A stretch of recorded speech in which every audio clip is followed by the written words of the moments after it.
How's it going today, ladies and gentlemen? It is that one guy back at it again with another story of Platinum Star City. We are here, last where we left off in the sewers. But the sewers has left the story on its twists, turns, and, well, plot twist of a century. No one really could tell how this was gonna go down. But in the end, the adventurers, our heroes, saved a lost child. Before we get into that, let's introduce our current heroes. Starting from the top of the list, Valindra, would you like to introduce who you are and what character you play? Hey, I'm Valus. I play the character Valendra, a female wood elf, and she's currently covered in sewer water. Previous campaign. If you don't know about it, you can... Oh, I clicked on the wrong thing. You can go check it out on my YouTube channel. I will try and put a link in the chat, or if someone else wants to. That'd be very helpful. But episodes 0 through 5 are currently up, and the 5th one is what he is referring to after, walking over some rusted bridge and fall into the sewage water. Introducing next, Delphi. Would you like to introduce your character and who you are? Sorry. I'm usually at the bottom of the list. That's why I'm bouncing around so no one just feels targeted. I know, but I had a chip in my mouth. Hi, I'm Delphi. I am a fairy princess. I'm a wizard, and I'm currently very upset, at hearing some of the news that we got last session, and trying to care for this little kid that we just stumbled across last session.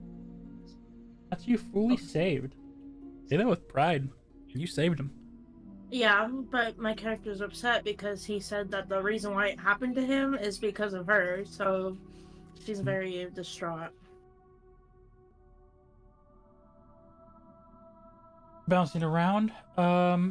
Simon, please introduce who you are and which character you're playing.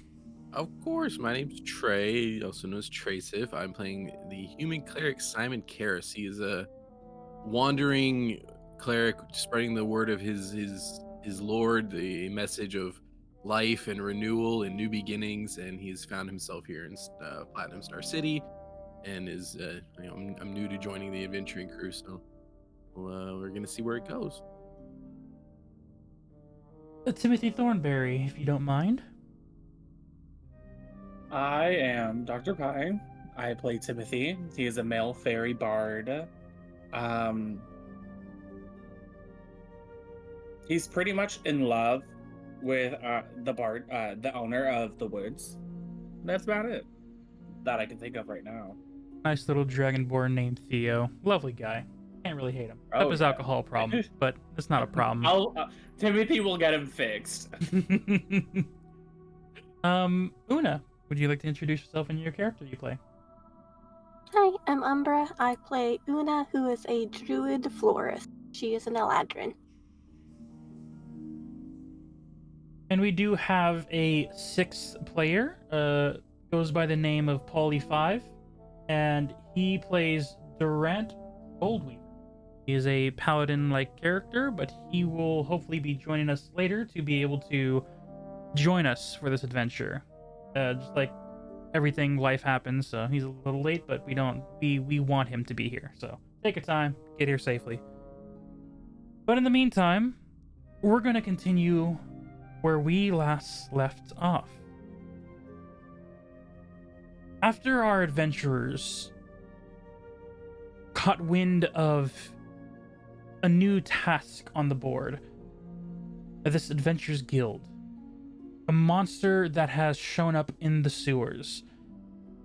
This task seems to be simple enough until 2 of the heroes, Durant and Valindra, were asked by the head captain Goldpaw of the Enforcers, the policing of this Platinum Star City, to investigate, for this is no simple monster. Captain Goldpaw had caught wind of information that this is the doings of a more dangerous creature. Upon hearing said news, they decided to gather at first the minimalists of availability bodies, a few adventurers that were already going to be taking on the task, along with a well-trained druid florist. But on their planning day of the morning, the fairies caught wind of their adventure that was going to be taking place and decided to join them. Instead of following in secrecy, they decided that it's better to travel together and made their way to the coastal side of the adventure area, where they met up with the three adventurers, the lovely rapier fighter deerfolk that has been lovely named Moose. He's accepted it with pride at this point.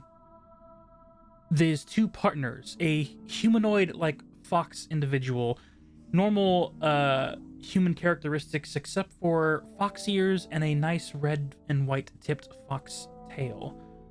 And then the beast folk, cat-like individual, Tabaxi, of black and white patched fur, another fighter in general, and they seem to be a well-known team with each other. Upon agreeing to take on this task together to clear out the sewers from this monster that lurks within, they set off to two different access points. Our heroes went to the coastal areas, where a sewage drain that leads out into the ocean seems to have been either tampered with or destroyed. Investigation was not really clear. But the adventure groups went through the main city access points in the center of town. Upon entering inside, the group was met with many different challenges, some sticky situations, and some very slimy company. But after getting through the small but very annoying hurdles, they were able to get deep enough inside to run into a creature, a mutanoid were-rat creature, 4 foot in size on all fours, but can lift itself to a 6 foot physique. Upon seeing this, the archer of the group, Valindra, took a shot at the creature before it ran off and crawled into one of the pipes, scurrying away. Later, upon the adventures further in, they heard the combative sounds of the adventure party meeting with another one of these creatures. Upon arrival and a few slips and tumbles into the sewage water itself, the group gathered together, finding the adventure team and the were-rat in battle. Due to the intense conflict, battle ensued at first before they found out that this creature, this monster, was sentient. Upon trying their best to persuade to stop attacking and subdue the creature, very few injuries were given, but they were given nonetheless. None of the party members went down, but emotions were high. Luckily enough, due to grit, tactics, and sympathy, they were able to subdue the creature enough to calm it down and get information from it. And the information they were given was heartbreaking. This monster was not simply a creature of the dark, but a child, transformed and changed due to the cursed symbol on his chest of an old wooden tree and this spider-like dangly woman in the center. Upon hearing this information and finding out it was one of the lost children's in the one of the lost Fey children's that the adventure guilds were already looking for, they wished to return it to the surface, reconnect it with its family, and remove the curse. But almost like if something was listening in, the curse was beginning to glow and beginning to eat away at this child. With all hope seeming to be lost and this suffering happening, the fairies came close, and close enough where a silvery glow of bright fey lights emanated from Delphi's pockets, revealing a single coin that was given to her by her mother before she came to Platinum Star City. The coin had a symbol of a hag on one side and a fairy on another. And as the coin left from her hands and pockets, approaching this were-rat creature, it's embedded itself onto the chest, changing this cursed dead tree into a growing leaf, bush, life-filled oak tree, with the symbol of the hag reshaping into an embracing warmth fairy. Upon doing so, this creature reverted to a smaller size state, anywhere between 3 to 4 feet. Rat humanoid-like nature, clothing's torn from the transformation, but still on him. The small child, saved, still scared, but very much alive, is here where our adventurers are gathered around as information was passed on, and the adventurers that came to help you have heard the rumors that this was the cause of a hag. As the heroes are gathered around this small child, tears are beginning to stream down his face as he looks at his more humanoid-like hands than the monstrous ones they were before, looking up to the fairy individuals that are in front of him and the rest, looking around terrified, but the tears are starting to shift of that of pain to that of relief.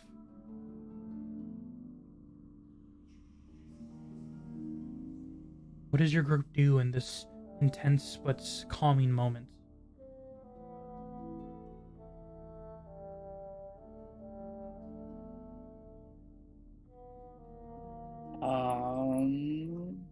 I cast Good Berry and give him some good berries. Oh, cool. As Una approaches, handing over these healing magical berries, the little child, thank you, grabs them, and after eating one, you see him eating a little faster, like he hasn't eaten in a while. And you see the skin, the tattered, rough patches of fur begin to mend itself slowly but surely.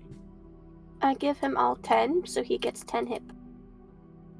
You see as very quickly this very rugged, rough child becomes more upright. He's able to straighten his back up as he sits, and the scars and the damages that even were taken before seem to completely heal. And the only thing remains that resembles what he used to is this grown, life-filled tree and the symboled embrace of a fairy on him. Thank you. I'm Of just course. scared. Sorry.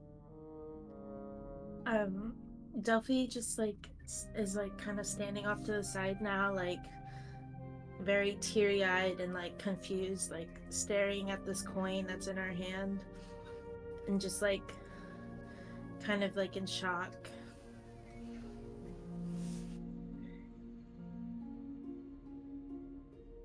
You see Moose in the corner. It's a child.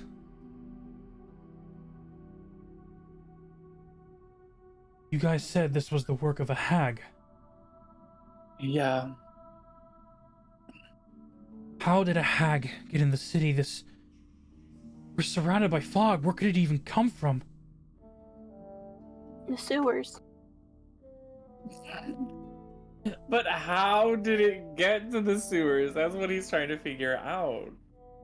The ocean, maybe? Because the fog goes out there too. I'm It pretty sure the does. fog goes under the water too. And if we're gonna be honest, this is outside. I'm pretty sure There were the few fog goes. beast folk that have, with more water characteristics, tried to go under the water, but have those that were able to successfully return notified that too implied great danger. Maybe Definitely looks up Elfie, and it's like, maybe they were ported in like us. that's what I'm thinking. But who would port them into the city? That makes no sense. The last thing you would want in your city are hags. Even most criminals, I don't think, would even want them. They're vile. Unless the hag could give them something that they wanted. Or took over something They would that really had a have to be portal. stupid because hags don't just give things for free. No, Well, they do it not. wouldn't be for free if they snuck them in the city. If this really is a hag, they are deal makers. That is more dangerous than anything. Mm-hmm. I feel like we should get this kid to safety. I agree. But what if there's more kids down here? I have to save them. They're I mean- dying because of me. Yeah, but like we need to get this kid out first. You see the child look up to you guys. Eyes are still rat-like nature, solid black in pupils, but you can still see the softness in his facial features as he says, "There were more. There were 6 others. I was there when the thing changed me." Did you see it? What it looked like? It was surrounded with cloaks, rags, and this awful stench. There was one other changed just like me, but he was working on the others, the other 4, 5 of them, I think. He was getting Others? ready to change them too. What stopped? I think it just takes time.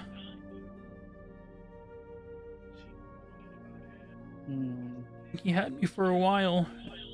It took him a few hours before he was able to change me.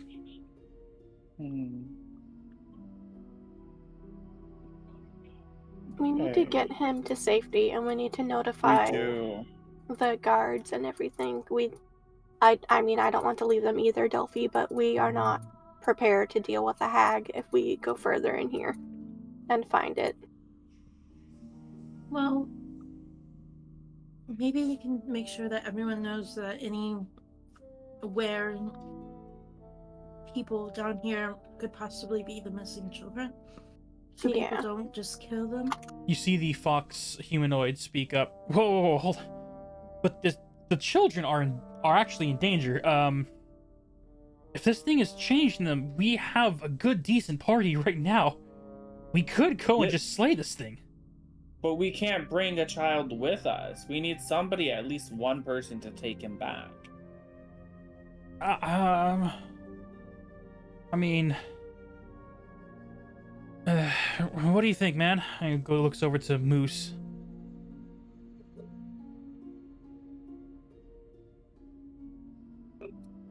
He kneels down to the child before him. Son, do you remember where this hag was? Yeah, I remember it was down this dark, muddy path. I was losing my mind with hunger. The desire to make it end, I had to find you two.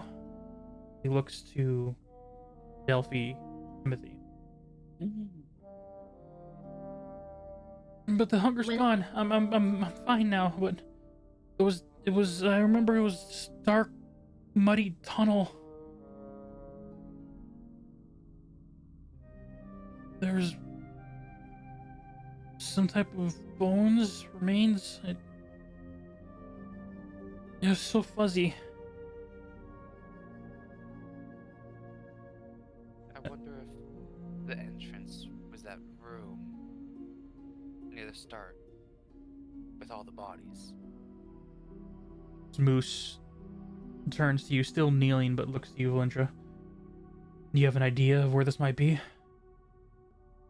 He says a muddy tunnel, And at the start, there was a cave that was dug out with a few bodies, sailor bodies. Hmm. A good start. I can tell for a fact that when the direction we came from, there was no muddied area. It's all stone and brick. No access points where, well, anything that he's describing is located. No, the bricks were torn away and it was going into the ground. In that case, that's good. We don't need to bring the child, so I can bring him to the surface. I can let the enforcers know, and they can send more down here. Out of character, Josh, Yes. did we decide whether or not I'd had a chance to pick up the sending stone and make sure that Elian has one? You did. We definitely did that. I was rewatching the episode before, and so you officially did that before you went down. You actually were adamant about it. Excellent. Very. And I'm going to use it, and I'm going to contact Elian and say, hey, can you... we need someone to meet us at the entrance. Moose, which exit will you be taking? It's faster to the main city this way. Heading past the metal gate there, and he points to the just behind Valindra. I almost called you Valus against Valindra. Behind the Valindra, through the metal gates. It leads all the way up to the rest room where the employees that work down here usually sleep. Bunks, beds, supplies, cabinets. It's the entrance we came from. Head in that direction for a while. You'll see stairs that leads up to the city town area. You can take them there. We can take them there. Okay. I'll say Moose is gonna meet you there. We found a child. We have a lead on the missing children's case. There's a hag in the sewers. There's like a quick 2-second pause before you can figure that she has collected herself enough to ask the questions in order. Is the child okay? He's been healed. Could probably use some more healing. It's good. It's always good. Conscious talking. Second question. There's a hag in the sewers. Yep. We don't know how it got here. So that's the monster. Okay. I will meet Moose. Take it that's the deer boy. Yeah, I'm so sorry. What is your name again? You actually ask him his name? Yes. Looking over to you. Go ahead and scroll down. Earl.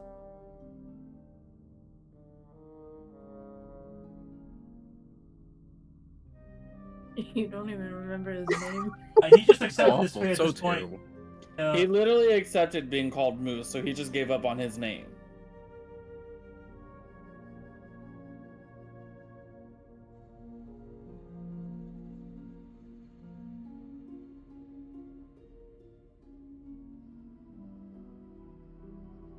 Dagadin, that's right. Yeah. Yeah, Haggadon. Dagadin. You. Dag, like a dagger. Yeah. Dagadon. Daggadon. You guys are a lot more resourceful, and I'm happy for it. I don't know if we would have even considered the fact that see him shake his head, trying not to think about it. I'll take him to the surface. Do you want my team to follow you, or do you want the three of us to move together? That's You said it's a quick shot. Why don't we all go drop him off and then head back into the sewers? Okay, we'll move in a circle, and you hear on the stone once again. Still there? Yeah. Yeah. Second question. There's a hag in the sewers? There is a hag in the sewers. Apparently we're going hag hunting. If you could send reinforcements, I would very much appreciate it. Cool, okay. It's nowhere near you right now, right? Good question.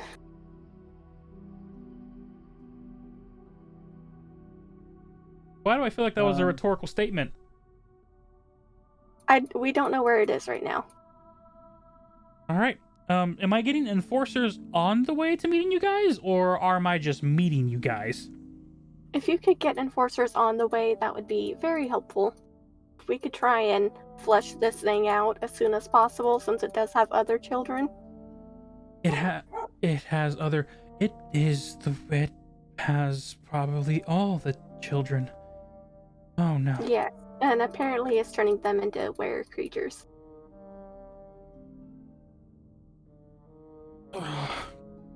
I'll get the So, enforcers. yeah, tell them if they find a were creature or anything that's not immediately recognizable as a hag, if they can do their best to just take it down non-lethally, like capture it, and then we'll figure out which one is a kid and isn't later. Right. Okay. We'll do. It'll take me about 30 minutes to get it all set up, and by the time we get the carriages there, 45 minutes max. Okay. Your end of the line, in a sense, magically hang up. Just the aura dies down. She's put it back in her pocket. Okay. I put mine back in my pocket. Okay, it'll only take us less than 30 minutes to get to the surface, so it's only a 15-minute wait for the enforcers to get here. We should get going. That'll give us a chance to rest up and resettle too. See if we can find out anything more from the kid. And to continue exploring a little bit further into the sewers. If we head behind you, as Moose turns and points, heading up the stairs, that's the main way back to the upper floor. Okay. That's where we came from. We sort of came. The stairs where Delphi's over standing by. We came from that way. That's where we found. That's where I guess they found. That's where I'm guessing that we believe that we found the little cavey thing. Okay, so that's the direction we're going to be heading when we get reinforcements.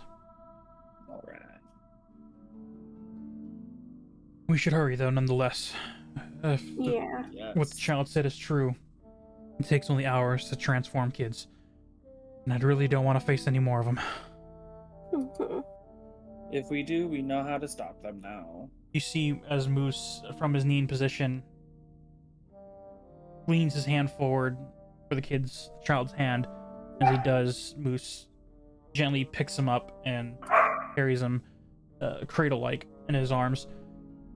Let's get moving.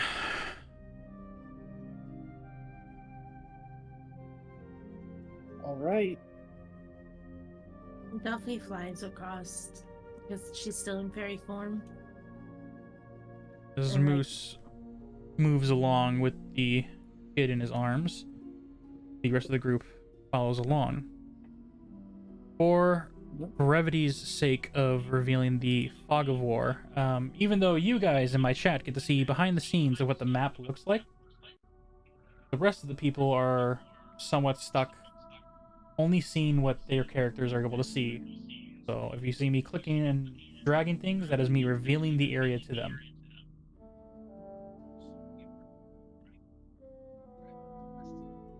Yeah, yes, sir. All right, let's move out, you guys. Wait, Wait, are we going this way? Yes, So- that is the access point way. I have a question. Possible So answer. Umbra's in human form now, right? Because she was badger. She was a badger, yes, but she would have to revert back to some of the good berries, so for story's sake, she reverted back. Okay. I was like, wait, is she still a badger? Not anymore. Okay. I can't talk when I'm a badger, so no, I'm not a badger anymore. You guys. Right. As Yeah. Dagadin, aka Moose, leads you up. All right, bye, guys. There's it. Wait, how many of us are going up? We're all going to meet everyone. Yeah, to drop the kid off. Stick together for safety. But I guess Vale wants to go by themselves. Well, Valindra can die then. Durant will probably look back and say, we're gonna reconnect with the enforcers. We should probably just wait for them. All Valindra hears is Timmy screaming out, "Bye, girl!" I feel it's appropriate to say that Durant just gives a heavy sigh. Feel free to correct me, Polly.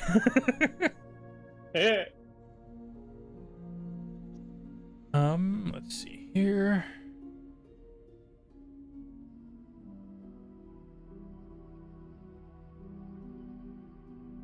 Oh, that did not reveal anything. Fun. Reveal. Oh, that did not reveal anything. Reveal. Okay. Reveal thyself. I don't think. Let me know if it's working. Can you guys? Hey, look who's here. Good timing. Yeah, hey. No, we cannot see it. Okay, you can't see that in the hall. No. It is not wanting. That's a bull. All right, let me refresh my page. Mm-hmm. Shine brighter, get dynamic lighting. Go pro today. Sponsored, not sponsored, but Roll20. It's been very helpful. Check it out if you're a D&D person.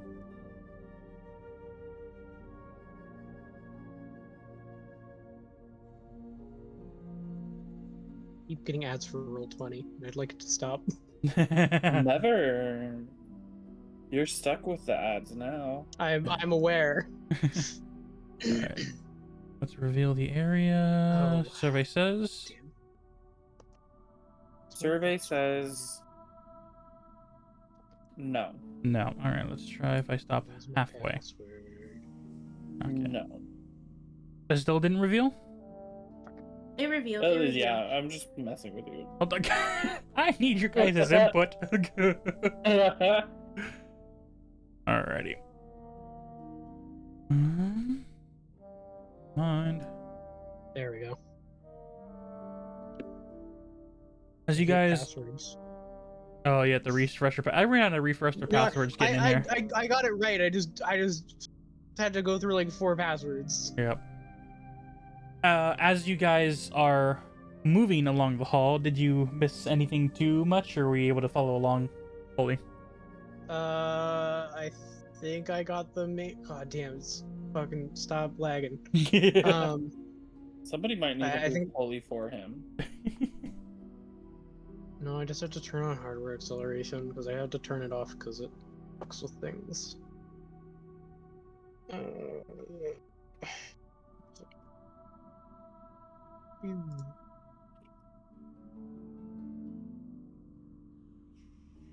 just reload everything.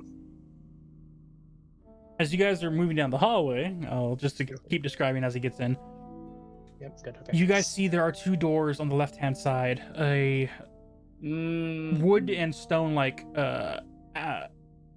door frame with a small little keyhole lock in there. However, you see Moose is walking past with confidence, and he did mention earlier that there were some sleeping quarters for workers that spend the time here. However, moving past the original corridor, you see there are 2 workbench tables on the very top of the staircase through another set of barred gates. You see the remains of certain equipment tools to scrapers to get moss and dirt off, some equipment to scrub the floors on the back wall hanging. And as you move past this long hallway, you guys continue forward, following Moose. Yep.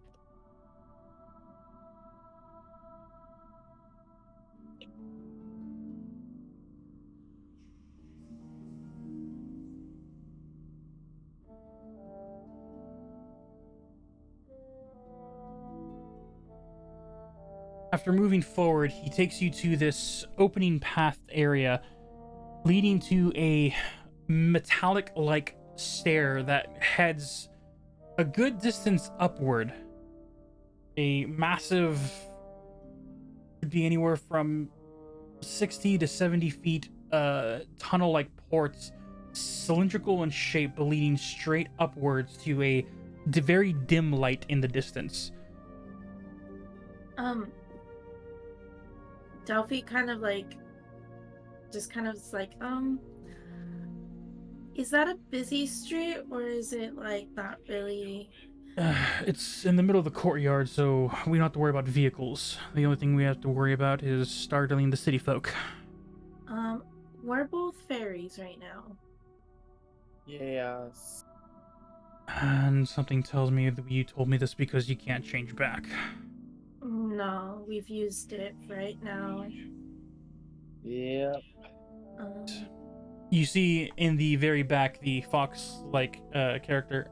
I mean, I could help with that, but I would want it back. What is? You What? see him remove the set of like steampunk goggles that he's been having on his head, and as he takes it off, you see a quick change in form before he throws a hood up and over. Anyone who wishes to, feel free to make a quick perception check. This will be a quick Okay. sleight of hand on his part, for he is a very sly fox. I got a 16. I got a nat 20. Tell me everything. 21. I got a 14.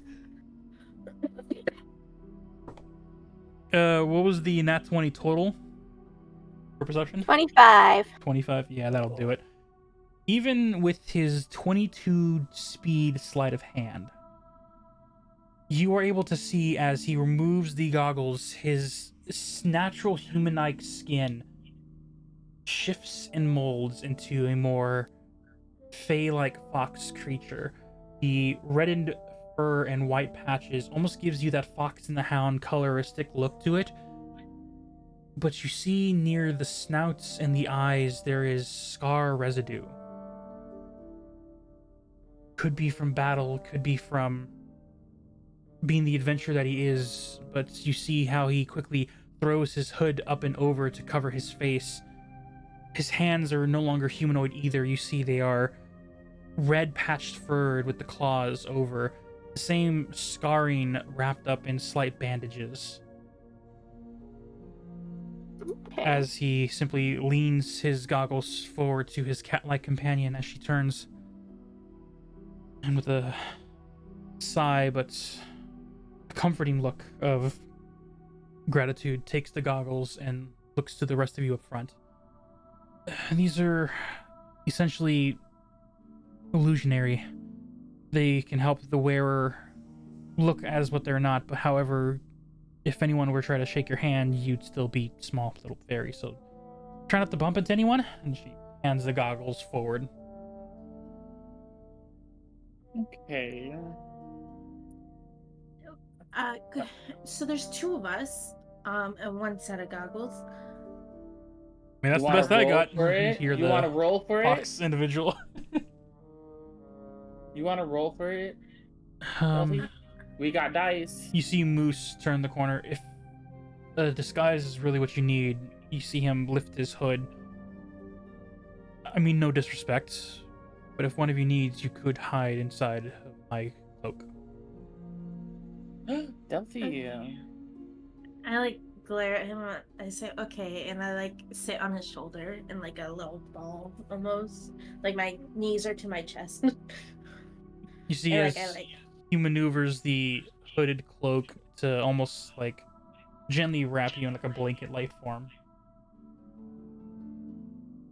Thank you.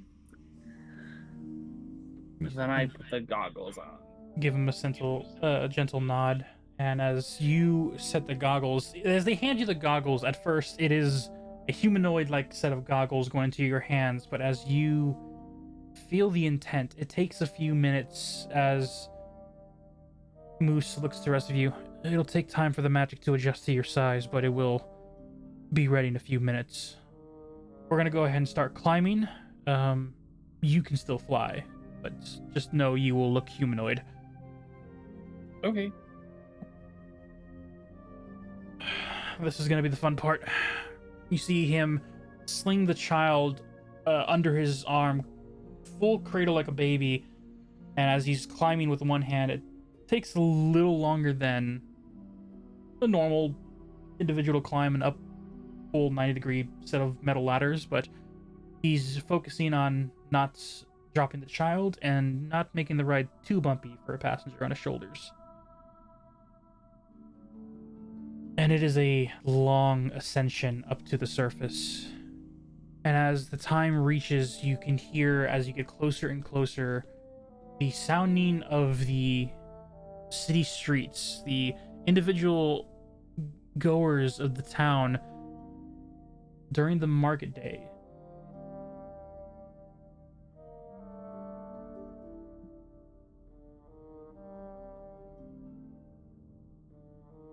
You, as the group of you, pretty much the central plaza.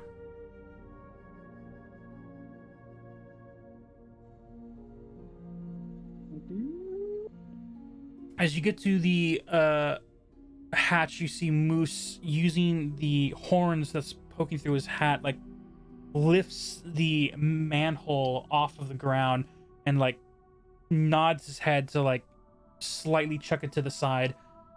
As it flips over, you hear the slight, not full scare, but definitely like startled gasps of a few civilians.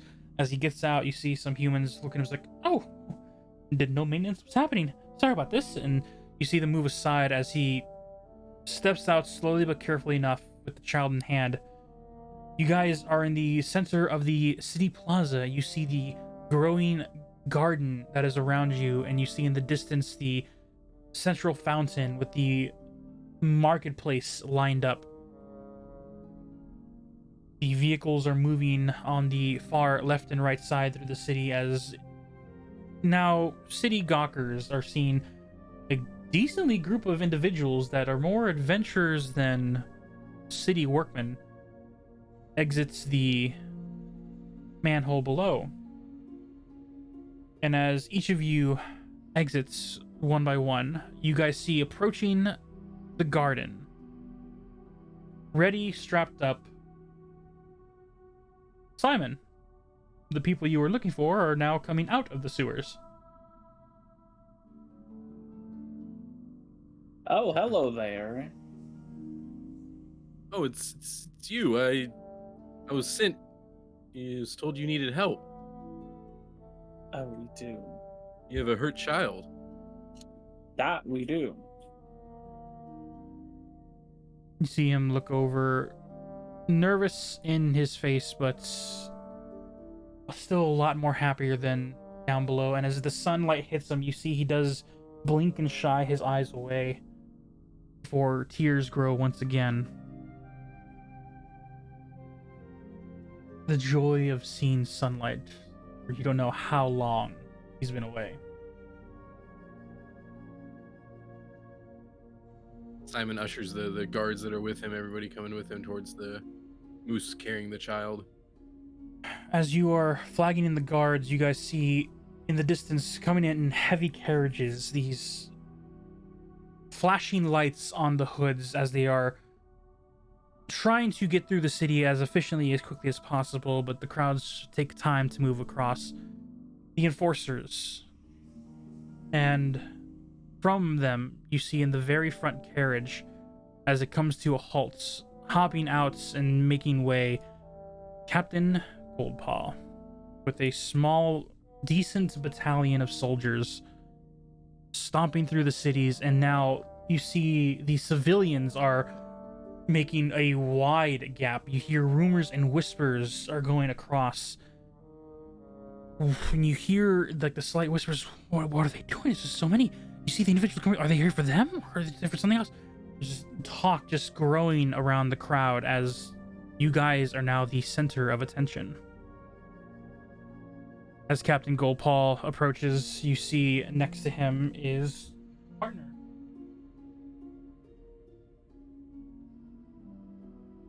A partner?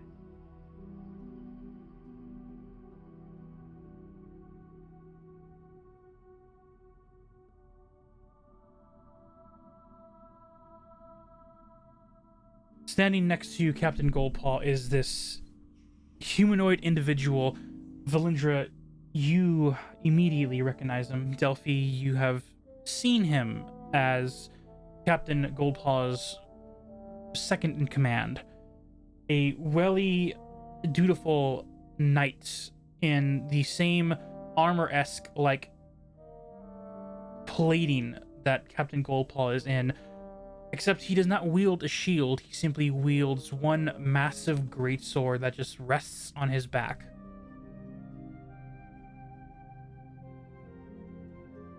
As Captain Goldpaw approaches you all, and before he even speaks, you see the workman-like face of a enforcer, stone cold, that can be taken as aggressive, but it's more of a professional tone of what they're here for. And as he looks to see as Moose is carrying the small child, you see him take a breath of in that could once again be perceived as angered. But you see as he releases, there is a loss of tension. A hope. As he addresses all of you. Right sound for this, so give me a sec if this does not work well.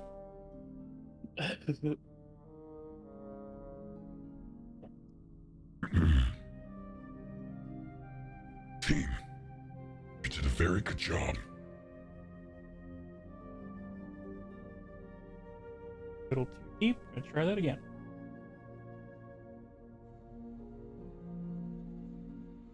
We heard reports from one of the investigators. Have you confirmed where the hag is at?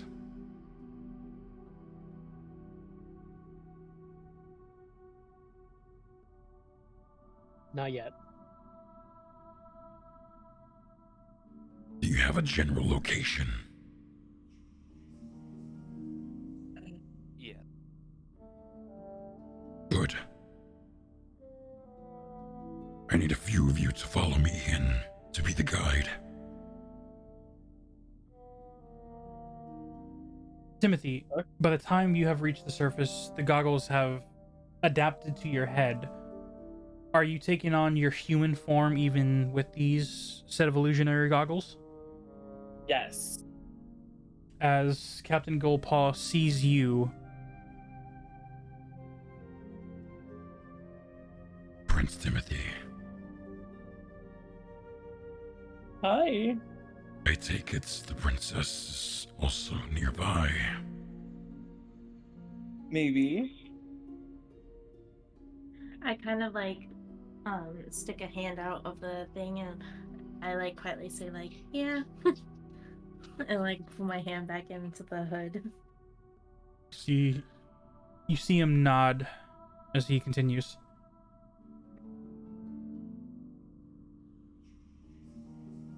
I want to start by saying thank you. Good job.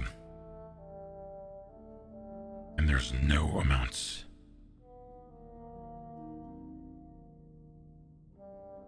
of happiness I receive seeing as you have saved this child.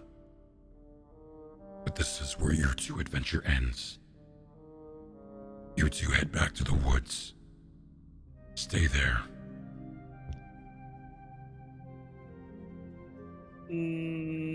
First off, who's the one that's speaking? Is this Captain Goldpaw? This is Yeah. Captain Goldpaw, and his serious tone, the low lion growl is mixing in heavily, and he is not shifting from this serious tone. Duffy like says into Moose's ears like, I have the coin. I need to be there. Mm-hmm. You see Moose turn to him. You see Moose is a little intimidated, but is willing to speak on your behalf to not make a scene from the other civilians that are definitely keep an eye on the situation. Captain Goldpaw, it seems that our friends have an answer to counteract a curse that has been placed upon this child, along with possibly others.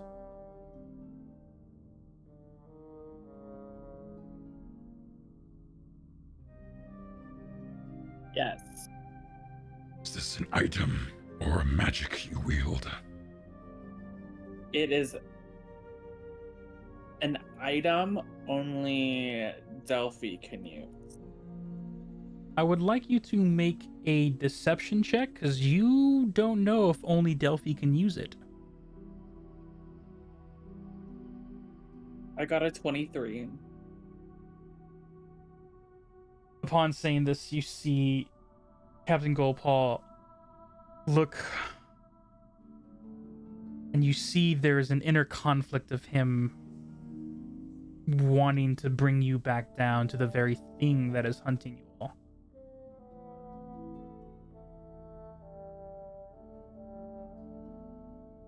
And I say to Moose, like in his ear again, no matter what, I'm going back.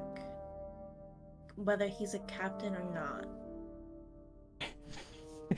You see, like, Moose's eyes, like, look down to you with a somewhat plea of, like, can you tell me this in the way that I won't upset him? She, like, Delphi sits there for a minute and, like, just kind of, like, looks up at him and is like,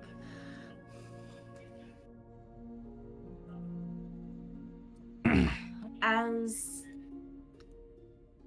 princess, I am adamant to go to help save these children, but I will be cautious and stick by your side the entire time. I'm going to. I know you don't want us to, but I want to go. As Moose relayed Delphi's message and Timothy's also insistence, I would like both you to make a persuasion check. Now, that didn't go good for me last time. You have 2 chances here. Can I I got a assist? 5! I got an 18. Can I assist Delphi? How would you assist her?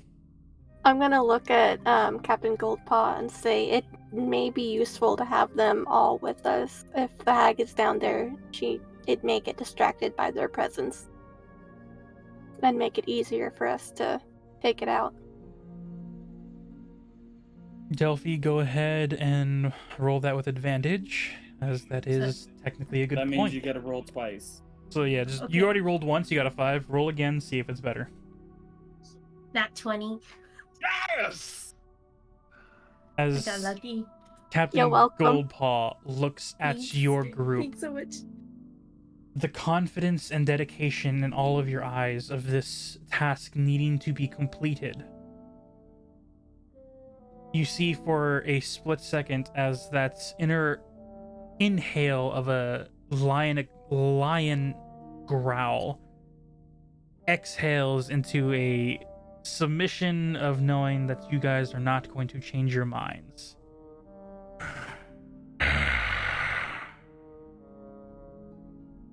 Fine. But you are staying out of danger. You'll stick by my side or your friends. Don't do anything reckless, no matter what you see. If we have any creatures running at us, Stay with your friends. Look for the tree with the hag on it, because that is a child. The symbol of the old Potentially. ones. Yes. I will relay this information to my enforcers. Okay. Gather what you need for this journey. Dagadin, take the child to the Adventure Guild. Notify to look for his family. You see as the deer nods his head. Oh my god. Delphi, you need to find a new hiding spot. You see as he approaches one of your friends who would like to try and hide Delphi with them. I will druid craft a flower crown on my head that she can sit in. As Moose walks towards Una and very awkwardly leans in to make the hood blend in. I just want to point out, I'm 2'2", Oh, I thought you were itty itty bitty. No, No, I'm... we're 2 feet and then Oh. 3 feet. Oh, well. Yeah, so it's either gonna be Durant You were or really in a ball in Simon his who hood could then. do it. Yeah, that's why I balled up. Like I nestled in there. Like I was like, shit, okay. Okay then. She just stayed in the sewer tunnel. Shouldn't even come out. Just hang out. I could probably ball up and sit in someone's bag, maybe. I'm gonna look around. Where is Elian? You see, Alien is. Wait, doesn't Simon's character have like a cowl or something like that that's around his head that has a bunch of like hidey stuff that Delphi could hide in? I mean, it's, True, but it's a little easier for a 2'2" person to hide next to a cape being held up by a big bullhead than a human head.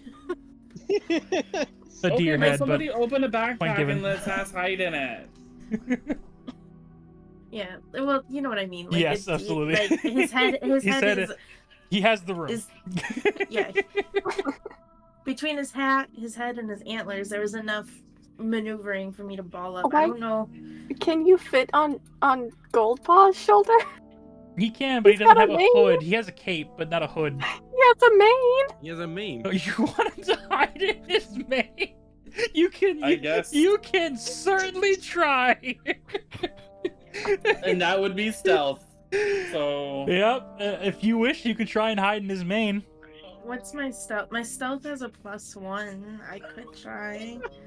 But if I fail, then everyone's just gonna see me. Are you guys struggling with this decision visibly right now? Is that what's happening? There's a discussion that she is currently hiding in the hood. It just, from the outside perspective, to the civilians, it probably just looks like a group of adventurers are discussing this plan. All right. Simon walks over to Goldpaw and pats him on the back very confidently. Goldie, I assume since you know what's going on with the princess, This man just called Goldpaw Goldie. we might want to clear the square, my friend. You're gonna get fucking smited, my guy. He's just the back of Simon's just got a big friendly smile on his face, just smiling at Goldpaw. Give him a performance. I maybe we'll see how this conversation goes.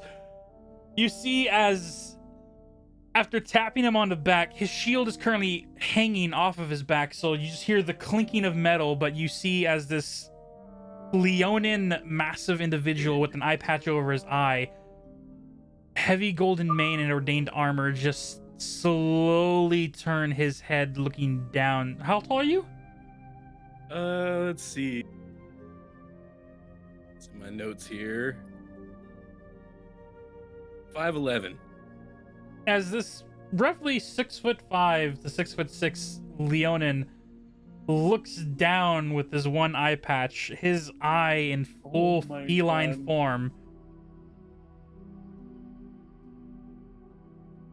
You're gonna get it, Simon. We'll do our best to clear the area. Oh my Mr. And he's looking for a name. Oh, the name's Simon. Simon Carrots, of course. Yeah, sir.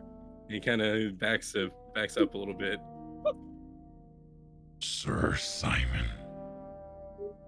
I will remember you. Simon just kind of turns and walks away. Yay!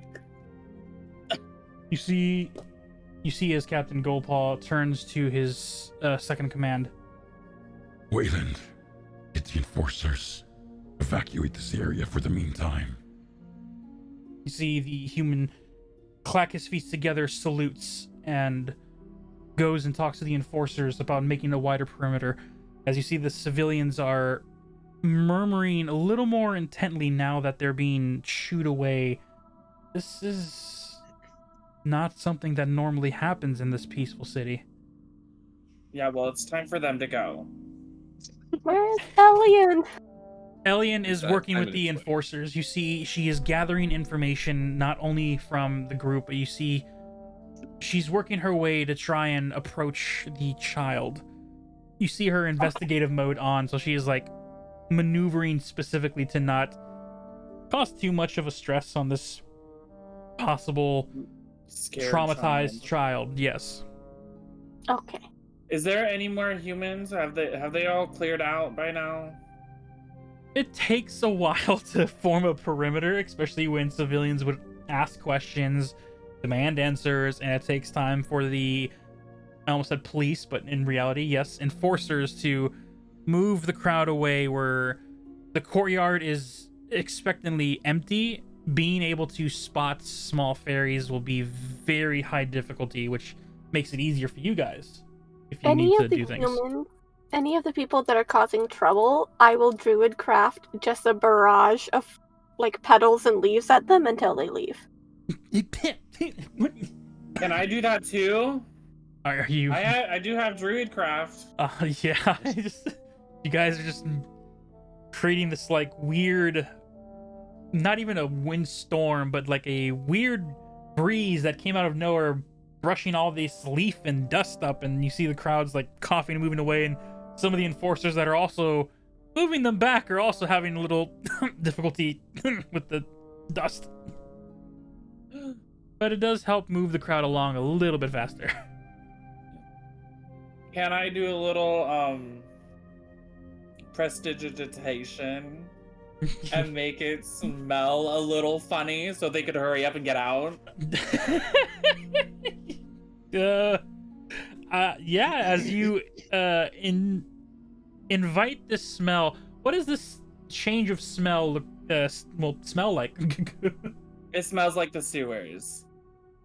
As the mantle cover is still removed, you almost imitate that smell you were walking through and push it outwards, and you see there is now an empty courtyard as all civilians have like moved to the buildings on the far left and right hand side.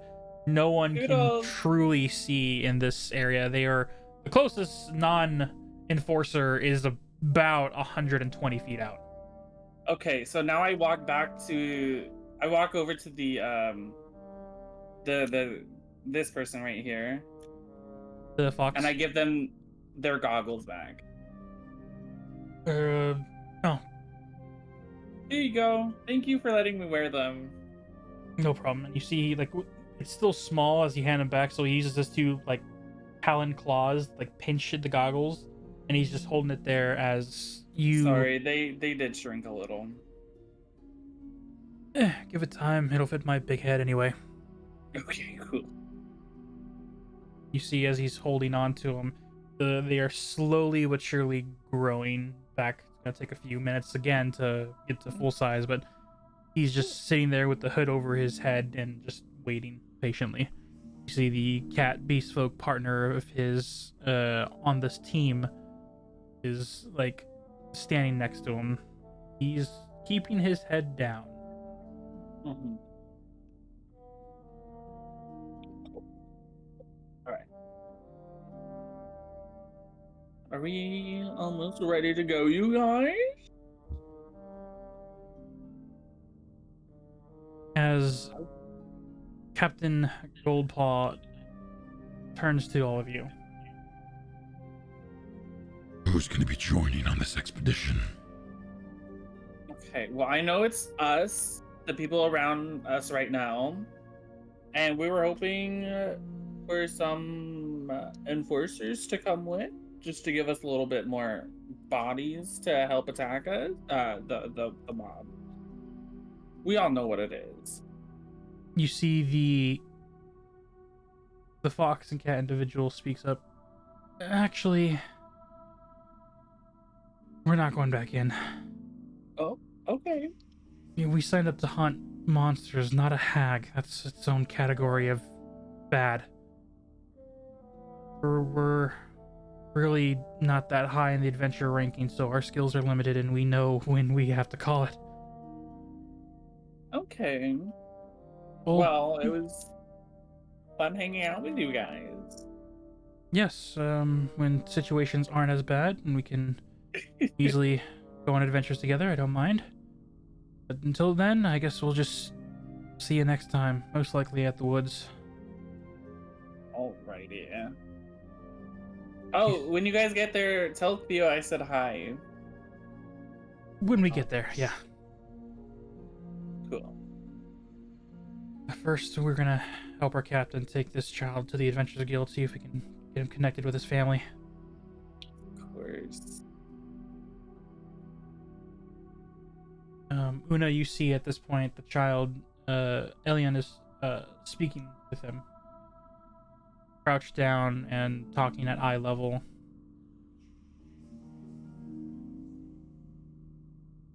Okay. From what I know of her, is it likely that she will want to come along, or is she gonna want to stay with him and ask him questions? She's an investigator. That's her main job as the Adventurers Guild. Even though she does have some skill in combat, it's more of a to get out of a sticky situation. Okay. An expedition like this, going up against a creature that you described, aka a hag, there's little eagerness to follow along. Okay. But you see, as she is gathering information from the child, she looks over to you, taps the child on the head, and gives him a nice soft pat before she stands and walks over to you. He was able to give me a description of what his parents are, where they live in section cities. I can do a cross-examination, see if I can find him a little faster as they take him back to the guild. Okay. It sounds like I'll be going back down in there after the hag. Do be careful. This is Yeah. a little more than a simple monster. I know. I'll be careful. It sounds like we have Goldpaw with us, and hopefully some other enforcers or people from the Adventurers Guild. And that is the only reason why I'm okay with you going back down. We'll be fine, I promise. Alright. If anything gets too dicey, feel free to call me on the stone. I'll see if we can dispatch the Adventurers Guild to just send as many A to S rank adventurers, even though we don't have much. It might be a good idea to see if we can plug any of the holes, like anywhere it can leave from. That's possible. Yes, we should. Oh, we should fix the sewer entrance on the port side. Upon hearing this information, Captain Goldpaw and Elion look at each other, and she stands. I can get the Adventurers Guild on it. They have a couple of spellcasters that can mend and seal up that entryway if it's been compromised. Oh yeah, it's very compromised right now. I can send some enforcers to head to other manhole areas. They're not really access ports, but if this thing is a hag, I highly doubt smaller exits will keep it at bay. Yeah, we should do what we can to try and keep it contained. Mm-hmm. Alrighty then. You see Elion turns to you, gives you a kiss. Be safe. You too. He turns and nods to the adventurers as they once again help the child as Moose carries him. Looks over to Delphi. Am I out of Princess. his jacket yet? Yeah. There's no one around either. Yeah. Yeah. We're clear to There's- fly around and be in our fairy form right now. Okay. But we gotta be quick if we want to hurry up. Thank you, Moose. You see him tip his hat. Away. Be safe down there. Thank you. See, as the child waves with a happy grin on his face, fighting through what he just went through. Bye! Timothy waves back.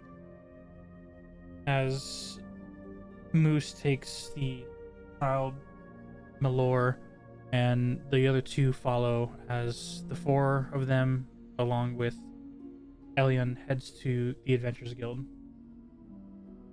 As Captain Goldpaw turns to you, you see he has 5 soldiers at his disposal after spreading his forces thin enough to cover all the exits of the city. All right, between me and my 5 men, you 6. I know some of you are probably freelanced. Probably freelance adventurers. But when we're down there, I'm in charge. Follow my orders. Is that understood? Yes. Yes. Yep. Yes, sir. Simon, Yeah, yes, sir. He's still a little shaken from his close meeting with the lion. You see there is a grin that shows like the front fang of his teeth before he turns to his stoic face again as he faces his soldiers. men, we have an infestation. Gets entered our city uninvited and has attacked our well-esteemed royal guests. We are working on apprehending the monsters. No, the children that this creature has turned. We will not kill them. We will save them. If you find the hag, you have all authority to kill it on sight. Stay safe, stay together, and for the glory of Platinum City, let our light shine in the darkness. And you see the soldiers stomping their feet together, saluting and drawing their weapons, shout out in a cacophony, "Let the light shine in the darkness!" As Captain Goldpaw turns to you, nods, and begins to head to the sewer pipe and make his way down. As the soldiers, one by one, head down, 2 of them stay behind to take up the rear as the rest of you can follow close behind. Alrighty. Going in the sewers. I'm back again. Into the sewers. Slimes. Under the sea. God, I love the slimes so much. They're so fucking cute. All right, let me go ahead. I got to remove some characters that are no longer in this section, so give me a sec. And add a few to. Yep. Whoop. Oh my god, it's finally Sorry. dark Sorry. mode.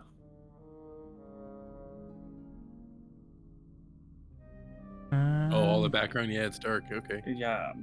When it was white, my eyes were dying. Should have seen my webcam. It was so bright.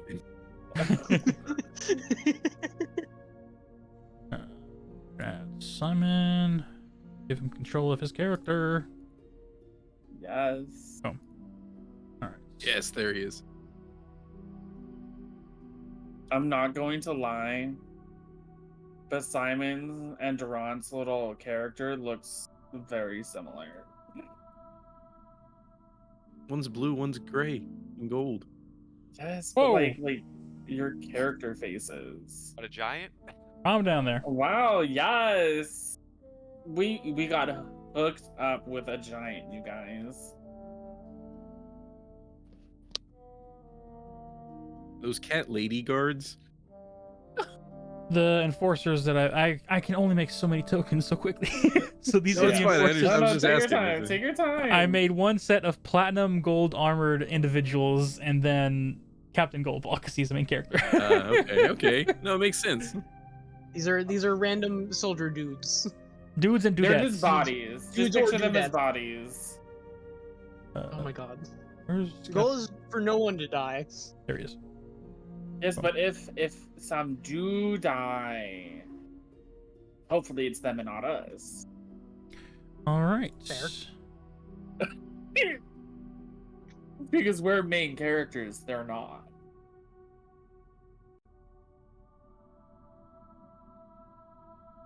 Alrighty. All right, so we know As- over there, from what people have told us, it's just beds, so we don't have to go that way either. Where haven't we gone? Everywhere that we cannot see is where we. have No, I gone. know, but I'm looking and I don't. You don't. Wait, nope, never mind. Ignore me. Yeah, this direction. Yes. Would you like to explore in that direction? Considering that is one of the few ways to go, yes. Oops. All right, you better make your way through everyone here. Um, I will as start leading Captain Goldpaw to the corpse. okay, All right. Pile. so you're taking the lead on this adventure. I am going to ask, because this is going to be a major key thing in this map. We are going to Okay. be moving at half our movement speed. Yes. So you have 15 feet of movement before either something, someone, or nothing takes place. Okay. All right. So don't just start marching your character like 50 feet down because we've been down here before. You guys There we are. You guys Oh, have not essentially. like that, Yeah, Valindra. you guys have essentially been on the surface for more than an hour, so that's plenty of time for anything to switch its position. Okay. That in mind. Is it dark in these tunnels? There is a arcane, somewhat rune that is in the quarters that you are currently in that leads to the upper area, almost like the light of a exit light for an emergency exit door. So there's only this section that has a light that shows that this is what leads to the surface. If you have Otherwise, any torches, I'll light them for you. torchlight is what people have been using down here. If you do not have Or dark dark vision. vision, because every race but human has dark vision. Oh no, Nuh-uh. me and Not- Sass. not fair. please Oh, yeah, you usually look, don't we have- don't have yeah, it you're right. anymore. Human doesn't have dark vision. No. Gotta love being an elf. So Simon's mace then glows with a light as he casts light on it, and he uses that as his torch. As your mace glows bright, Captain Goldpaw turns. Useful. I'm useful too. All right. Which one of you is Oh. leading? Can you use that on? You Valindra. can only use that on one thing, right? One thing at a time. Yes. Yeah. Sad. I think prestidigitation will let me do 3 things. If I'm doing light. And the light from prestidigitation is I believe, only a candle light. No, you guys allowed me to light torches. Well, you can light the torches, yes. Yeah, but if you you're can just light a torch, using but the spell alone to light, it's like a Mhm. candle light. But if you're lighting torches, easy to do. Easy. Mine is All right. 20 feet of bright light, so with anywhere we can move within Simon can be seen. Valindra, Yep. we need you to be in front since you're leading. None of you people right there are there. You're all down here. We're supposed to be going this way. Are we going that way? Making your Don't way know where that- down after making room, what was revealed to you is a very familiar pathway that leads to a metallic-like door. Well, just know me and Sass, me and Delphi, we're flying, so you could just like easily walk underneath us. There was a second pathway here, but it's up to you guys if you want to take it or not.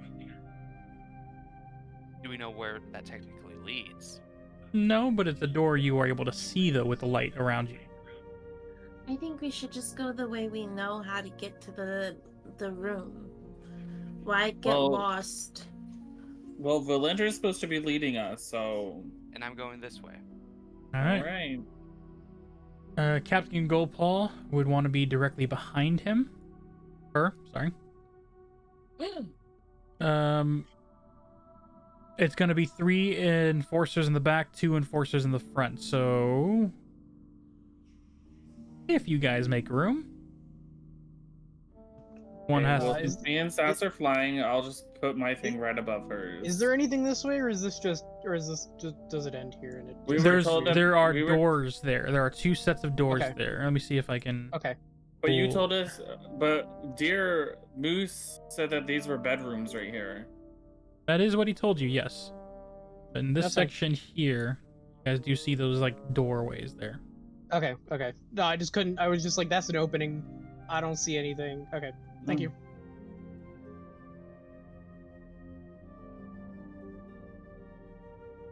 All right, as Valindra is leading the way.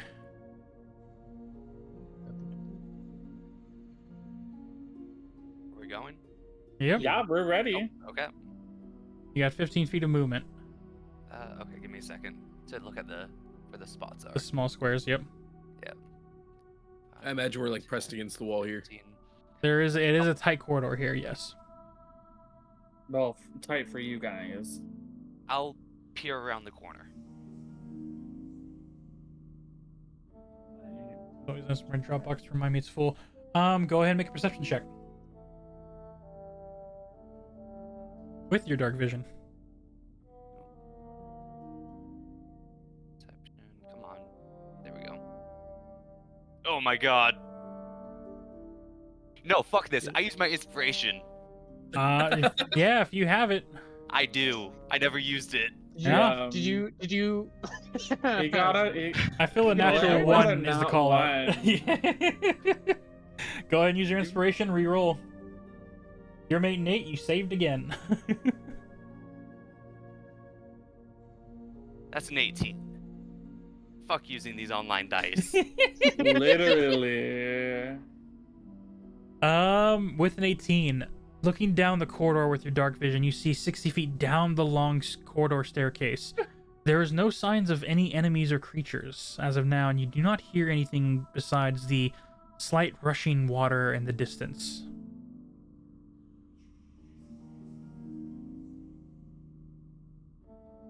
Damn, y'all. Okay, so I see all the way down. Yep. Oh, 5, 10, 15. As Captain Gopal would take his lead, 2 enforcers, you only have the one forcer right there. Yeah. Okay. and the 3 taking the rear.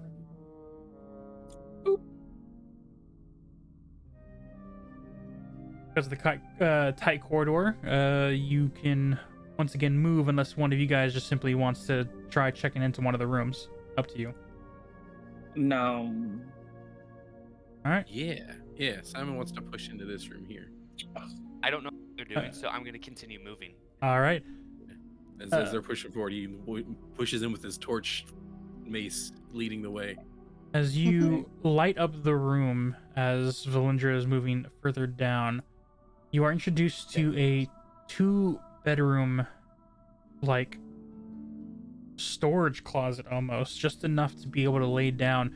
No cabinets or anything. This seems to be just a simple resting area for workers that are pulling in the long hours. And so we'll just step into the room and And then a bomb explodes. take a look around. Go ahead and make me an investigation check. I knew it. No. The carpet. 20. The carpet's suspicious. 20? Natural 20. Yeah. Natural 20? Uh-huh. Oh. Grand What does he total find? for investigation? Natural 20. Okay. Still good. As you head inside, you are able to notice that the red carpet has a little bit darker stains. And the smell of the sewer was strong, but you're able to pick up another whiff. Ew. Whiff of iron. No. Oh, good. And as you follow your nose and the patterns on the carpet, you look, and under each bed are remains of corpses of other employees, citizens that worked down here. Crackled, broken, and stuffed hidden under the beds.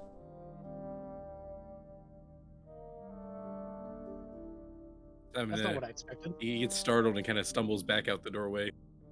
Can I check this room? Simon, what did you find in there? There's some bodies, something under. Oh, You see the three enforcers turn the corner as you guys are coming out of the room. One of the individuals, look, you found some dead civilians. Take note of it. We should keep moving for now. Sure. Can I check this room? You're 3 foot. You can open a door. Toddlers can open doors. I hope so. As you open up the door, do you have any source of light? I have a candle.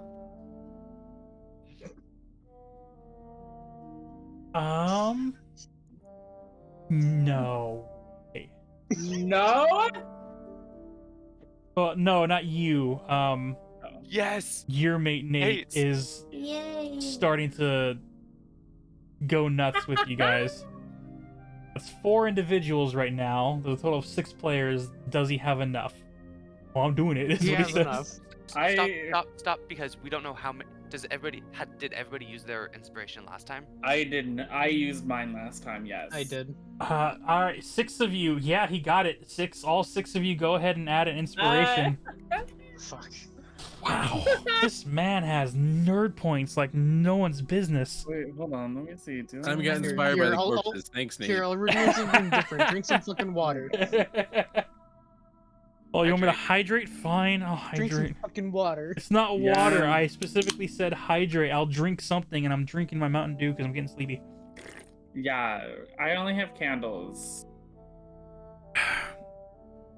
All It's, right. it's like I wish I could do that, but I'm not allowed to as a player. Yeah, no inspiration giving us players. That was my only rule to make this work, because this is a good little thing where the viewers he can says help. He has more too. He does. So I don't doubt him. We don't need any more right now, Nate. Yeah. Well done. Well done. Yeah, but all of you have inspiration, so use that as you need it. Like if you get that one. Yeah.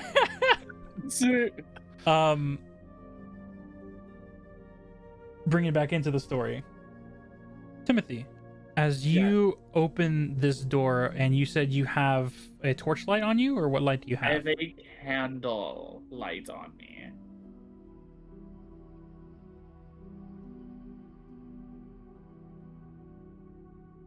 As the door swings open, you are introduced to a dark room with a green carpet inlay, and as you get further in, Yes.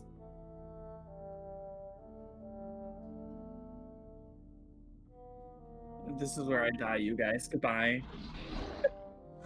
Goodbye. the sounds of roaring as I need you to make a dexterity saving throw real quick. Okay. Oh, I'm no. using my physical dice. Because I don't trust. I got a 17 plus my dex plus 3. I have a dirty 20. All of us roll? No, just me. just- I'm the only one in the room. Yep. Okay. As you Hey, it's this thing again. Oh god. once again, I do apologize. I doing my best with what I got. I'm using these as representative for rat creatures. Yes. Yeah. However, Cool, okay. what'd you get total? 27? A dirty 20. Dirty 20. With a Yes. dirty 20, you see this monstrous like rat creature, and as it starts to lunge for you, you think it is the same thing as before, but as you're able to step just out of the way, you see that the shade that you only had from this candlelight reveals this thing for what it truly looks like it is. Oh god. which what extended as a hand collapses to the floor and scatters into many rodents Oh god, it's a rat king. Ew. before the rats then combined once again to this animalistic like creature. You see now closer that this cacophony of like 30 to 70 rats are just climbing over one another to create this creature. I need you all to roll initiative from where you're at now. No! I love it. Oh my god. 15. So Okay, just initiative. get your dice rolled, and I'm gonna go count down from 25 and go down. If you get in the list of the numbers I'm asking, I will get to your guys' number. But for now, I gotta roll for the enforcers, for the creature, and I don't like how for low y'all are rolling. Captain Yeah. Goldpaw. I'm sorry. I don't have real dice. I can't. No, I know. You're fine. You're fine, Zach. All right. I got. Okay. I'll wait until he's ready to hand it out. All right. 25 to 20. No one. Nice. 20 to 15. Me, I have got 17. Did you both get 17? No, I got 15. 15, 17. So Timothy's first. Followed by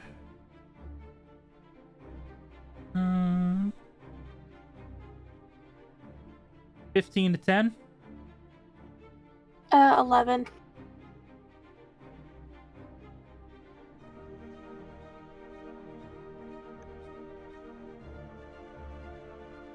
This music seems way too upbeat. Let's see if there's anything more. I have it on suspenseful, but you are right. I don't see how this is suspenseful. So instead, let's just go straight to battle. See, this seems a little more upbeat than last. This. This is like upbeat. Nope, that's mystic. Exploration. Nope. Location. Nope. Nope. Adventure. Nope. Oh, That's- I mean, this is better. It's better. It's better. This is all non-copyright, so I'm limited to what I got. Yeah, I usually use Slipstream to make the intense music. However, the website has gotten corrupted somehow. I don't know if it's a virus or whatnot, but I can't access it anymore, so I'm stuck with this non-copyright website. So thank you, Table Poppy, for helping us out in the last minute find. You're so welcome. Right, well, Captain Goldpaw.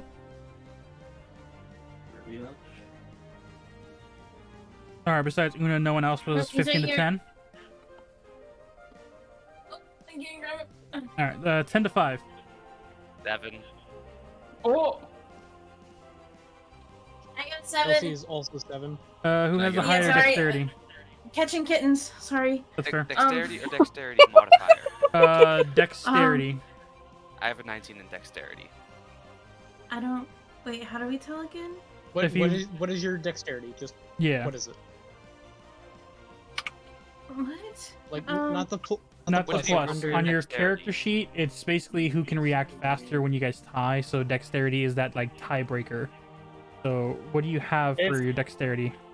I don't know how to tell. it's your big number. It's your bigger Yeah. number. It's one of your 6. It's one of the 6 main ones. At the So top. it's like your. Oh, you got your, I yeah. see. It's a 12. I would. Okay, so yeah, I was overlooking the little, like in the circle. Like I kept would Yeah, always it's all see the good. pluses. in general, the pluses are more, the bonuses are more important than the big number, but the big Yeah. number basically describes what the plus usually is. yeah. Yeah, sorry. I was chasing kittens. They're trying to run around. Here's the kittens. Stick Send them us on the videos rest. of the kittens. Mm. And to play the cat Simon, tack. what'd you get? I got 5. All right, we have our order. Top of the round, Timothy with Durant on deck. So you are face to face with this cacophony of rats that are just hopping on top of each other to make this animalistic-like creature. Oh my god. I just have vicious mockery. That only works on one target. There's a bunch of them. Can I just like? Well, according to this for the monster, let me see if that works, because it's just... Let me read real quick if they count as separate entities.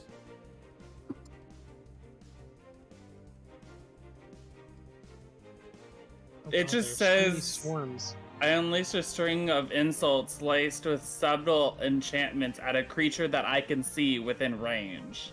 If the target can hear you, though it need not understand you, it must succeed on a wisdom saving throw. Yep, and according to the monster stats, even though there are multiples of tiny beasts, they are acting as one, so it would work. That's easy.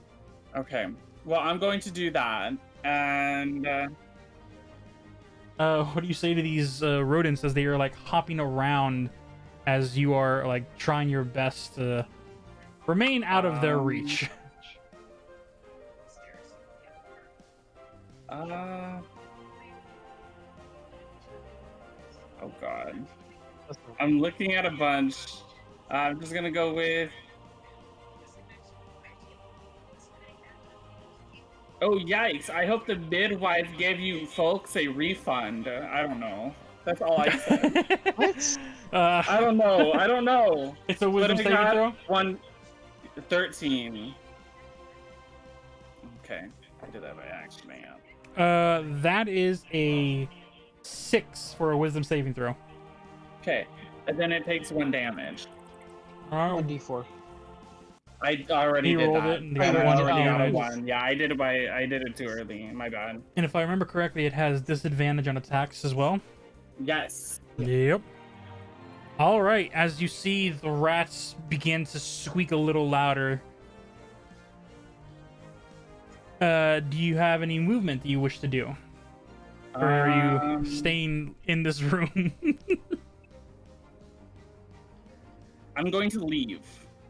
Unfortunately, leave, they yeah. would still get an attack of opportunity, leaving its attack range. Well, you do have a disadvantage, so It does have disadvantage. You are correct. I'm going to make it anyway. All right. So the first roll, the high was a 19. See if it gets lower. Oh my god. And it gets Better be. significantly lower. What is it? 7 plus 2 does a 9 hit. No, it misses. As the rats lunge, your fairy form just like flies and almost like an aerialistic plane just dodges the missile of rats that are trying to latch onto you. You Help can me! you can move. There's rats. I'm gonna go right there. All right, 5, 10, 15, 20. You got 10 more movement. Okay, I'll do more. Boom. That works. There's rats, you guys! It's a swarm! That's your turn. Durant, you're up with Una on deck. Okay, we'll go 1, 2, 3, 4, 5. As you are And, inside with this like swarm of rats, you see like they're just climbing on top. You hear just the cacophony of each one of them squeaking when it moves and shifts. I hate this. I'm gonna smack him with hammer. Make a smack. Wacha. 23. Oh, the music is... 23 Oh, will music hit. is fucking up. That's my Okay. stream. Yeah. Not the stream. Reload the stream. Love the stream. What? Stream. Wait, Oh, you're not supposed to see that. my spell slot. Do I want my spell slot? Alright, which stream are you fucking on? Good. It's well, it's taking 6 damage regardless, but I'm trying to decide whether or not I wanna Drop spend the a spell slot to do more damage. Yep. No, I'm just gonna take the 6 damage and be happy with it. All right, as you slam down your hammer, you just hear the sounds of crushing liquid bodies. And as you see a good Ew. chunk of them get destroyed, You see as the rest remaining are starting to climb on top of your hammer and just swarm. I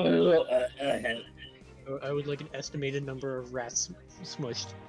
From what you can tell, it's hard because they're just constantly on the move. So as you lift your hammer, there's some that are on your hammer, some that are running around. Go ahead and make a perception check if you want. Okay. Where's there it is. 12. With the 12, it wasn't that hard. You see there's at least 8 dead ones. Cool. Okay. Shut it up.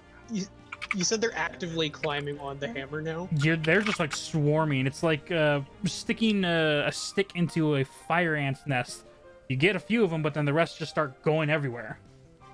I'm gonna let go of the hammer. As the hammer Maybe a terrible plan. collapsed to the floor, you see the rest are just like jumping in, around, and squeezing under, and they're just trying to form back together again. Cool. I have no bonus actions. That will be all. All right, Una, you're up. Captain Goldpaw's next. This is So to clarify, I'm able to walk under Timothy because he's flying. he is Mhm. a 3-foot individual flying. He does not take up space, so you can Nope. walk through his character. And we're taking half movement, or in combat we take full movement? Combat, you take full movement. Half movement is in case you guys trigger something that you didn't know was before, or if a landscape changed. But now you can just take your full movement. Okay.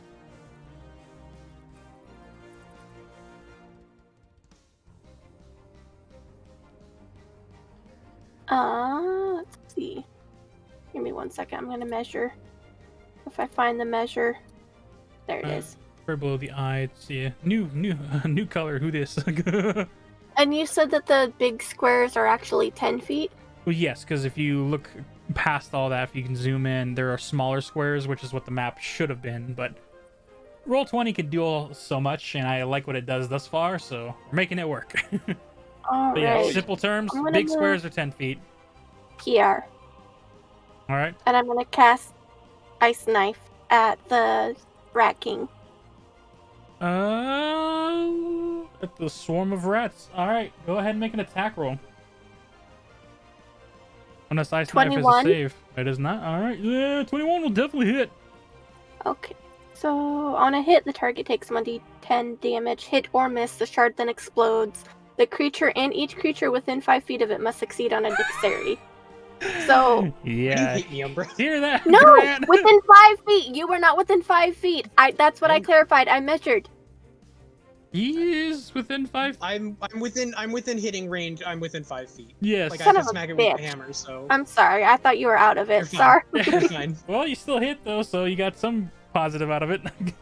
Cha. For 3 damage, and then they I- take 2d6 cold damage. I got a 17 on my save, so I'm Yeah, fine. you just had to beat a 13. They have to beat a 13. Dexterity save? Yes. Still doesn't matter. 11. Nice.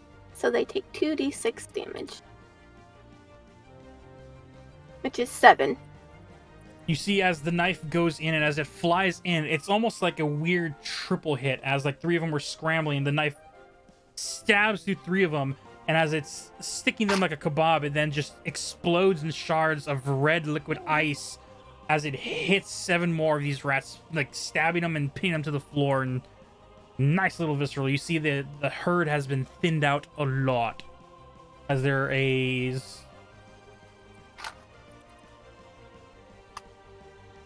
roughly counting, probably only 12 left. Alright. I'm gonna move myself out of the way slightly. Oops, not that much. There. Alrighty, end of your turn. And that's Up, the end of my...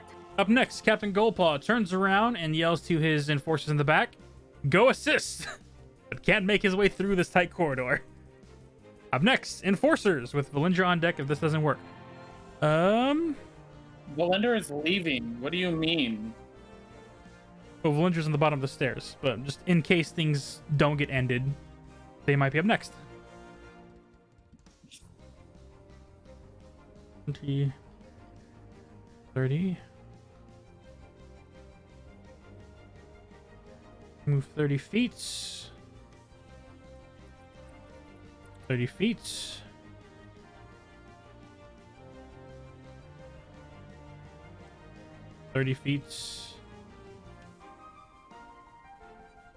And they will move closer, but because of the tight corridors, they will simply hold the rear. Valindra, you're up with Delphi on deck. Seeing as I'm not going to be able to get past any of them, I'm going to continue this way and kind of peek out, see if there's any enemy reinforcements coming this way. Make a perception check.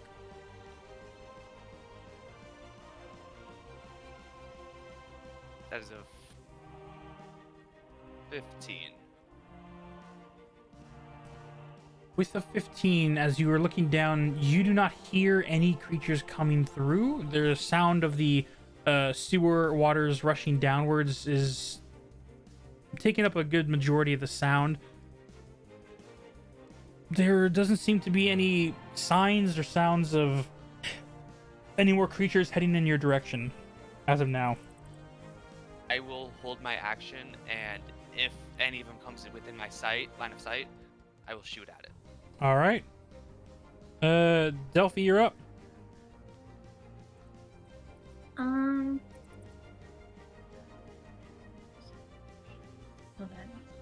So how many? Because I can't really see the squares for some reason.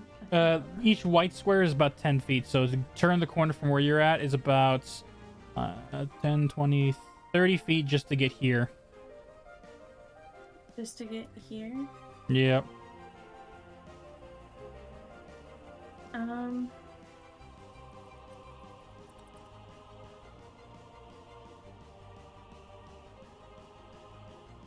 know what to do. I'm gonna turn around and I guess I'll hold something too, because I don't think I'd be able to make it very well. All right, hold your action. Yeah, I'll hold firebolt. In case you get a line of sight on the creatures. Yep. Okay. End of your turn. Finally, the rats that rolled a 6.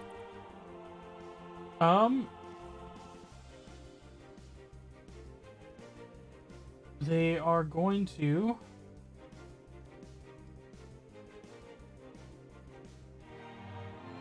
they're going to attempt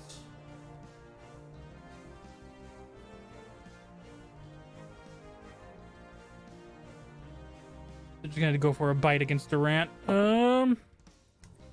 That'll be a dirty 20 to hit. Yeah, that hits.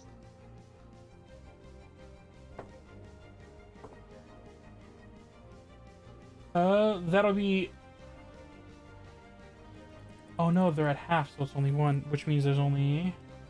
You take 3 points of piercing damage as the rats begin to, climb on your armor, and at first they, start nipping at your metal, but one of them actually gets to, one of the soft spots and, bites the back of your knee, meat section. Yeah, but they're smart.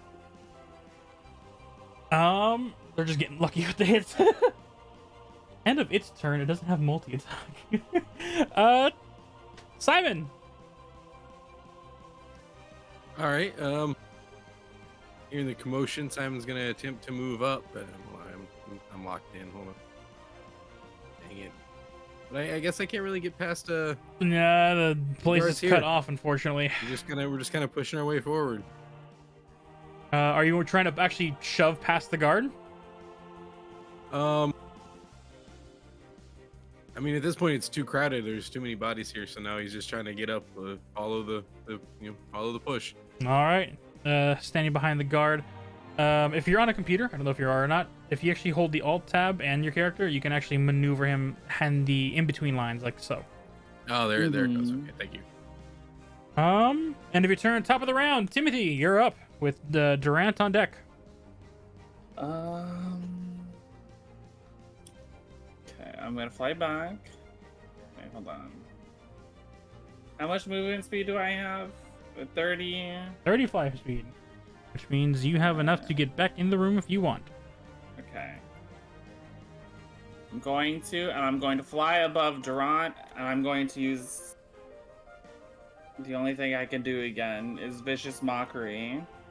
All right, wisdom saving throw And from these A things. 13. That is a 14 on the die. Well,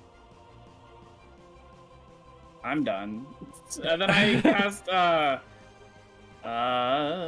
my last bardic inspiration on Duran. All right. Ray. Even though he hates me so much. No, I'm just exasperated with you most of the time. No, no, don't lie. Same thing. No, they're not. Same, but different. Same, but different. All right, Durant, you're up. Okay, I'm going to try and toll the dead them. They have to make a wisdom save of 14. That is a natural 18 on the die because they have no plus modifiers. Damn it. Wisdom. God damn Fuck it. their wisdom. They have no pluses. It's just a straight dice roll. No, I know. Mm. That's why I'm upset. Damn it, I thought that would work. However, Well- the noise, because the noise still does ring. In this enclosed corridors with stone walls around, the cacophony ringing of bells just starts to echo down where those that are nearby, Una, the enforcers, you guys cover your ears at the loud ringing that is engulfing this whole corridor area. I tried. Way to alert every other enemy. I actually didn't think of that. You're right. That was bad. Well, I guess I'm done because I can't do anything else. All right, Una, you're up. Captain Goldpaw on deck.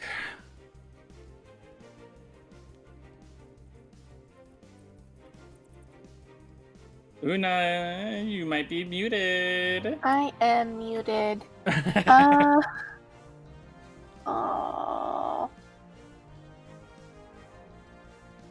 I thorn whip it. Hold on, let me make sure I'm in. Yeah, I'm gonna thorn whip it and try and drag it if I can closer to get in range for opportunity attacks. Okay. Is it a save or you rolled a hit? Well, I rolled a nat one, so Oh no. As you see the swarm of rats, you throw your vine whip out, and you see them like scatter unintentionally, but just enough where your vine does not connect to any of them. not bad. Alright. Then I step back out of the way. In which direction? This way. That way. All right. End of your turn, Captain Goldpaw. Being the middleman here, seeing his enforcers run up, but knows that Valindra is ahead of him, doesn't want to be too separated. Take a 5-foot step downward, and then yell up into the corridor. Whatever's there, handle it. Captain Goldpaw's in turn. Enforcers will move forward. We are. Well, try harder. Bitch! Yeah, dude. Get I in don't the see doorway. you doing shit. You see, as I am holding position in case something tries to come attack us. Don't give me any of that. as the enforcer turns the corner, you see him pull out a small hand crossbow, and as he aims towards one of the rats, we'll go ahead and take a shot. Don't miss. That is a natural 10, which is their AC, so the plus is a bonus. So 6. Oh, 6 max damage, so a total of 8. You see as it shoots down, once again, as they swarm around, a just perfect point where a few of them interlap, and you see the arrow pierce through 8 of them. There is less than 4 left. End of the enforcer's turn after they then just take that extra step back out to try and make some room for whoever's next in the small corridor. End of their turn. Valindra, you're up. Hold your action, I assume.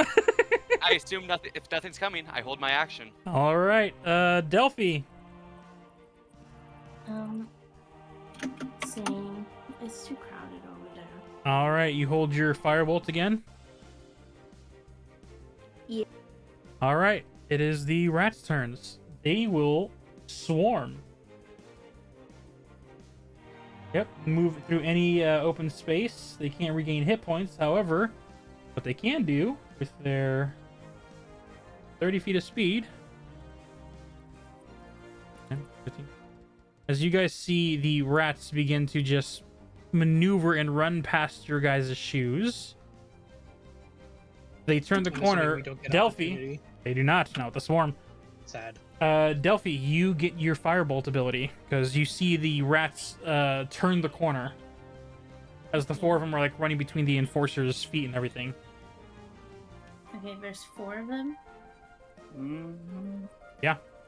Okay, so will I only be able to cast Firebolt on one, or Well, swarm is occupied. Just vice versa. This one. Yeah, they can do attack opportunities. They can't regain hit points. No, they still technically count as a creature, but when they're swarmed, it just basically means they don't get attack opportunities. But you held an action to when you see them, so that's why you're able to attack. So they still count as one entity. okay, and Valus gets an action too. Well, it's if they make it No, down no, I the don't. stairwell. Yeah. I'm very clearly not looking that way. I'm looking outward. But you get your attack, so feel free to make it. Mhm. Not 20. Ooh. With max damage alone, how do you want to do this? Oh, okay. Like as they're like scattering about, they get to one point where they have to literally like smush together in a line, and the firebolt just like hits all of them, like just like, and they just all drop, like stop. They're dead. As they turn the corner and you charge up your firebolt, you release it outward. And as the arcane energy shoots, you see the four of them as they're dancing between the enforcer's legs. They get to a point where your flame is wide enough to not hit the enforcers, but it clears out the last of the rats as they are burnt to a char. I may only have one move, but it works. Splendid. But it's level, is it level 4 or level 5 that you get fireball? And you'll have 2 moves that are essentially the Girl. same. Firebolts is a better firebolt. All my other stuff has like, it will hurt other people if they're around, so I just don't know use them because I have Earth Tremor, Ice Knife, and Caustic Brew. So all of those hurt just everyone. So Yeah. I'm like, let's not right now. As the rats are dead and burnt to a char, smashed and Mhm. destroyed in multiple ways in one, I'm going to remove them from the map for the sake of not cramping the map up too much, but it is dead near the top of the staircase. Timothy and Durant, as you are in this doorway after fighting off the rats, can you two make a perception check? Yes. Okay. Yeah. I got 15. 18 plus 2. Dirty 20. With an 18 and above, you guys once again smell a small hint of iron. Not as potent as the previous room, according to Simon, but still potent enough. Check under the beds, Durant. I will do so. As you get low, you see under one set of beds there is a completely mangled up corpse. You cannot see facial features as the face and muscles have been eaten only to reveal just small remnants of muscle tissue on the interior intestines area, as it is just a skeletal thing that these rats have been feasting off of for only God knows how long. I'm fluttering over Durant's ear and I just go, This is why he hates you. And as you see Timothy give this hurling like sensation, you like slightly tilt your head to the right to just get your head away ever so slightly. And you see Nothing on comes the down. other side of the bed, there is a small chest. That one's the mimic. Be careful. Check it out, I was Dron. just about to say that. I'm gonna go examine the chest. Do you pull it out from under the bed, or you just look at it from where it's at? Oh, like it's under the bed. Oh yeah, sure. We'll pull it out from under the bed. As you slide look this at it. chest from under the bed, you see it's a small wooden box, sharp edges compared to a round treasure chest, and as it's there, you see there is a little hole to have a key slot be pushed in. It might be It's- somebody's toy chest. I would like you to make an investigation as you drag the chest out from under it. Just Dron. 17. As you pulled the chest out, you do hear the slight clinking of something metallic inside. What's in it? Did we get a key at some point? I feel like we got a key at some point. Or am I losing my mind? I think you're losing your mind, Dron. I don't remember any key. Okay. You hear as you Break it guys are open, there, the break it enforcers are shouting down, "The enemy's defeated! The rats are dead!" Break it open. Hello? There you are. Hello? Hello? Okay, cool. My internet's deciding to not be nice. Can I look around for a key? See if there might be a key around somewhere? With a 17 investigation, you look over to the body and you see almost like under its back, there's something sticking out through the remaining meat that is there. I'm gonna try and reach in and try and touch as little of it as possible and get the key. As you lift the skeleton with like that not wanting to touch the food on the plate, like finger flick to just get enough off the ground, you get underneath and you like pliers with your fingers pull this key out from under this corpse's body. Cool.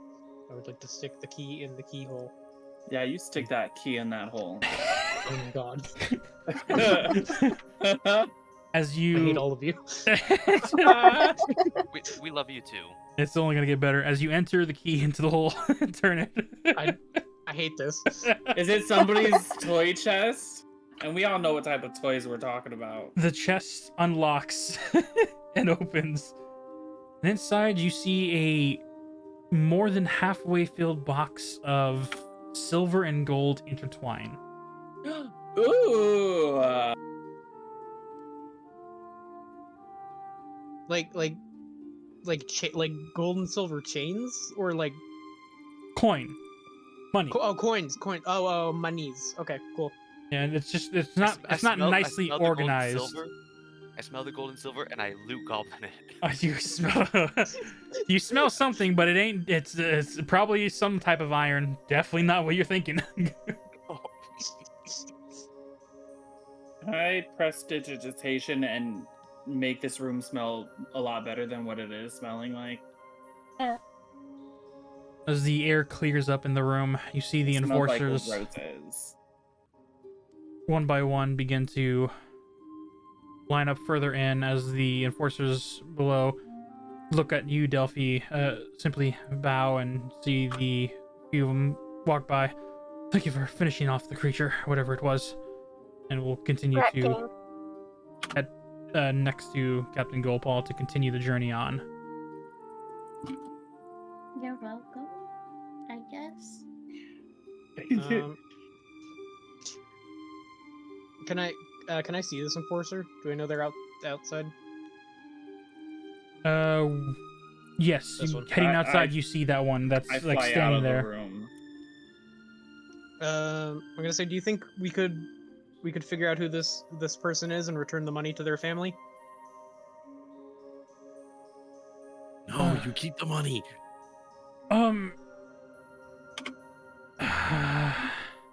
I would have to talk to the captain about it unless you're able to find something that can ID the individual. Nothing short of a cleric casting reanimate corpses is the only way we can get a name out of it. I'm assuming there was nothing on them that was identifiable. Nothing really identifiable because the clothing, the muscles, the material is all eaten away. On a side note, thank you, Lesby, for the raid of the 5 people. Welcome to Platinum Star City. Welcome, yeah. Our adventuring heroes in this D&D game is currently in the middle of sewers and just defeated a swarm of rats as they now discovered a small little pocket of treasure. I'm gonna relock the chest and put it in my bag for now. As you relock the chest and remove the key, you put the chest in your bag. Slightly heavy, but nothing you're not used to. As the enforcers seem to be in a more defensive, alert position, ready to go for any more surprises from the enemy. Okay. As Captain Goldpaw looks to the back group. Seems like things were taken care of, Valendra. We'll continue to move forward cautiously.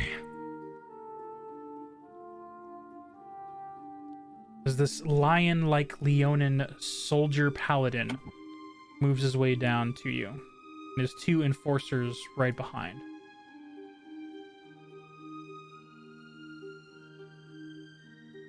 Do the rest of you follow up and complete the lineup? Yes. Yeah. I'm sorry. I'm adding a chest of monies If you to want my to, inventory. do you want the specific amount, or do you just want to have it as chest of money?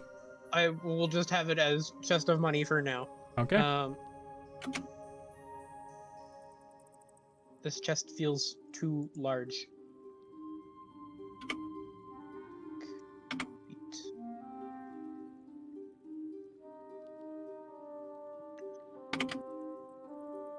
I assume we're Yeah, back it's to the 15 way feet. too fucking big. We'll be back to the 15 feet. Yes. Okay. We're gonna I just- line up the individuals on the stair line, and then we can continue from there. So your first 15 can go to there if you're ready. But That's as far as it's by 15 right there. oh, we're lining up at the staircase. So whoever wants to go next in line, and then the soldiers are gonna be taking up the rear.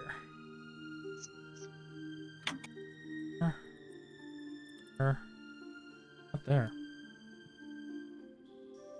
Because I need to keep track of this. I hate to do this to you, but I'm just gonna be numbering the soldiers. Poor soldiers. They don't even get names. Well, not unless you ask them enough to come up with something on the spot. Please don't.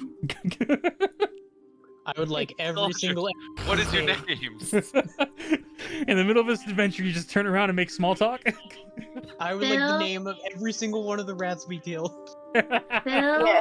Lil, Bill, Jill, Quill. No. The enforcers only hire individuals if your last name ends in ill. Oh, For Captain one Goldpaw, is Captain Goldpaw just is the exception. one's just named Dill. His name is secretly Gil. Oh. Hey, Dill Pickle. He's Gil Goldpaw. Unless Yeah. you actually ask them for their names, I am going to ask that you all line up. I'm typing things. I know. I'm gonna move your character for you. You're there. Thank you. Perfect. All right. Valendra taking up the lead with Captain Goldpaw ready and right behind you. I moved my 15. Yep. As you head back down into the opening, you see the small spatters of blood where the last battle you guys had when you were here. Captain Goldpaw, who was 15, the doorway, as the 2 soldiers will follow down in suit. As the conga line can follow close if they want to. If Duffy wants to move. You can't get in. She's flying. Well, I'm flying. I can't fly over conga. Una. Yeah, I can't conga past Una. As the two fairies just like fly forward. I believe I can fly. Believes he can touch well, not the sky because you're under the sewers. You can touch the roof. I can touch the ceiling. Yeah. Did Umbra step away? I think she Umbra may have stepped away. might have. Let me go ahead and move for her. With a little footing down. 15 feet from Belindra. I move 10. I'm gonna jump across. Oh, okay. Go ahead and make a athletics check. Can I use acrobatics? Because I will do it with flair. How do you flip? I will do a side flip. All right, go ahead and roll that acrobatics. That is a 17. With ease and as graceful as a flamingo, just flapping through the air with no difficulty as your legs land on the other side with grace. Did you say as graceful as a flamingo? Have you seen those things run on water? Those things look like they hover. Okay, fair enough. I was about to be like, they're not very graceful most of the time. Captain Goldpaw, 5, 10, 15 down. Soldiers, 5, 10, 15 right across. Soldier, 5, 10, 15 upward. As they get ready to make a small perimeter as the rest of the people come down. Una, 5, 10, 15 to the bottom of the stairs. Yes. Right behind. Soldiers, Going right behind. right behind each and every one of you. Valindra.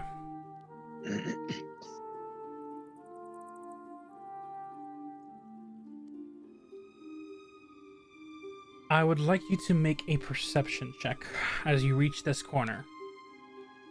As I reach the corner or get past it? As you get to there. Okay. Be a good one. Ooh, that's gonna be a dirty 20. With a dirty 20. How are we getting all these 20s? It was a dirty 20, so it just added up to it, because if it was a Oh, natural okay. 20, it tells a whole new I ball game. misheard. I was like, no way. Rolling good and crazy good. This sounds like Using loaded my dice. evil dice. This sounds like... Go. I lost my token. Give me a sec. Sorry about this, chat.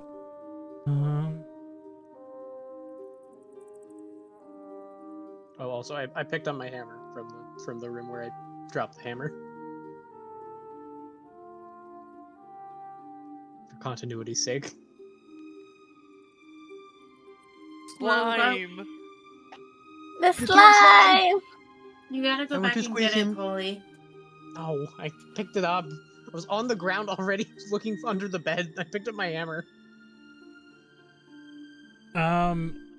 As you turn the corner, you hear the slushing of the slime-like creature just oozing its way down.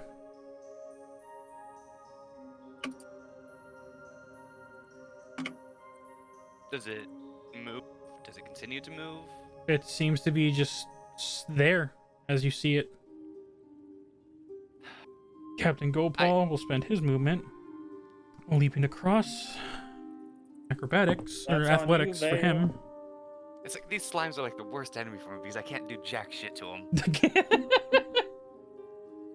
You better get away from them, then. 5, 10, 15 for the soldier. Acrobatics check for the... Oh, athletics check for the soldier. 13 plus 3 will do it. As they begin Someone's to totally gonna create miss a this. perimeter. Don't Well, think you so. guys might. Me and Sass are good.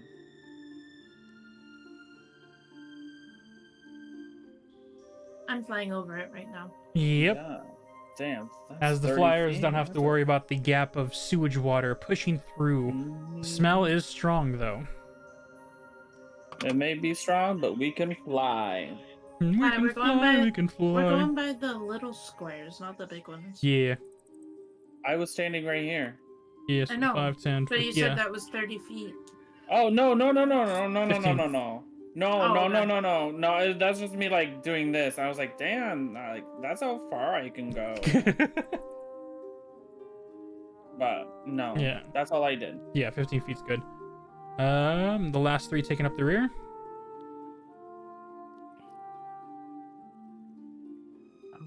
Move your person. I'm going. You only got make that 15. You only got acrobatic 15 shit. feet of movement for now. Oh, then I go there. You're going too far. Okay. You go too far. We're just following up the rear and standing in the middle of the room. Yep. Glowing mace in hand. There's a soldier on my head. Yeah, as they stumble down the stairs ever so slightly. As people are starting to kind of make their way, I'll kind of slightly call back to him. There's a slime. Previously, my arrows did nothing to it. I need someone else to come and kill it. Squishy slime. Do you often stab your jam onto your toast? I can Yes. do with it. that comment, you just see like the soldiers and Captain Goldpaw just like give that like turn over the shoulder look like, what? And some of them might not see jam the same way today. You've traumatized all of you soldiers over jam. Yeah, it's just like a slime. You just spread it like jam. I mean, isn't that just what coagulated blood is? Jam? Ew, stop. Ew, no, stop. We're not. Captain Goldpaw just speaks up. We're not talking about this right now. Well, they're talking about it. Delphi's like, I can do it. Top of the movement. Belinda can hold his 15 feet until after Delphi if she wants to move forward. It was here. Yep. 1, 2, 3. So I can move here. Can I? And you see have a it? line of sight, yes. Top of the stairs, you see it there just like slowly moving across the floor. I'm gonna cast Firebolt on it.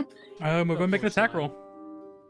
Or slime? 17. That will hit. Roll for damage. Oh my god! The poor slime. He Oh, was innocent. 2. As you launch the fireball, you see it hits the slime creature, and as it impacts, you see the liquid ooze begin to bubble like some overheated jello. I am sorry, that's the only way I can think of. As you just see as it just pops, but it's still moving. Oh no, Sorry, it's still the alive. stairs. It's just very unhappy. 5, 10, 15. Captain Goldpaw will reach the end there. 5, 10. Stop at the edge to see down that way. 5, 10. The soldier. Oh, you went too far. Into the water. The soldier will look across, see the slime already bubbling. You see him pull out a hand crossbow, and he will use his. Are you smart, soldier? You're pretty smart. You're gonna save your fire arrow. Never mind. It just holds its hand crossbow in case anything else pops out, keeping an eye in the front lane area. The rest of you, feel free to move. There are people in my way. I'm glad we're treating this like it actually is an immersion of where Una is just in front of the door. I'm sorry. That's as far as we could go right now. Yep.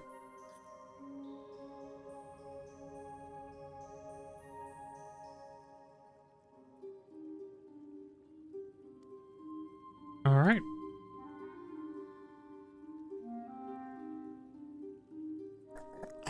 As it's just slowly moving towards you. There.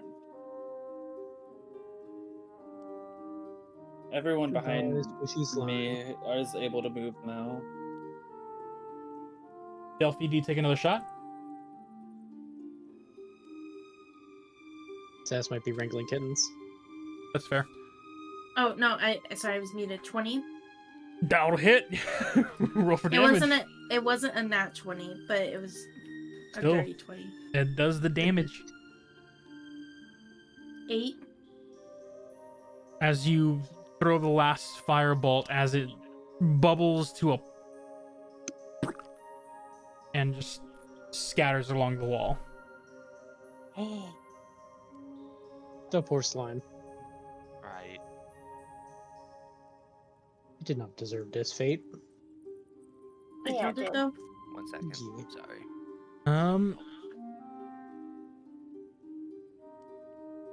Valus, Pops just make saw. another perception check if you can, please. Why? You're seeing a new perspective. Right. Yeah. That is an 18. I'm gonna need you to turn on your camera and confirm. I don't have a camera. Time to get yeah, one. okay. As they all say. That's how I cheated on classes in college. We're good. I'm kidding. I'm kidding. I knew it. We got a bad boy over here. No, if I cheated on classes during college, I would have done better. You What the hear fuck is the that? heavy breathing and growling just around the corner.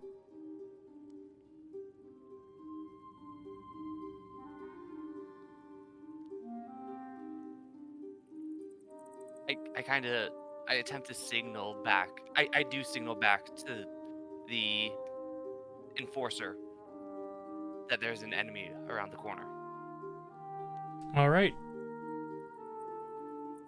Because it failed its check. I then hold my action. If it comes around the corner, I will shoot it.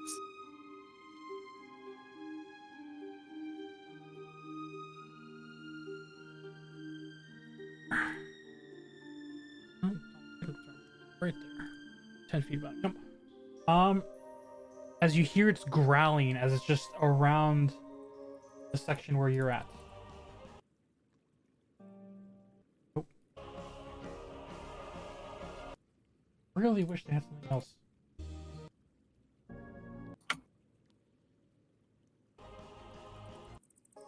I'm just gonna stick with it's mystical though. I want mystery. I want suspense. I want drama. I want my slipstream back. We're not getting any of them. I'll leave it up there for now. We even have bat sounds. That's the cave ambiance I added to it.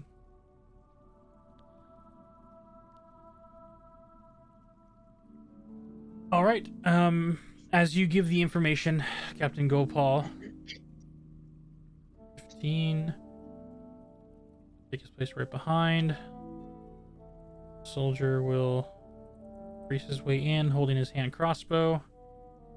The rest of you. I'm gonna jump They across. are so I'm making not getting harassed. small motions to each other. Yes. Cool. Go ahead and make me a athletics.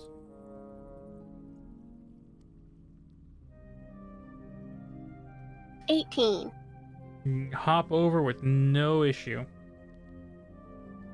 Thank you. You're gonna go there. No, I'm gonna go here. And follow you.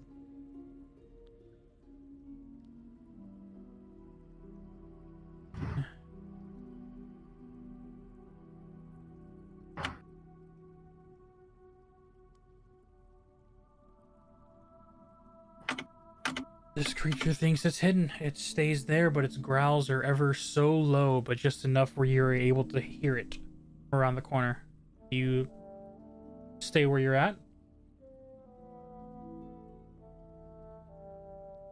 Balindra, I'm here. I'm contemplating. I am. I want to attempt to acrobatics roll around the corner and take a shot. Okay. As you have the surprise on it, because it doesn't know that you know it's there. You get a 10-foot leap, and you can get up to here as you tuck in. This one before that. which leaves you a 10-foot gap, but you still tuck and roll, turn, grab the bow, and go ahead and open fire.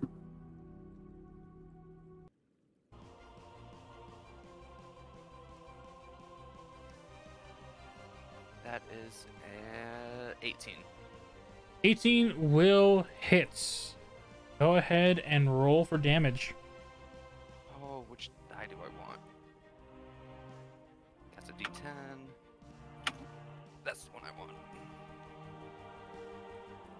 Oh, that hit my other dice. There we go. That is 12 damage. With 12 points of damage, you turn the corner, land, and as you see this massive mutanoid huge rat creature, you release the arrow, and as it pierces into the creature, you hear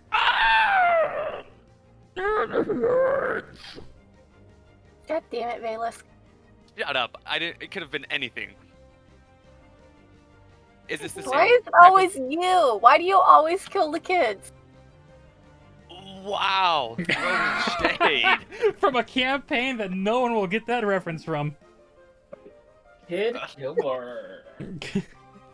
I Oh. need you all to roll for initiative after that. Thanks. I had to step away for 2 seconds. This music reminds me of Pokemon. Yeah. Yeah, I was getting that too. I was like, this is like a gym battle music for like Elite Four. As I'm looking at this creature, does it look similar to the one that we fought previously? Not what they fought, but This is the heat of the moment. It's literally you dove around, fired the arrow at where you know the creature is, you hit the creature, and now like initiative's gonna kick in right away. okay. Depending on Yep. where your initiative is, you can make your perception check then. Perfect. I got mine ready. For All you. right. 25 to 20. Oof.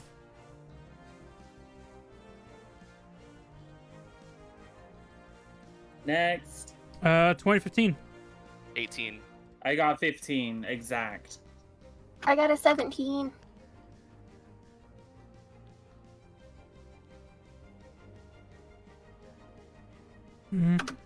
Mhm.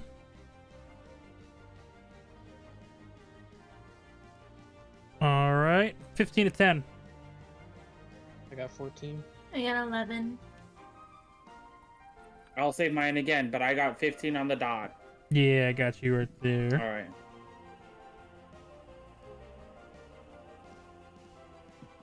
I'm in with that 3. Oof. Simon, what'd you get? Ooh. A 3. Oh.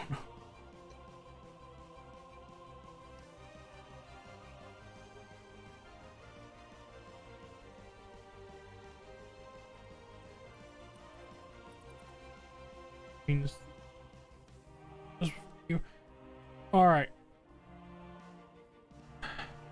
Top of the round with a 22 will be the were-rat. Oh. As it's has the arrow pierce inside, you see as it was on all fours as you initially shot it, you see it lurches upward where it's now bipedal as it grabs the arrow out of its chest and rips it out. No, bad. As it charges towards you and lunges with the arrow in its hand, trying to stab you, Valindra. That'll be a 19 to hit. That That will be 5 points of piercing damage as it lurches your own arrow into your shoulder. You hurt me. am I allowed to try and talk? Well, it's the end of the were-rat's turn, so it's your turn, so yes. I thought you were a different enemy. I will disengage All right. and put. It did take a 5-foot step to stab you with it, so yeah, it's Yeah. there. I I will put my hands up, and I thought you were a different creature. I'm trying to persuade it. Better roll To- that persuasion. Yes, I know. Persuade it how? Oh, well. To not to try and calm down. And your hands in the air, symbol of non-aggression, is your way of doing so? Yes, All right, go ahead and make a persuasion check. I did. I rolled a 19. Okay. Anything else? No. All right. End of your turn. Una, with Timothy on deck. What are you, Una? You're so far away. Yeah, I sure am. I guess I will.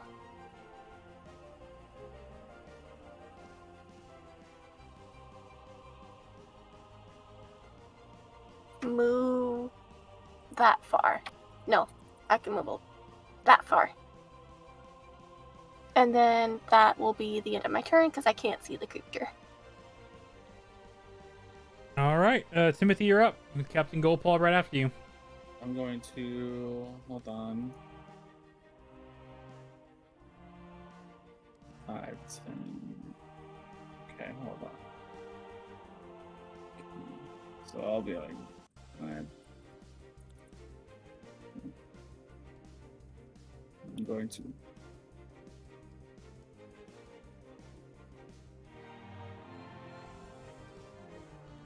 I'm going to fly right there.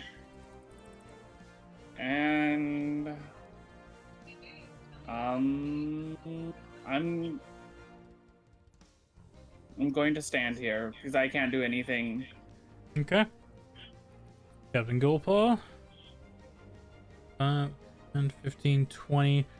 You see as Captain Goldpaw charges up the stairs, sword sheathed, turns and sees the creature on its feet and will go for a immediate grapple.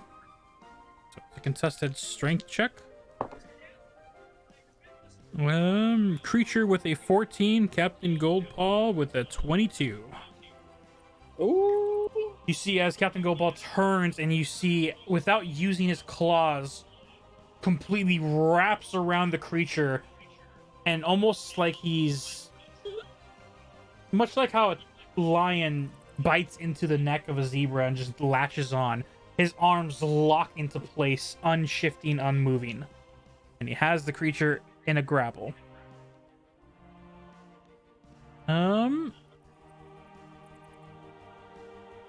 With that, he will attempt to push the creature back. Down 5 feet. Oh, it's a natural 2. Nope. As there is now a struggle between these two creatures stuck at the top of the staircase. And the Captain Goldpaw's turn. Durant, you're up with Delphi on deck. I will. Sorry. Oh, try and jump across here. Whoops. Make an athletics check. Let me move it where I want to. Use your ult. I know. I was using control by accident. 21. You hop over with ease as the metal armor clanks as it lands on the other side. And jump takes up like double movement, right? If I'm not mistaken. Depends on how distance. So- This would basically, since the 5-foot square would take up 10 feet of movement. Okay, yeah, that's okay. So 10, 15, 20, 25, 30. Okay. And that is it. All right, Delphi, you're up with the enforcers right after you. Okay, 5, 10, 15, 20, 25, 30. So I move right there. Can I make a perception check on it? Make a perception check. 11. With an 11, as Captain Goldpaw is grappling onto it, you try and look for what I assume is the curse symbol. Mm-hmm. As they're fighting amongst each other, the creature is thrashing about. Captain Goldpaw is still holding on, but not being able to hold it still completely. You can't find between this torn clothing and the thrashing fur of this rat mutated creature. You can't find where the cursed symbol should be. Um.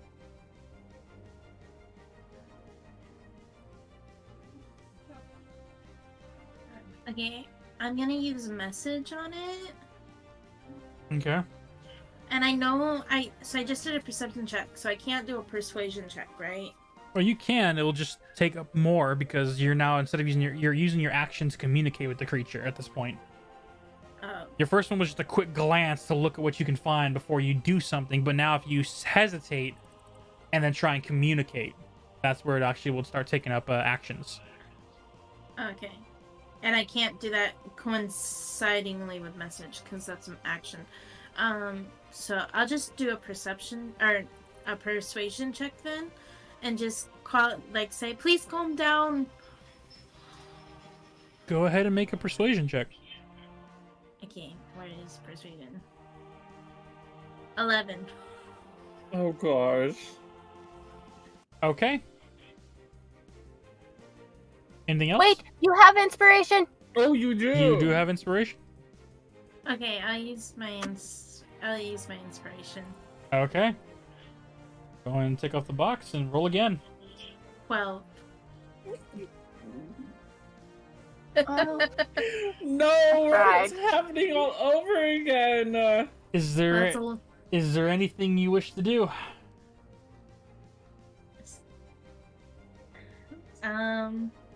I used all my movement and I used my action and bonus action, so nope, can't do anything. All right. End of your turn. The enforcers.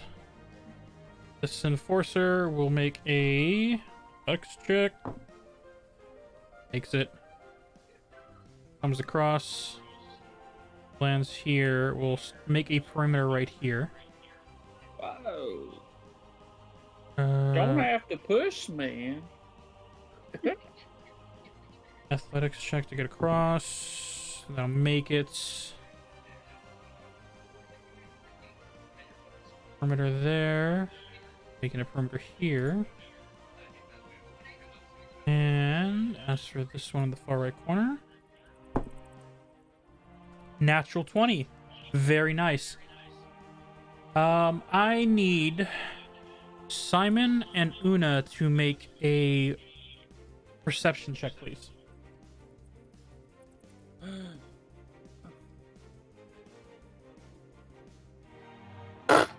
Nat 1. Nat 20. Ooh, Nice! the polar opposites.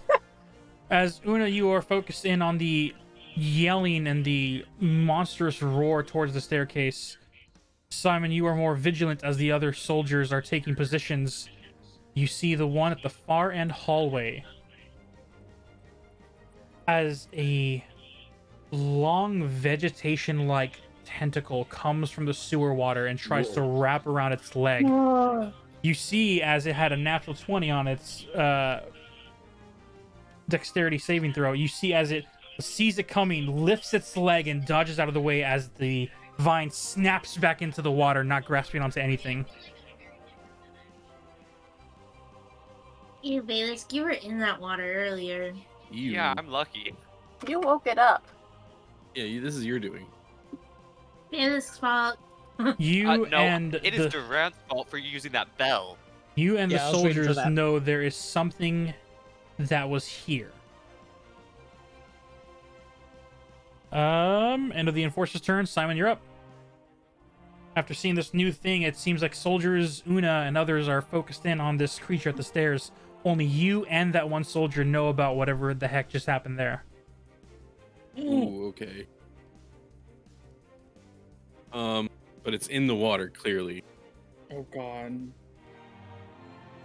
How murky is this water? Like, what can we It see? is sludge water. This is the sewer Sludge. system, so this is a brownish blue and other shades of color water. Don't ask me to press digitation it because it won't work. Okay, brownish and sludge color. That's not good.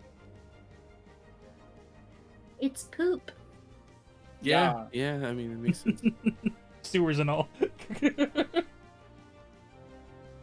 All right, well, we're gonna take. Do we still have 15? No, yeah, movement in combat full or 30? movement Full in combat. Oh, Yep. okay. Mm-hmm. Well, we can't go back because there's guards here. This is very narrow, huh? Yeah, it's a very narrow walkways. So we're gonna move up. 30 is gonna be. Are you wishing to jump across, or are you getting into the? Oh, you're moving forward. Okay. Moving forward, and then I can't do much from here because I'm not gonna be able to see. You only see the very top of the stairs as Captain Goldpaw is Yeah. wrestling with some creature that's just behind the corner. All right, we're gonna keep. Let's see, those 1, 2, 3, 4, 5. Oh, that's about it. Yeah, that's. Yeah, we're gonna keep moving down the hallway there, and then we're gonna shout out about the thing we saw in the water. How do you just yell this out in this? We're gonna shout it's in the water, get away. What's in the water? You see the soldiers are looking confused, but the three in the back look at the back soldiers. The soldier is currently having his weapon and shield pointed towards the back water. The three in the back seem to get the message. This one that's next to you is slightly confused, along with probably some of your compatriots. And that's about all I can do right now. All right, top of the round is the were-rat. Your guys' persuasion of a 19, was it, Valisk? Yep. Yep. As this creature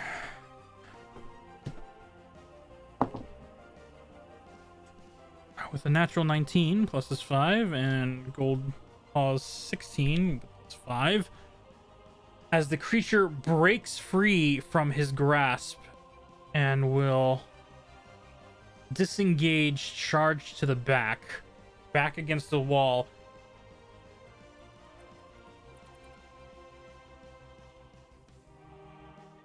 Who are you?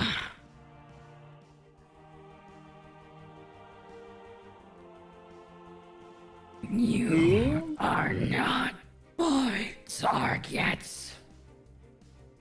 What?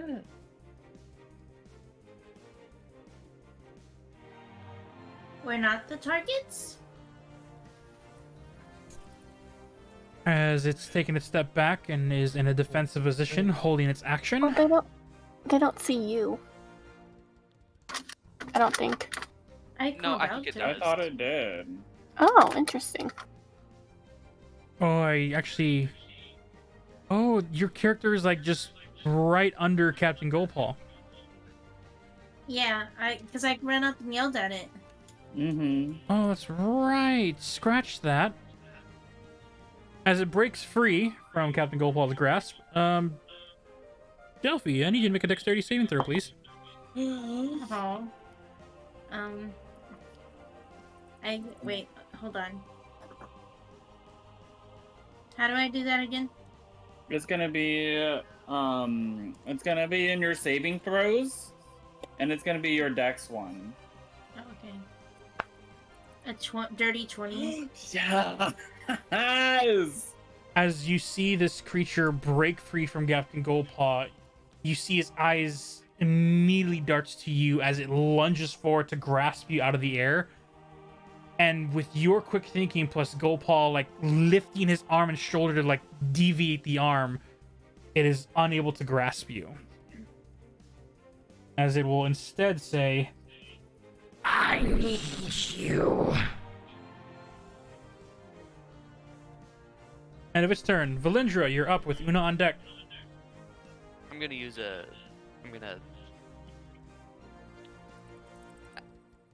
What? Good God. I'm gonna perception check just to make sure there is the mark on it, despite it talking back to us. Go ahead and make a perception check. Oh, that's a nat 20. With a natural 20 in combat, you see through the ripped clothing, sure as heck on the lower stomach this time. There is a dead tree-like symbol that you can see through the clothing. Okay. And then I want to use my action to try and persuade it. What do you say? You don't need to take her to the hag. You don't need to capture them. She has something that will help you. Go ahead and roll the persuasion check. Oh my god. Oh my god. That doesn't Well- sound good. I really wish I had a webcam. Oh, Did you double get natural another 20s? nat 20? I got another nat Double 20. nat 20s. Um, Nice. Somebody get him out of here. I think is the dice are unbalanced. Somebody It is- call it is one of my metal 911. It's my metal dice and it is slightly bigger. It is all good on my end. What's the total for persuasion? Let's see, I think it's a 23. Okay.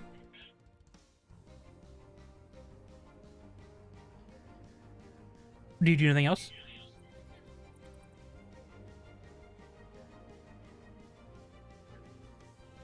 Valindra. I'm thinking, I don't think I can because I can't hold a bonus action. You can try and move somewhere if you wish. It is right there. Mhm. I can't, no, I can't. Okay. End of your turn, Una, with Timothy on deck. Okay. Can you refresh my memory? Where did that, like, when Simon, which soldier is pointing at the water with his weapons? It's This soldier here, Okay. and he's pointing directly behind him. Well, in front of him, Directly but behind him. it's in front of him. So basically, he's pointing at this water source here, towards the edge. Okay.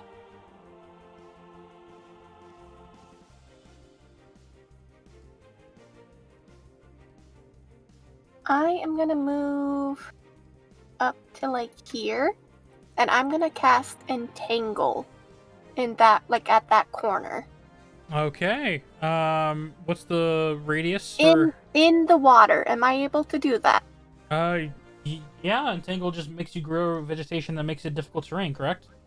Yes, in a 20-foot square. the fuck is that? 20-foot square. Yes. Oh, those. You have to go by half. Yeah. So I'm gonna try and put it like in the corner as much as possible so that it's not grabbing him, but hopefully like getting as much in the water as I can. 10, 15, 20, 25. No. 5, 10, Thank God. 15, 20. So that's the square. Okay. Oh, Okay. what happened to it? Where'd it go? Oh, I need I you don't to. know.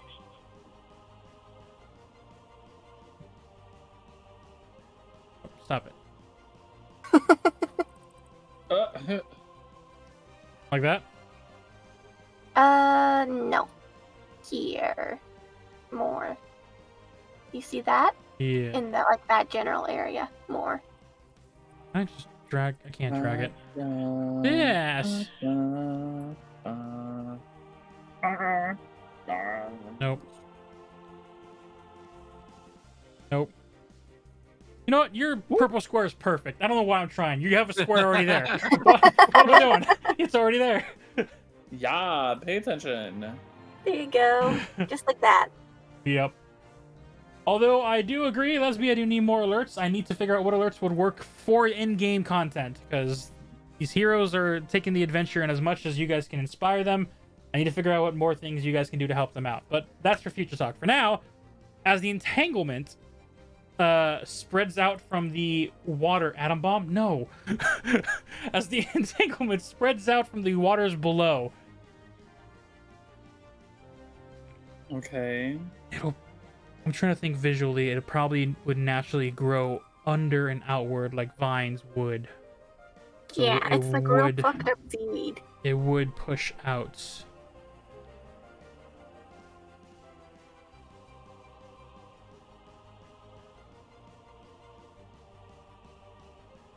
Oh.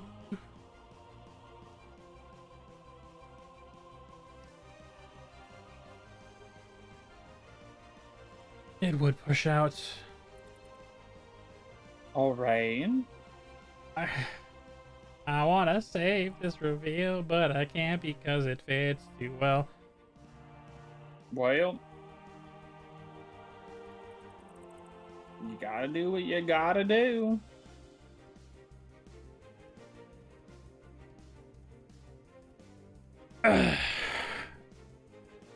You see this as the vines push up and outward. It has to make a dex save, I believe, or a strength save.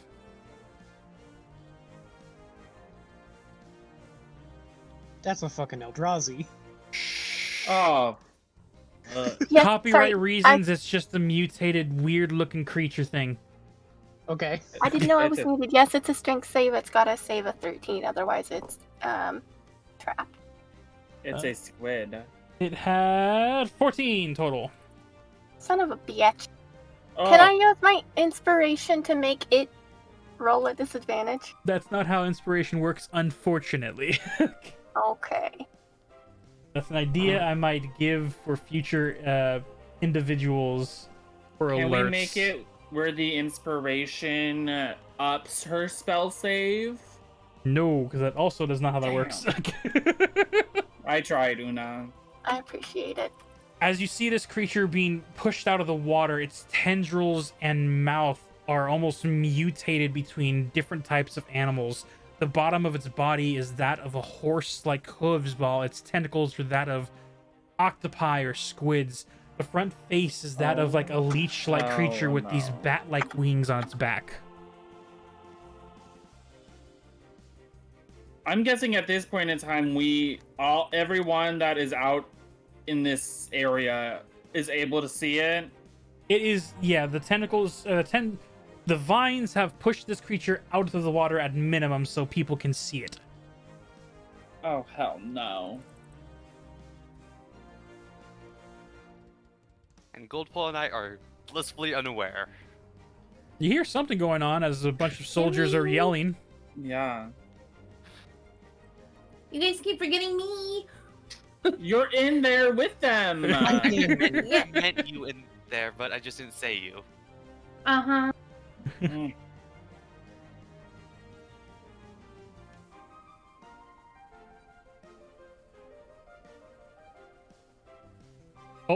Where'd it go? Wrong button. It flew away. It was like, I'm out of here. It was like this is too much for me. Bye. Going Yeah. back to the blind eternities. It's lame here. Is that the end of your turn, Una? Yes. All right. Timothy with Captain Goldpaw on deck. Okay. Let me do some figuring out. Oh fuck yeah, I can hit this bitch with my vicious vicious mockery. And I say, your mother takes up more tiles than a gelatinous cube. Or just a cube. Wisdom save? Yes, 13. Natural Did you just 16. Google D&D Ugh. Jokes. Is that what you you just Google D&D insults?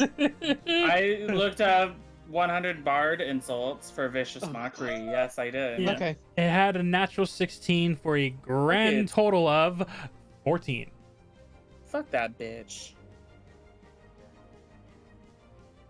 Um, anything else? Well- Movement?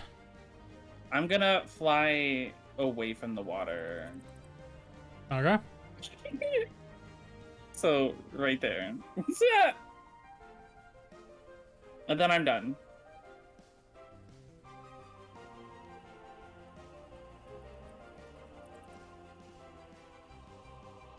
A lot of suggestions I'm going to have to read over when I get back to it. Anyway, and in return, Captain Goldpaw, after seeing this creature grasp for it, is going to go for another non-lethal strike in this particular case. 14 will not hit. Second strike. A lot better. A 19 will hit.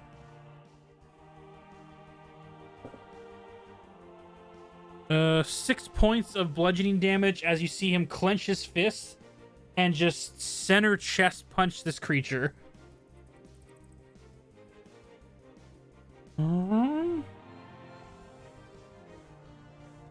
Yeah, he's gonna stay here and defend Delphi. You see as Captain Gulpaw looks at you, Delphi, and simply says, Gain some distance. end of his turn. Durant, you're up with Delphi on deck.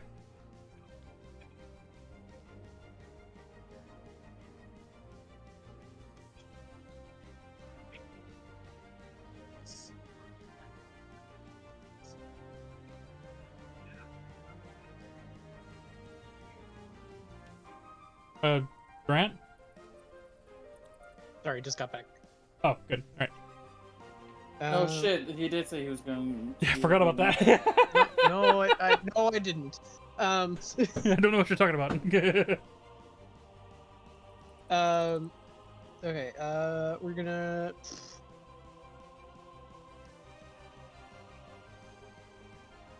I don't have a. Actually, what is the range on this? 30. You're only 50 feet from the creature in the back.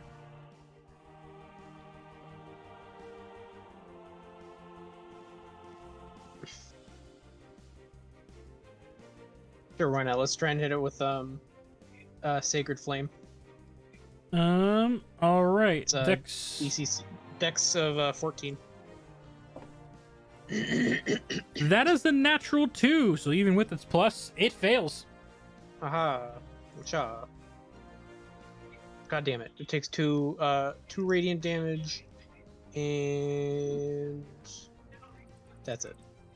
As this sacred flame casts out, you see it hits the creature, and you see as some of its flesh starts to curl from the heat of the radiant damage. Cool. And I'm gonna move here.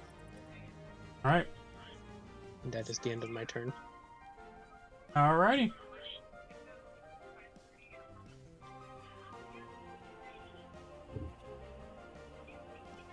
Can I do a quick talk to Goldpaw, or do I have to use my reaction for that? You gotta use that reaction. You go ahead and use your reaction if you choose to. Well, what are you trying to say? We should start there. What are you trying to say to him? I want to tell Goldpaw we need her close for the item.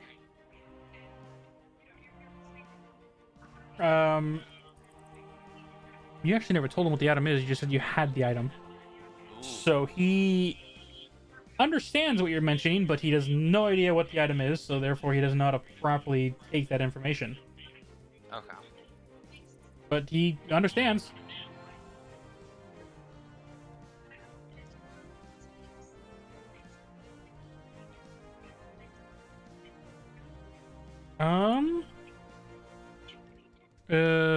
Durant's all that he does. Delphi, you're up next. Delphi kind of like flies over. We stay within like the same because I'm like kind of like right behind his arm. I like fly up over his arm, and I take the coin, and I'm gonna try something. And if this doesn't work, I'm gonna be kind of sad. I'm gonna throw it at him. Yes. Okay, So so Because we don't know if he needs to be subdued or anything or calm. so as you're already in his range right there. So are you just taking the I'm coin just, like- out and just chucking it at it? Yeah, I'm just like tossing it towards his belly. Just Go ahead and make a attack roll. This will be a throwing weapon, so it'll be your dexterity. Go ahead and add your proficiency to it. I don't know how to walk me through that. So do I just click the plus Roll, one on yeah, dex? you roll a d20, add the +1, and then add your proficiency bonus on top of that. What? Okay. In the bottom left, there's that dice. You can click Yeah. it.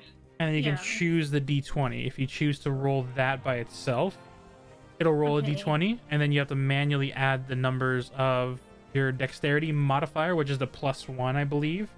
Yeah. And then you get a +2 to your proficiency bonus, so you get a +3 to this. Oh, okay.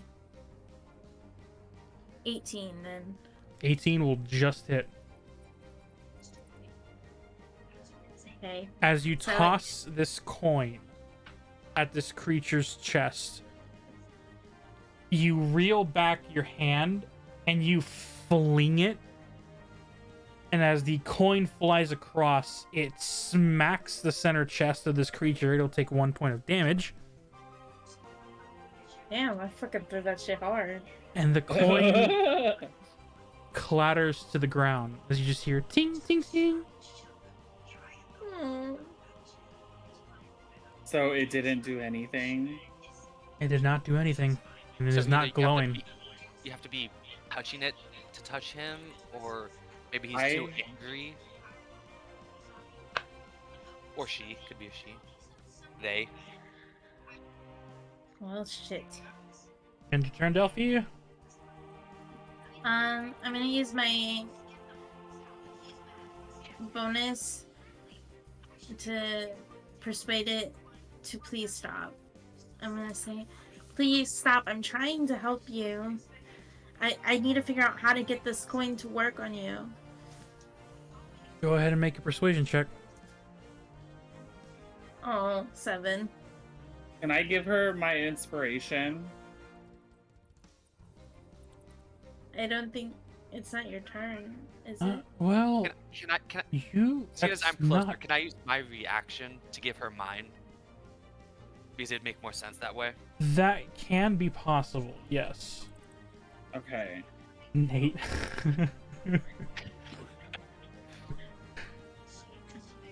So do I have inspiration then? If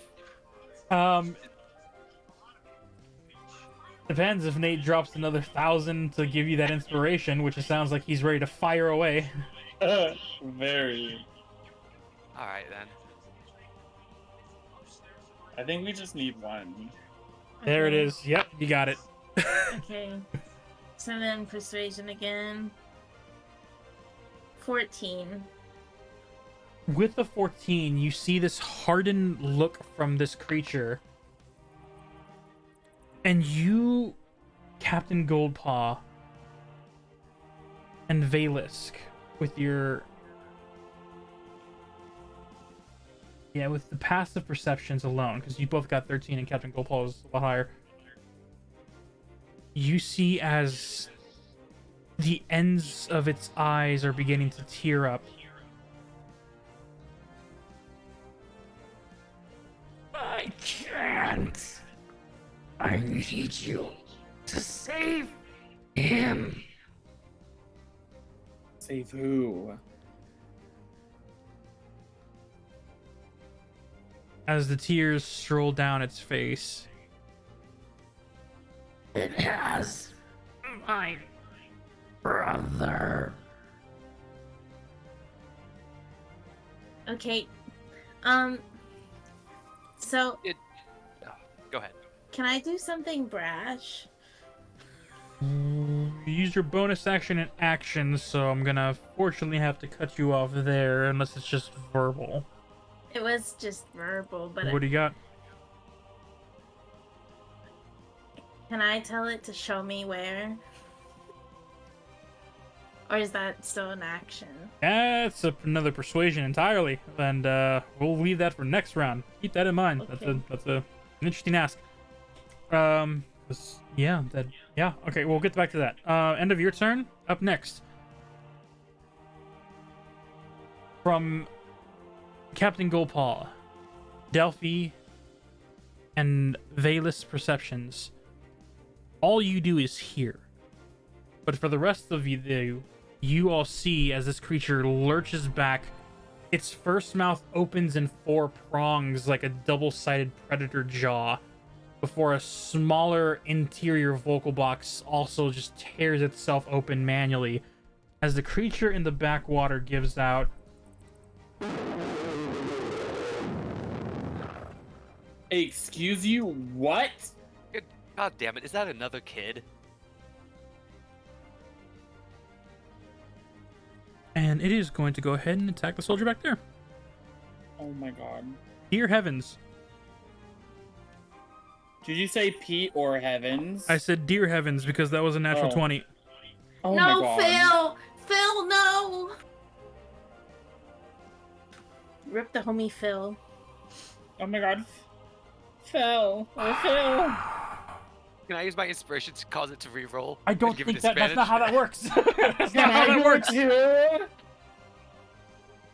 I think you should allow us to do As it. you guys see, as the first interior vocal box shoots out this green, very familiar viscid sludge that latches on to the soldier, and then it sucks it in as you see the whole mouth opens and takes him in whole. No!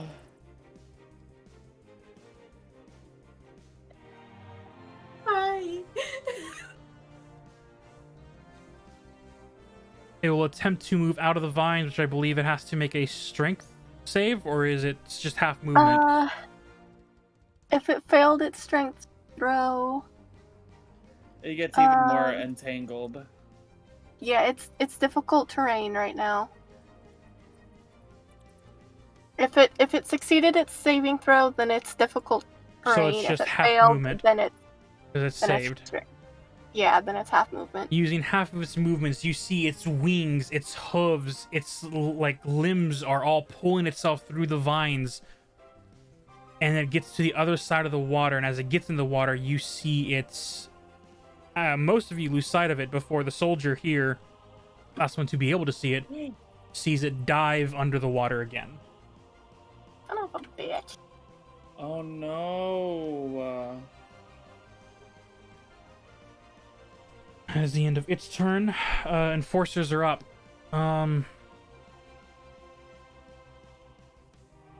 my god.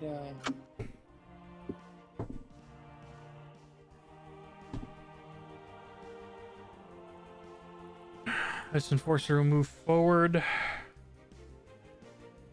The pipes are blocking him, so he doesn't have much to work with. And they don't see it, so they will fire blindly in that creature's directions where they know. And you see their crossbows. Both of them that they fire has a red-tipped arrow. Disadvantage because they can't see it. Lowest was a 14. Oh, lowest was a 16. Second attack. Lowest is the natural 1.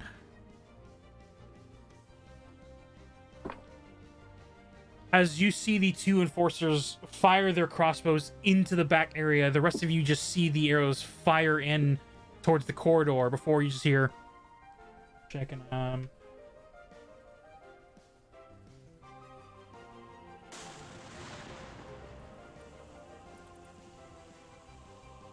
as the first explosion goes off, the second arrow fires from it, giving off another explosion in the distance. Some red flames bigly spewing out of the water.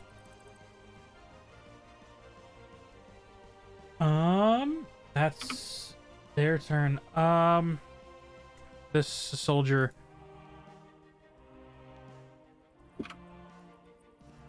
Awaiting orders, Captain Goldpaw. Simon, you're up.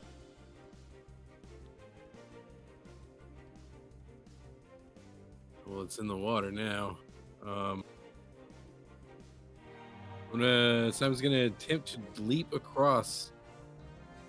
Make an athletics check. You're athletic, better be good boy. A 6. Oh. Inspiration. Use your Use it. inspiration. Choose it. No. We saved that. As Well, now you you're. jump across, your distraction of the explosions, your eyes take your glance off of where you need to step, and you step too shortly, landing inside of the water. Oh The no. poopy water. Yeah, And I know how you feel. And now you're being whisked away. you get dragged for the first half 15 feet in the Oh water. no. As you see, Timothy, as Simon jumps across, you see his foot hits the curb, slips, falls into the water, and is being whisked away downstream. Timothy says, "Oh shit! Peace But- out! I can't help you! I'm too tiny. That will unfortunately end your turn, Simon. Damn. No, we're in the middle of battle. I think we could take like Oh. 5, 10. It's top of the round, so this actually would be a perfect time to go ahead and take a break. So we're gonna take a 15-minute break, chat. We will be back shortly, continuing the either subjugation or elimination of the last remaining creature. We shall only see and hope for the best. See y'all in Bye, 15 Simon. minutes.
Ladies and gentlemen, we are back in the heat of the battle.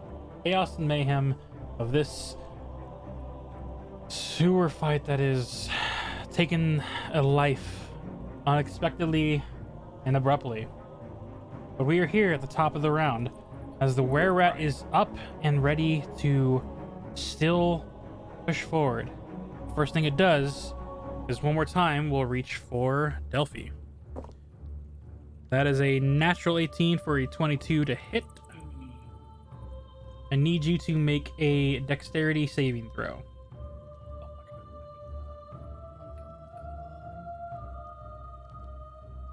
And As Can I use You- my reaction you have a to skill attempt that, to push to attempt to push it away from Delphi? unless or am I not there close are enough? there are actual feats that let you react to save others. Oh, okay. So unfortunately, Okay. at level 2 especially, you guys on top and Timothy from the bottom of the stairs, you see as Delphi flying gets snatched out of the air with this mutated clawed hand. Oh god. And this creature, he uses action to do that so he can't disengage, but the creature being desperate will try and run. Valindra, Captain Goldpaw will have attacks of opportunity. Goldpaw will go immediately for a grapple to pin this thing down.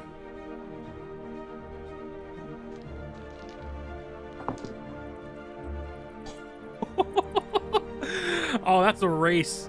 The creature got a natural using 16. Oh, messing up. I'll Music take care is of it. wrong, Yeah. Yeah, I'll take care of it. The creature got a natural 16. Captain Goldpaw got a natural 17, and then they both have a +4 to their strength. That was literally like just a fight right there, but Captain Goldpaw is able to keep the creature and grapple him to keep him from running away. Oh, thank you. Yep, it was getting bad. I know. Bummer.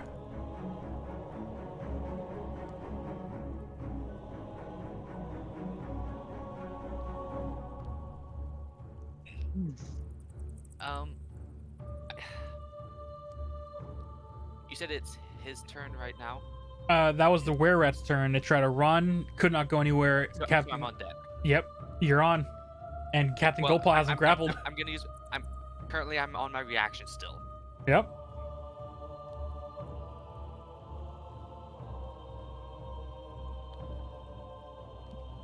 Can I reaction to? No. No, I can't. I'm not gonna use my reaction for anything. All right. No. Creature's currently grappled. It has Delphi in its hands, but it cannot go anywhere because Captain Goldpaw has him. I will use my bonus action to grab my rope, my 45-foot rope, I think now. The hemp rope. Yep. 47, something like that. Oh.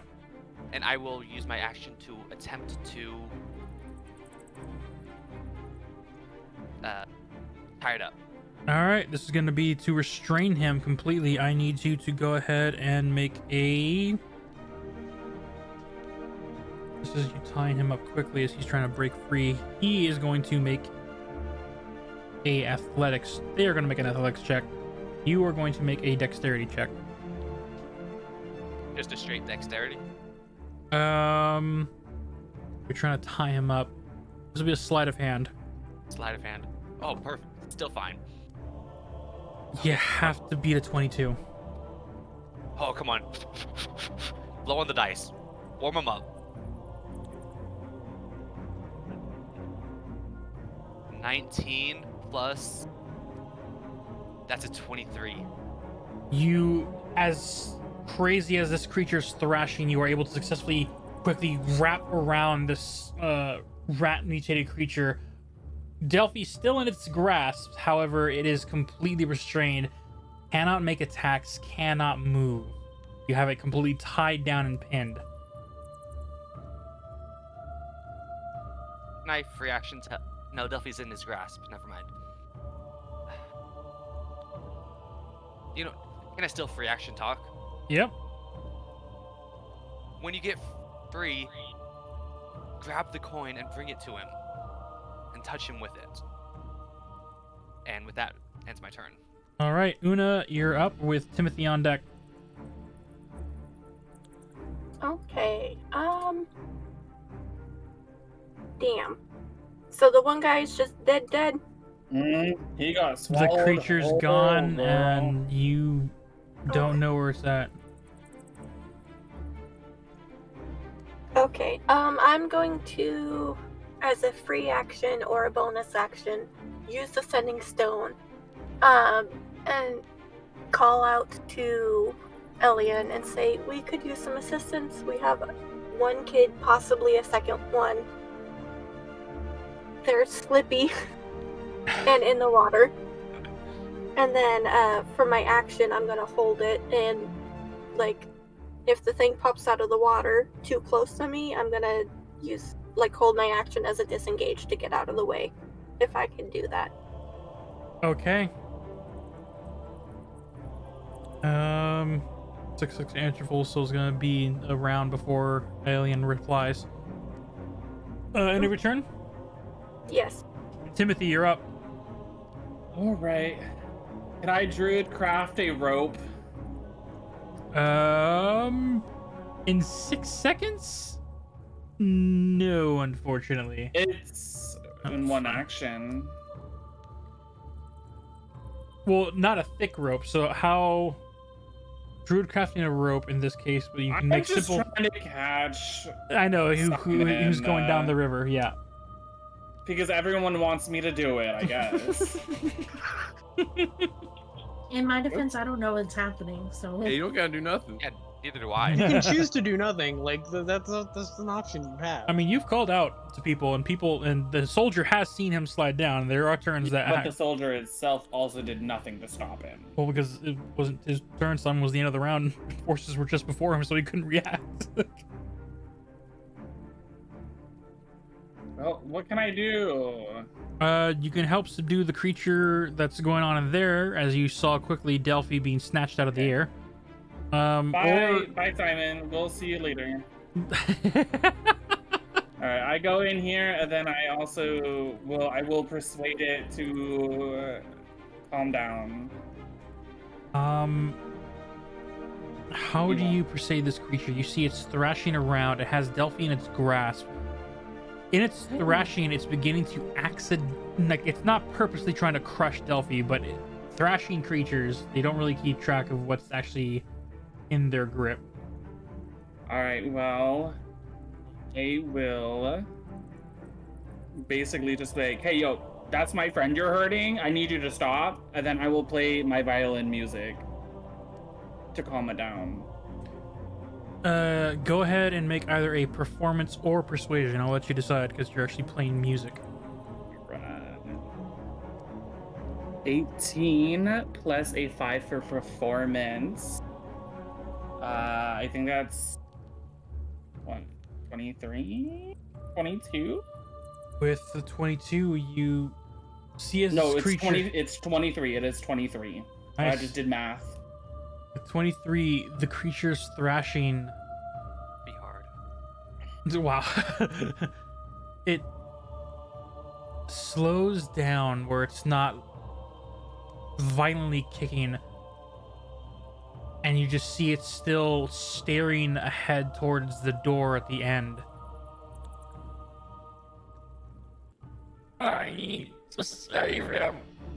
This is my key to save him. We could save both of you, buddy. God. Children, I swear. And then I'm done. Okay. While still playing the music, of course. Just yelling your frustrations while playing a soothing violin. Let's go. Yep. And to return, Captain Goldpaw is gonna just jump past the bargain stage and is gonna go straight for a strength check to break either the wrist or whatever to get Delphi free. Oh my god.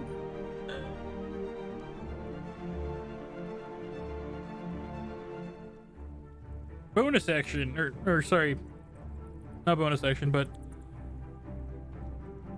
second attack because the first one failed. He's doing it again. The story writes itself. You see as Captain Goldpaw, much like someone trying to have them release something that they have gripped in their hand, is trying to carefully get Delphi out of this creature's hand, but this creature is refusing to let go.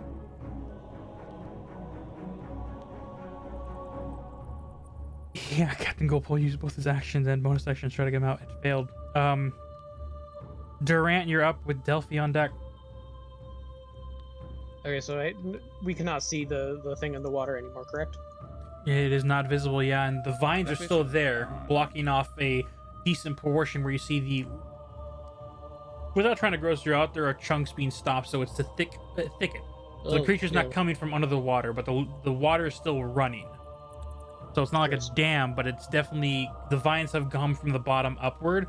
Or if the creature tried to maneuver through it, it'd be like a spider web where you'd see the vines moving underneath, but it has not moved since the creature submerged.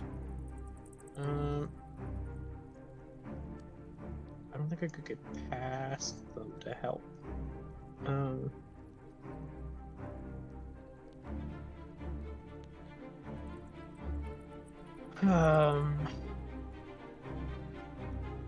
So we would have known if it had moved down this way. Absolutely, Right. you would have known if it would have even got back entangled into this spot.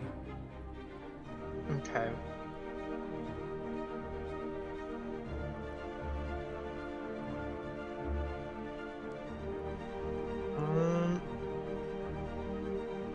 Let's see.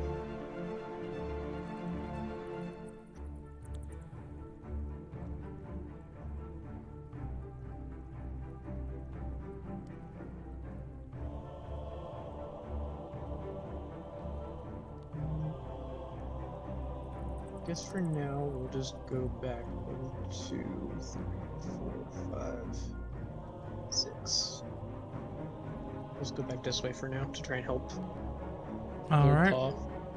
As you head to the stairs and turn the corner, you see the cavalcade of a dog pile while this rat creature's tied up, has Delphi in its hands, and Timothy is angrily playing the violin to soothe it.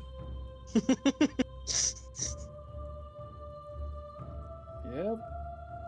End of your turn? Yep, that's the end of my turn. Delphi, you're up. You are Um, grappled, but you can still make attacks if you choose. You just can't move anywhere. So you can also try and break out of its grasp if you wish to test your athletics against his. I don't have very good athletics. But like you can still How- attack, so if you want to cast spells, you can. How free are my arms? Are they free? Yeah, he basically has you in that weird like Attack on Titan reference, but I don't know how many anime fans are here. I am. I've watched it. Yeah, it has you like a child holding a doll. He has you wrapped around their waist, but your arms are free. Ugh. The most annoyingest one.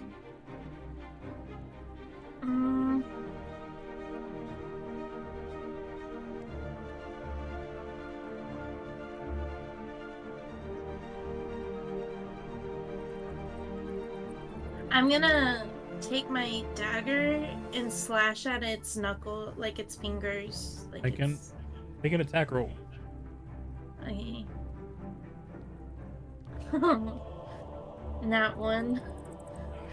As you lift your dagger to slam down, the creature begins to slightly thrash again, and as it does, you try and slash down at the fingertips, but you can't get a good angle on it, and the leathery skin of this rat just, not damage-wise, but it does peel to deflect the dagger.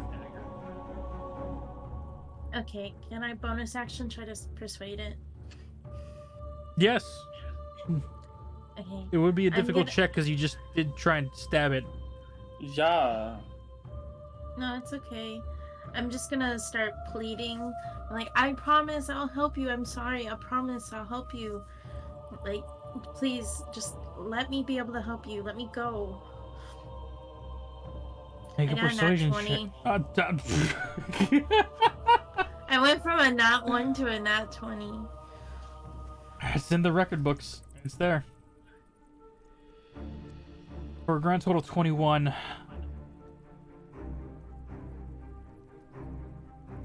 such a hard fight. This creature is tasked with one thing, to save its family, but at the same time doesn't want to do this. As this creature begins to slowly once again lose its heart of the fight, it doesn't let you go, but it's not thrashing as much anymore. Okay. End of your turn. Yeah, I can't do anything else, so. Enforcer takes a 5 step to the right. Enforcer, 5, 10, 15, 20, 25 down. 25 down. This one goes down to Simon. I need you to make a strength check, Simon.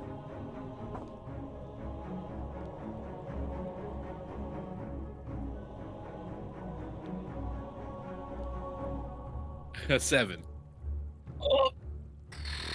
Making this difficult. The soldier reaches down, grabs a hold of you, and you are not being swept by the current, but you see the soldier is quite literally holding on to one side of the wall and is keeping you still, but the current is like sweeping you where it's almost pulling him in if he didn't roll that 17. So he has you keeping from sweeping under the wall because right behind you, what you're looking at, which I can reveal the fog of war, is a tunnel access point where it squeezes down to a narrow and jettisons you below ground that you don't know where it's going to be ending up at, or if there's even a surface to go to. Uh-oh. But the soldier is able to hold you still. That's the soldier's. You're gonna die in poop. That's the soldier's turn. Simon, you're up. Make a strength check once again to pull yourself out. Does he have 18. advantage? 18? Yeah. All right. As the soldier's being the brace, you like climb up his arm, launching one hand to grab his forearm, the other to grab his bicep. And as he finishes lurching you up, you are out of the water. Oh, thank God. You are approximately right there.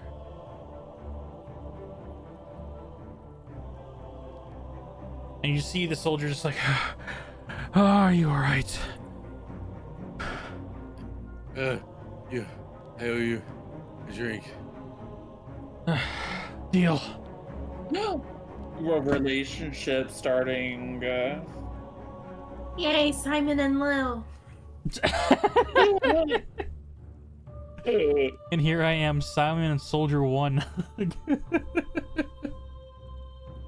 I'll probably have to think of names. I'll get there at some point. Simon, you have half a movement, 15 feet, and you are soaking in things you don't want to think about. Am I up or am I prone? He pulled you up, so your half movement to stand would get you on your feet. So you have 15 feet of movement afterwards. Okay, yeah, then that'll be right about there. And as you move up your 15 feet, you get to there. End of your turn, top of the round, the were-rats. This is going to be a... As the group of you see this creature there, this is going to be a wisdom saving throw from the creature. That is a natural 1.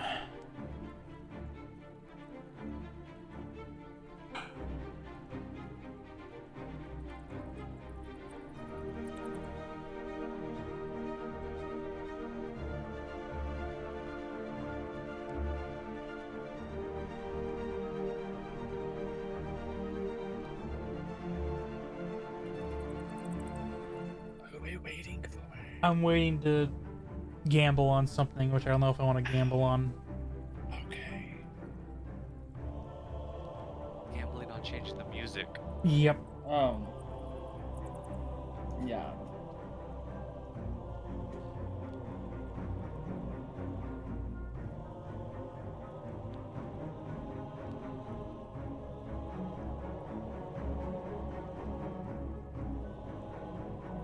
All right. Don't copyright strike me. We do this for the fun of it.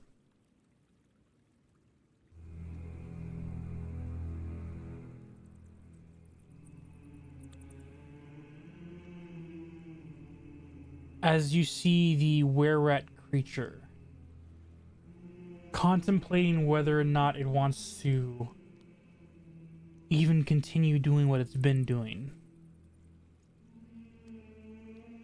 Those of you surrounding begin to see a slight red glow before a grunt of pain.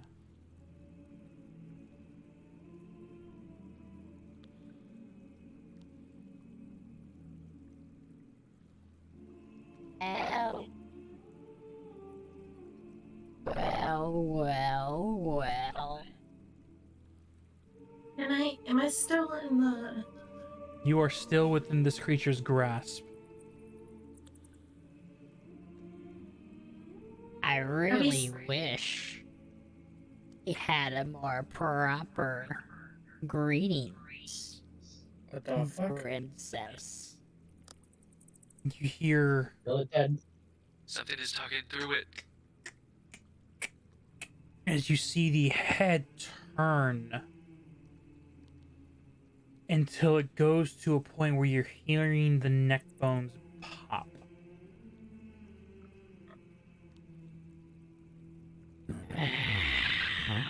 There we go. Can I, like, while this is happening, like, panic, like, gasp out, like, the coin to, like, Valindra? I will allow it. I have a question. I would be able to bonus action or reaction pick it up, but Yeah, I will allow it in this particular moment. You go for the coin, and as you pick it up, what are you doing with it, Valindra? I'm gonna give it to Delphi. As you hand the coin to Delphi, her free arms still is able to collect the coin. It's in your hands, Delphi. I, like, start... How far away am I from this glow? Like, you said it's glowing now, It's right? glowing in its stomach area, and it's bound, so its hands are at its side. You are within touching distance. Okay, I reach out and I try, like, I press the coin to it, like, I just keep trying to, like, push the coin into it. As you begin to push the coin into its side, you are met with the panic that the coin is not glowing.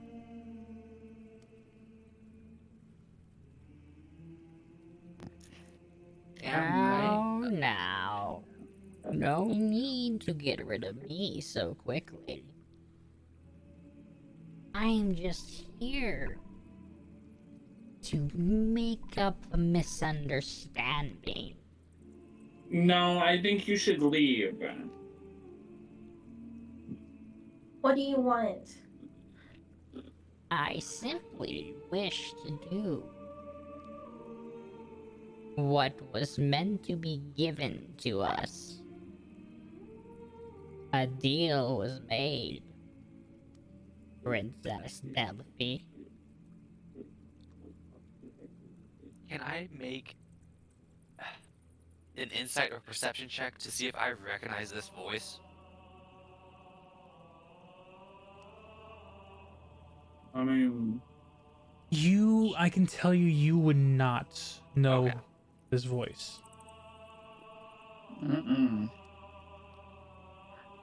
I'll make you a new Which deal. means someone in our group does recognize it. You hear the final crack of the neck as you say you'll make a new deal, and the head is completely at a 90-degree angle, snapped back, looking straight at you, Delphi, with eyes of hunger. And what would that deal be? Let the children go and I'll come to you. Let all of them go and I'll come to you.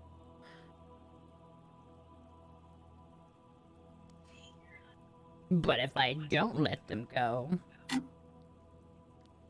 you'll come to me to save them. Yeah. I'll come to you willing, without fight. Just let them go, please.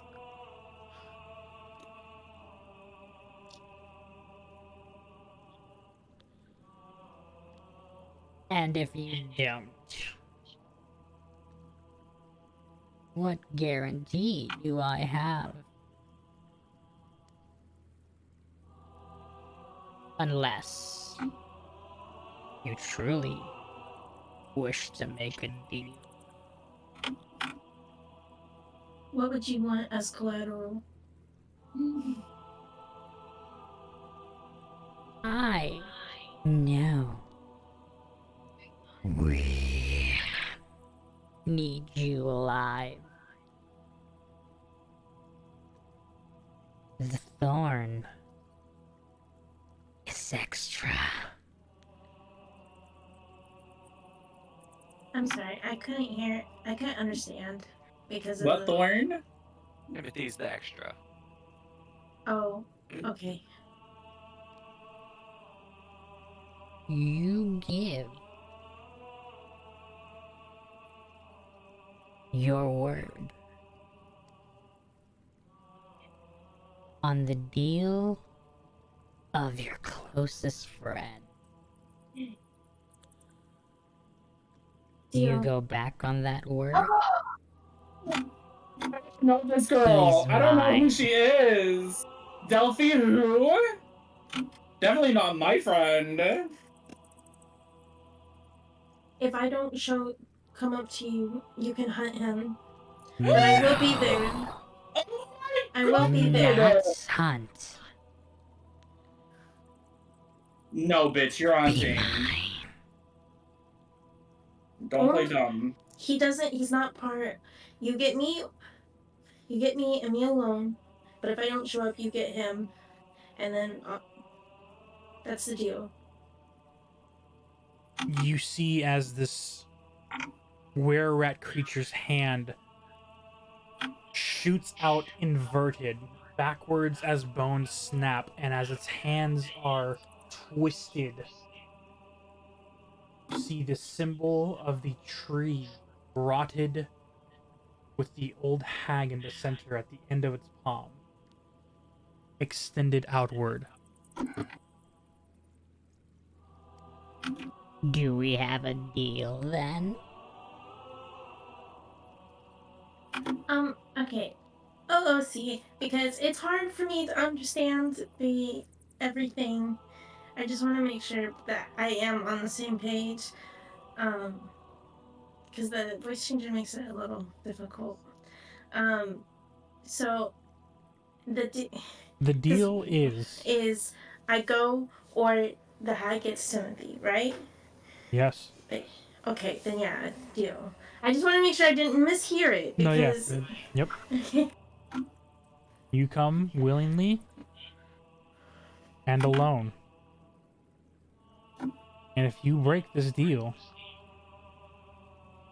they have Timothy. What does that mean? That means if you don't go, I get to die, bitch. No, I know, I'm gonna go. I assume some sort of contract magic that's happening will, if you don't go willingly and alone, then he will be teleported to them. Okay. Is my understanding from how he worded it.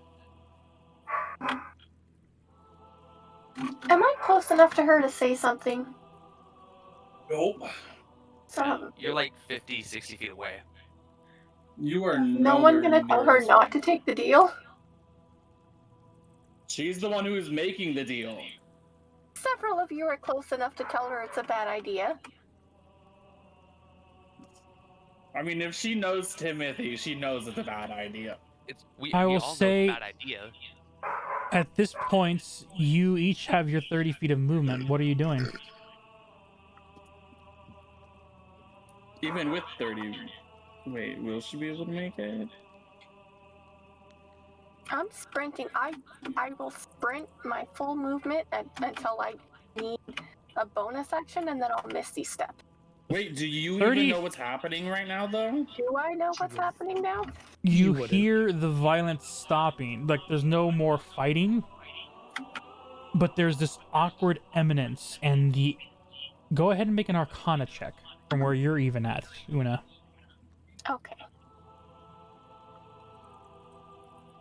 I think 13. With a 13, you can't put your finger on it, but you feel like your group is still in danger. I'm sprinting. I'm saying it's that hooded figure that you sold that poison to.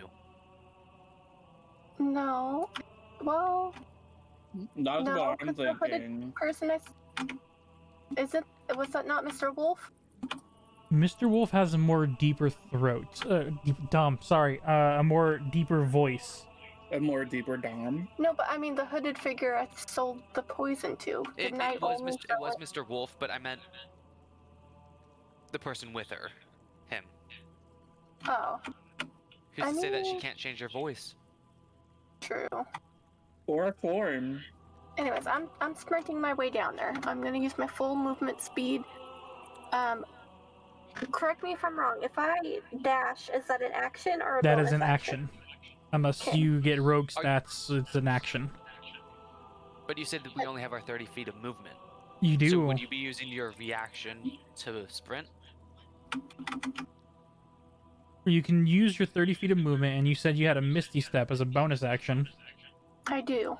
So if you Misty Step, you can get to here, 30 feet. And then after that, you can take your movements, or you can take your movement to get to there, and then Misty Step inside. I'll do that. All right, the only available space is, that back corner.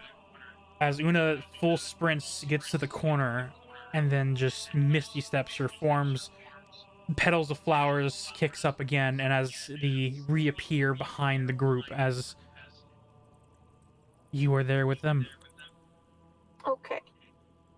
You Do see I this now know head what's going on? inverted 90 degrees, the arm broken, twisted outwards, also Ooh. broken backwards, with the tree symbol on what would be the back hand ready to shake whoever is willing to take part of this deal. I'm gonna say stop. Don't. Like, can I. Do I need to roll intelligence to put it together that Delphi's about to make the deal? You can, but you have an action to take in this quick moment. You've already bonus action Misty Step to get here. You're trying to put the pieces of this puzzle together in the withspan of 6 seconds.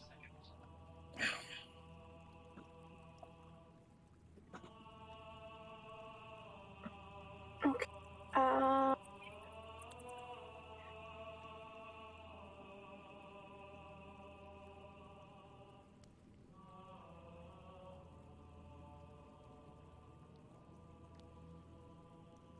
I'm gonna. Ding, ding, ding. As you are trying to figure out what you're wanting to do, I'm just gonna say, like, stop, Delphi. Whatever you're doing, stop.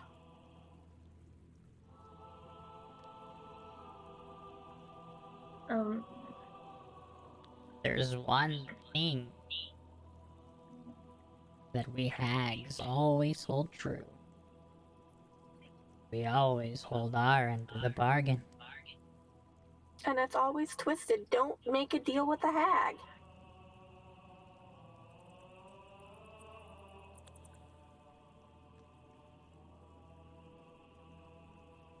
The children for a meeting.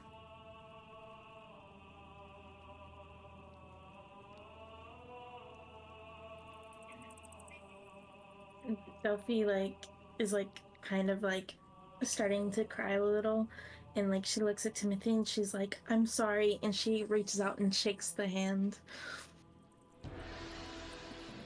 as this vicar of green energy rips outward, the clasping of the hands inverted.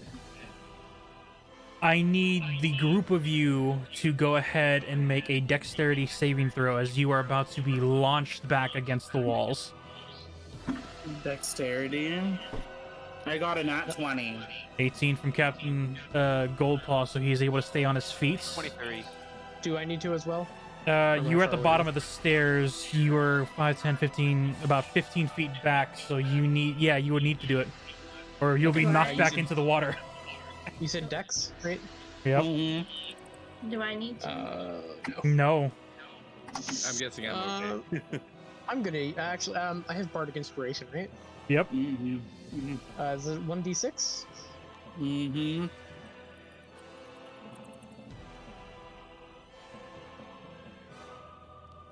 Oh, no, I'm gonna use my inspiration.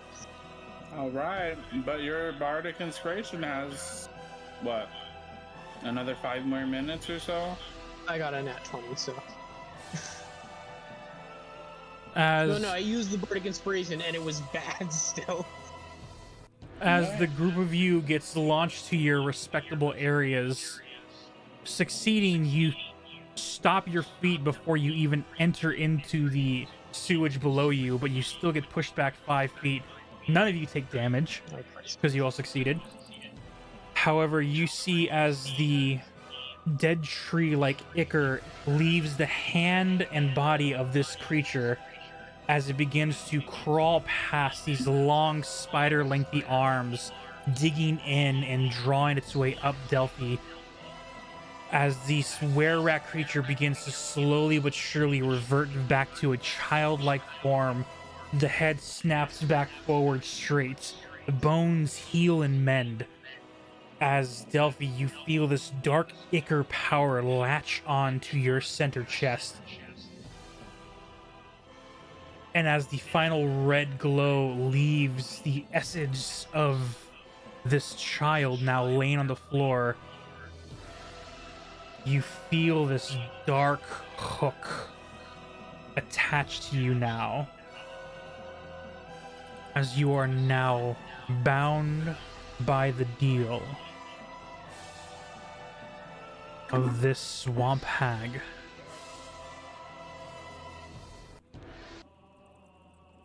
As the power dies down, you guys feel the winds begin to calm once more. As just from the cacophony of the sewage, you hear.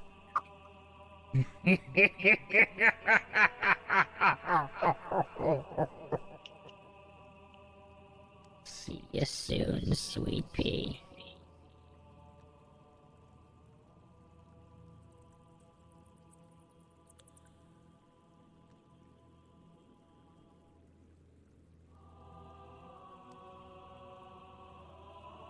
The soldiers rushing down the line.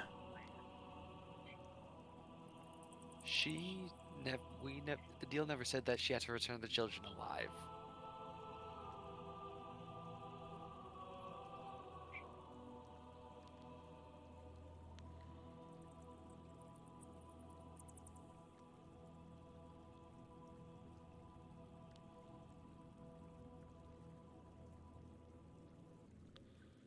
Is this child dead? Because it said it was healing all the bones and stuff, so it would be alive, right? You better. Do you wish to make a medicine check as this thing is Investigate. unconscious and you are no longer grappled by it? Yeah, I'll make a medicine check. A 7. I have a +5, but I got a 2. I'll aid her. As and- you don't know what state of condition the whole body is for this child. The one thing you do know is that they are breathing.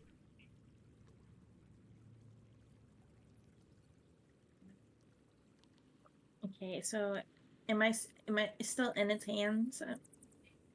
It is no longer has a grip on you, and you see it has reverted back to a small fey child. You see the essence of all the I can't say this word now, I'm in the moment. all of the curse that turned it into its were-rat form is completely gone.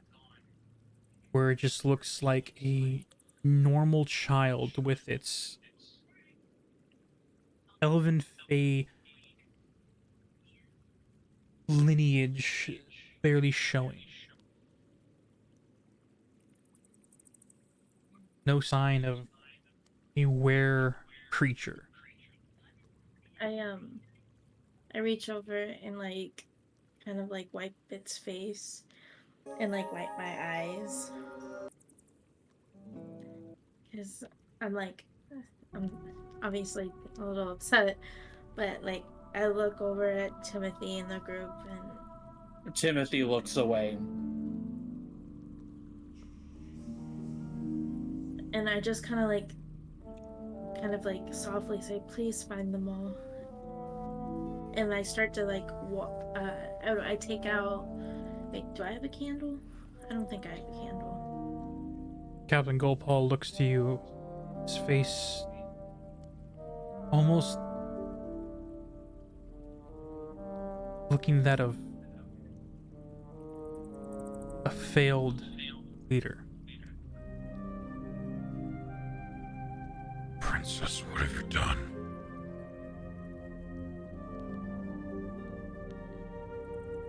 It's, I just kind of look at him and I'm like, we needed to save them. And I look at Timothy and I'm like, can I please have a candle? Timothy floats away.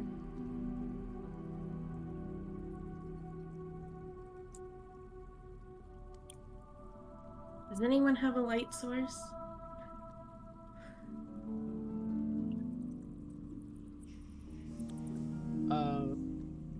You can hold a torch. You're big enough, I think. I'm gonna light a torch and hand it to Delphi. I look at him and I'm like, thank you. I'm sorry.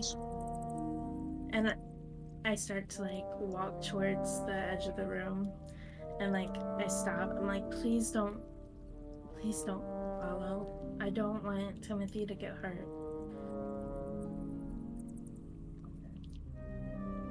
You see the conflicts, the internal strife of Captain Goldpaw fighting every instinct of his being to chase after you. But you also see the knowledge he has and the impact that this deal can hold. And you see him close his eyes and then focus on the child below.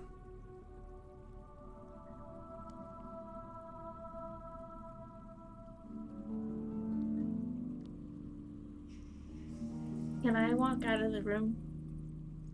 As you head to the door to your left, it is currently closed. There is a lever against the wall that you guys have used. It is a lever that opens or unlocks Wait, it. I thought we destroyed this door. Oh, that's right. You guys kicked it in. It is completely destroyed. You can float right through. Okay, I'm gonna go in. And do I have to do like the 15 movement at a time? Well, for now, what is everyone else doing as Delphi is floating off by herself? I have a question. When you said that we were out of the sewers for like an hour, or it was like an hour getting to like the first kid and getting him up and sorted and then coming back down? It took approximately 30 to 45 minutes because he was using one hand to climb to the surface, and Moose was the lead. Since you know where you're at, if you have the time skill, you can probably beat if you rush. No, that wasn't the question. How long is a short rest, and did that count as a short rest? Short rest is when you do nothing to actually rest up your body. So unfortunately, there was no short rest. Even when you guys got to the surface, you were constantly aware of your surroundings, moving around. There was no actual time to let the body and mind relax. Okay. Next question. How long is a short rest? Like, how long does it take? 4 hours. 4 hours. Oh. All right. Yeah, Well, once Delphi is out of like hearing range, I'm gonna turn to Valindra and say, "It like did your family do anything to put like a tracker on her or anything?" No, I do not believe we did. Her saying that, if she's still right there, She's around the corner at minimum, but I'll kind of go right here, peek, and I will cast Hunter's Mark. okay.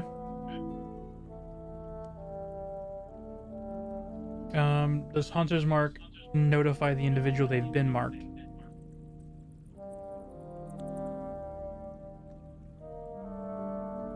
It does not say.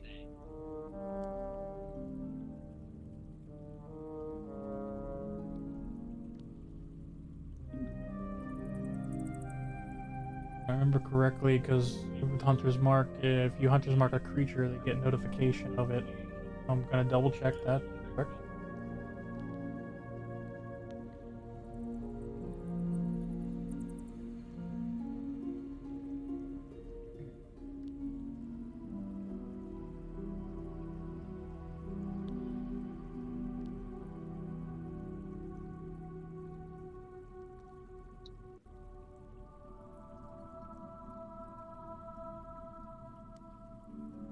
I see nothing about it saying that it notifies them.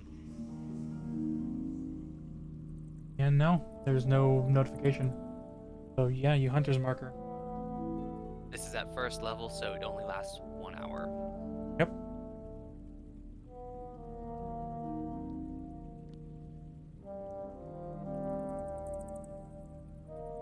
I'm going to my sending stone to give Eliana an update. Okay. As this is happening, Delphi, do you continue to head to where you believe the destination is located? Yes.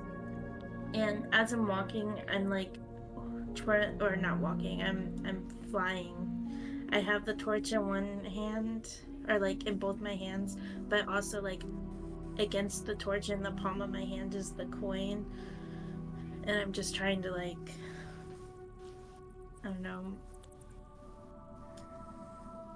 think of my mother as I walk like down. As you fly down, and as Or the rest of the group is contemplating, Captain Goldpaw takes the child, checks him over,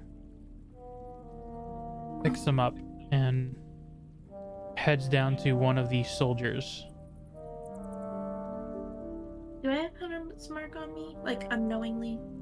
You do not know it's You do on not know it's on you, but you are marked. Yes. Okay, I'm gonna put a mark for it. Okay. As Captain Goldpaw heads down and hands the child off to one of the soldiers, he sees as one of his soldiers are not there. The soldier simply shakes his head, and Captain Goldpaw grips his hand where his own nails are digging into his skin. Slight bloodshed is falling from his knuckles. Take this child to the surface. More will show up soon. Save as many as you can.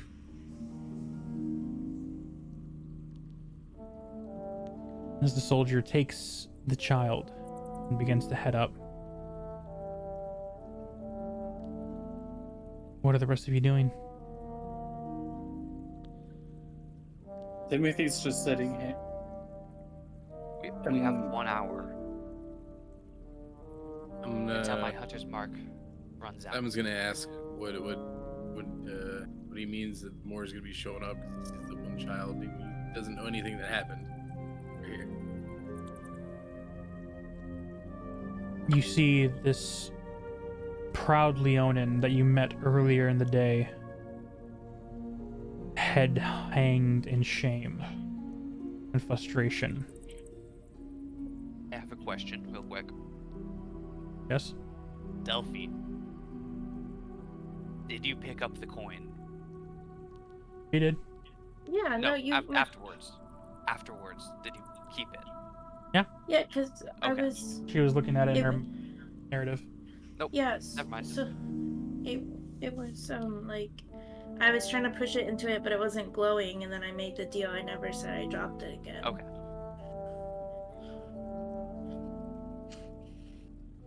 As you guys are there, Delphi, you get just about around the corner here, flying through the Yeah. pipes, Yeah. and you see tattered clothes, standing afraid but still there, as this random rabbit-like child stares at you. Once again, I am limited on tokens, so all I got for now. Yeah. I fly forward, and I like softly say like, "Hey, there's guards. They're looking for you to take you home if you turn here and go under that pipe and go towards the canals. When you get to the ladder, right after that, make a right, and they'll be in there. Okay? Who are you? I'm Princess Delphi. Where am I? You're in the sewers under Platinum Star City. I don't remember how I got here. It's okay. You'll be able to go back to your family soon. You just gotta follow, like turn right till you get to the ladder and then turn right. I promise. It'll be okay. Where are you going? To look for others. It'll be okay. See as the child glances at you but follows or begins to follow your instructions nonetheless.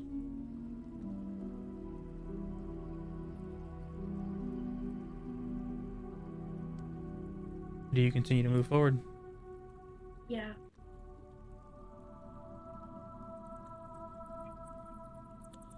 Heading down past the pipes, moving to the left where the staircase is at.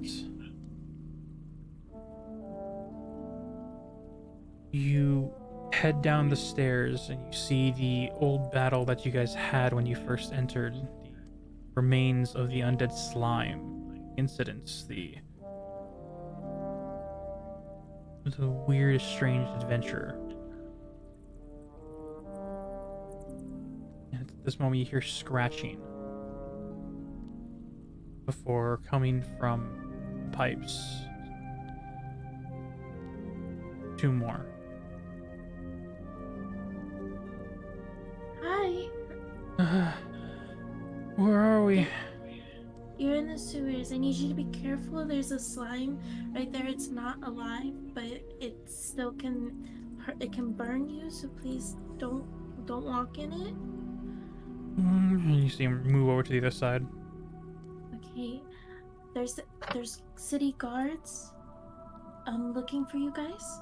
You just have to go up these stairs and make a right at the hallway, or make a left at the hallway, and then at the end of the hallway make a right, and then when you get to the ladder make another right. Okay, can you remember that? You see like the slightly older one turns, like sees how the younger one is like somewhat shivering and wraps her arms around their shoulders, and she looks to you. I can get him out. Okay. Remember, it'll be a right at the top of the stairs, a left at the hallway, and then 2 more rights, and you'll find the guards. Okay. Okay. Okay. Do you happen to know what we were doing here? We don't remember how I got here. There was a not so nice person that wanted have you guys offer themselves, and it was really rude, and your parents miss you, so you guys should go home. It's okay. The person's not gonna hurt you guys anymore, I promise. But you guys do need to get home. Your families miss you. Okay. I'm sure you're hungry. You see as the oldest one brings along the younger as they make their way down. What are the rest of you doing in these moments? As at this point, after about 5-10 minutes, you guys see the stumbling in of a child.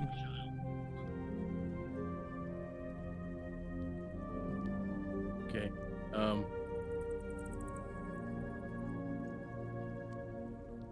We're gonna move up here and then greet the child. Rose, are you one of the enforcers? They're just outside. It's okay now. Come here. There And is. As he's saying that, I call out to Captain Bullpawn. There's another one, Captain. You see him back against the pipe in front as he finally just takes a big inhale. As he straightens himself up, turns and walks in.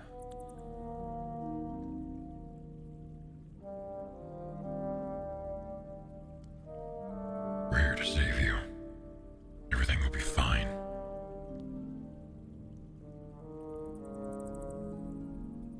As the child goes to him, he helps take the child to one of the other soldiers. And as the soldier is ready to escort him, you guys, with your passive perceptions, are hearing the stumbling of more soft footsteps approaching. I'm gonna ask Captain Goldpaw, is there any way we could follow without triggering the contract? I've been thinking about it. But from what I heard, if she doesn't arrive alone, I've been thinking about it too. She has to arrive alone, but that doesn't mean, if I'm correct, that doesn't mean she has to remain alone. that is true. But at the same time, we have no way of tracking her. How far, how deep it goes. I have my hunter's mark, but it only lasts 1 hour. Unless someone can try and aid me in upcasting it. I don't have magic that can help in this situation. The only magic that would be helpful at 30 feet. And they're All far right. outside of the range now. Simon looks back at the group and asks, "What contract? What do you mean? Where are the children coming from?" She made a fucking deal with the hag.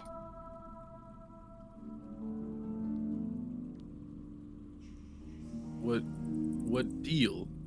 I don't understand. Herself for the children that were taken.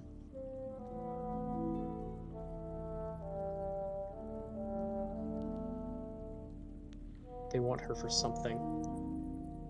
Timothy finally comes back, and if she doesn't show on loan, they have every right to me, I guess. You see his two more children walk in. Are you guys with the enforcers?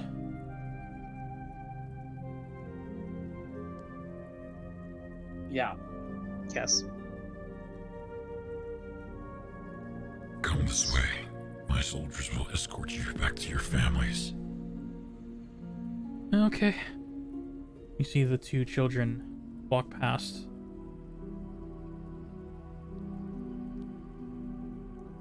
As you see the last two soldiers begin to escort them up and out safely.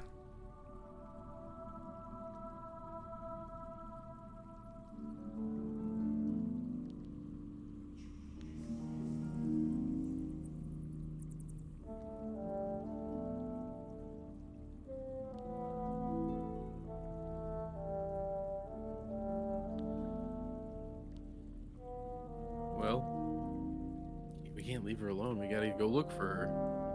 I'm not crying, but I have tears in my eye. Yeah, you were like, Noah was talking, and I've I been know like I that knew the entire time. Noah was talking, and I knew I had to get Duffy out of the room and start making my way. And I was like trying to tell you guys what I was doing, but I was crying, and so I was like trying not to just like audibly be like crying. It's as you were walking out of the room, Valinda was on her knee, just grief on her face because even despite the disagreements. Oh. Even now, Captain Goldpaw is just clenching his fists. His eyes and mind is racing at 100 miles per hour, trying to come up with a solution that won't put any of you guys in danger. Because he just failed that. Captain, We need to go get her. I don't care what this should one of bargain us is. run to inform the royal family? You could try that. See if they have anything. I don't know if there's be gonna fast be enough. enough time. We don't know what they plan to do with her. I can sending stone Elian and let her know. I honestly think that I would even be faster because if that ladder is correct, if it is where I think it is inside the nobles' quarters. And I'm pretty sure I have the fastest movement speed out of all of us. If you think it can be done, go. Because every second we waste is one less we have to save her. How much time has passed, Josh? Approximately anywhere from 10 to 12 minutes. What's Valindra's walking speed? I have 35. Okay, you're only 5 faster than me. Delphi, it's at this point that you have entered inside the cave.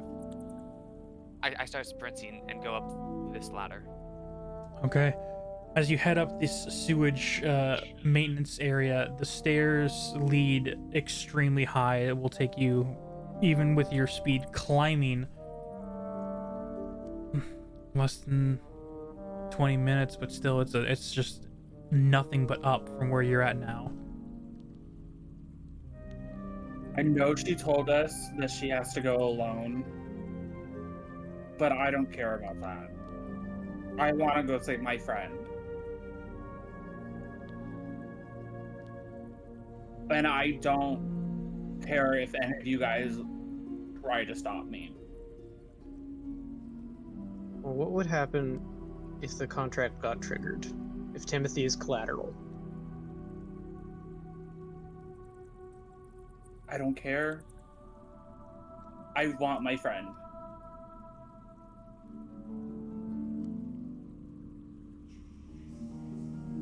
I have a last resort.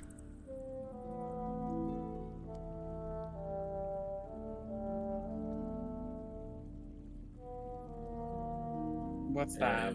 Yeah, what is it?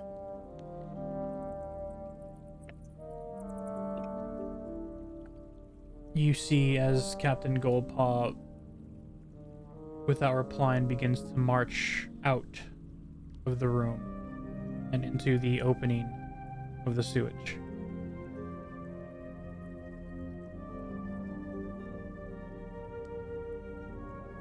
Okay, I'm gonna follow him.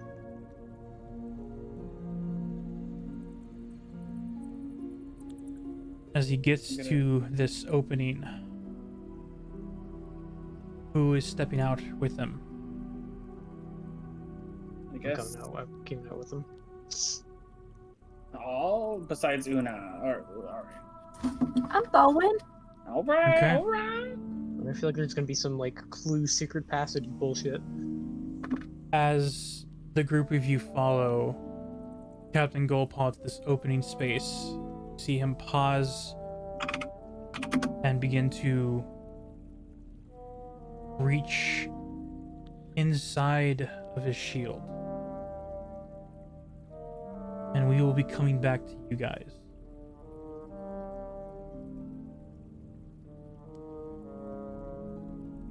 I still have plenty of time. One moment while I do this real quick.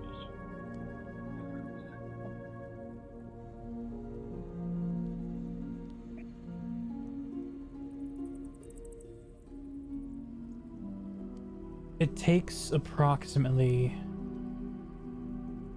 45 minutes to an hour.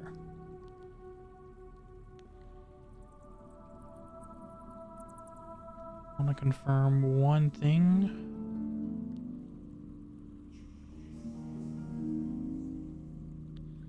Trying to find the right token. This dungeon has no windows and no doors.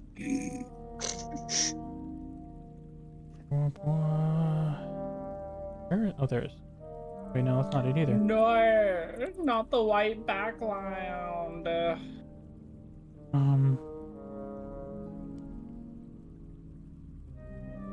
I know this is not the token, Delphi, right? It's not the black suit, right? Where is your other one? No. It's the one with the purple corseted, like, wizard looking dress. Not that one either, right? No. Where? But you deleted those. So Or many that one. tokens. It's the one that There is we go, found it. Yeah. Yay! Entering in, almost guided through a passage. Takes that long, eerie walk. Even through this walk, you still haven't found that last child. Don't know if was at a different location, simply been freed. But as you walk further in, you see skittering all around you are these rats, these critters that are crawling around and begin to follow you as you fly down. I can't control.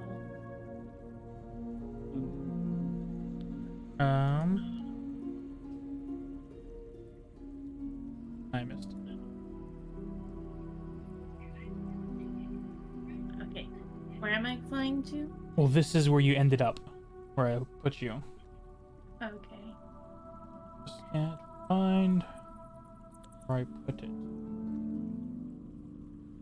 Unless I never really added it. In which case, Excuse me, sorry. good. Gotta upload it real quick. Chat, give me a sec.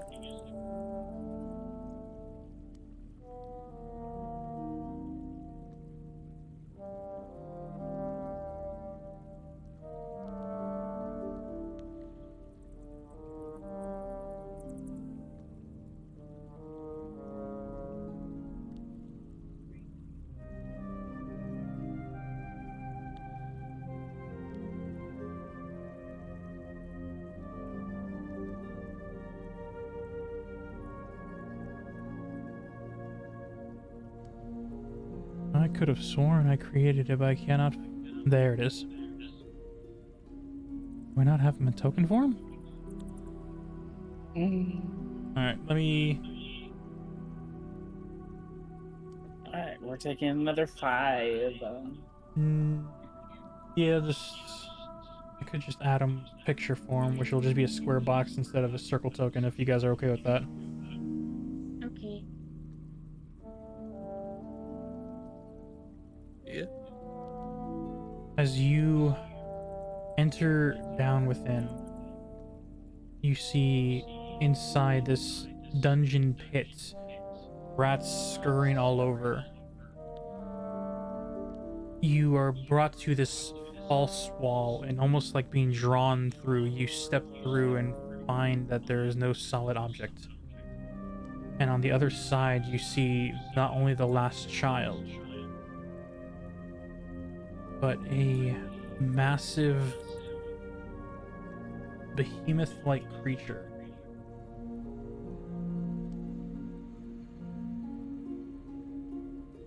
Its body is encoded with swamp sewage, vine visage, insects and rats crawling in and out of its suit. Four pronged, long legs attached to its back. a face that is snouted forward with teeth going through the skin. Eyes beaded down, centered, as this creature looks to you.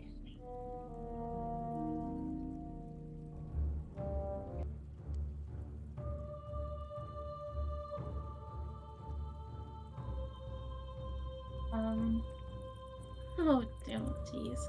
Okay. um, is the kid alive? The child is alive, and you see that one of the tendrils is actually attached to the back of the kid as he is standing there, Oh god. eyes not there as if he is not conscious, but you see he is actively breathing.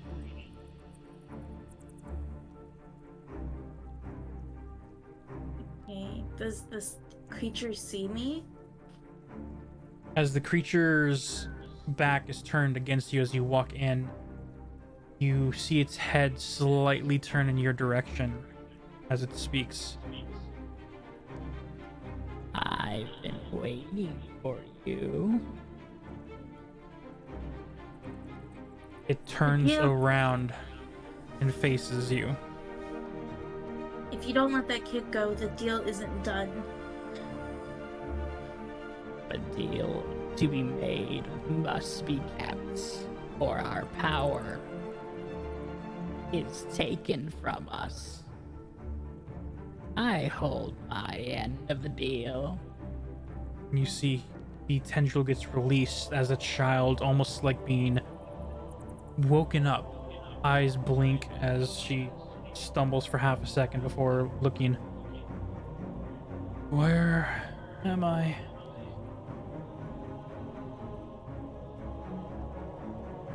You are free to go. You see the child turn to this massive creature as he shrieks in fear and stumbles backwards and starts crawling away. This is a fake wall. Just go through it and follow the path home into the sewers. There should be guards looking for you. Careful of any ooze, okay? Stay out of any ooze. I need to keep my end of the bargain.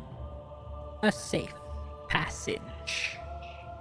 And you see as it extends its tendril outward, the rats on the floor begin to circle and almost like corralling sheep, they scare but maneuver the child out past you and begin to corral it to what you can, from your point of view, only hope to be the exit.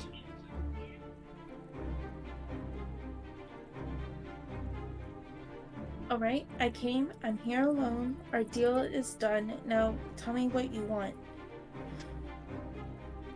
Oh, my sweet princess.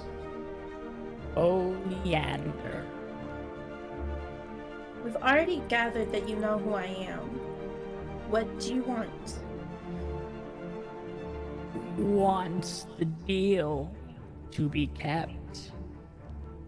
What deal? Who made this deal?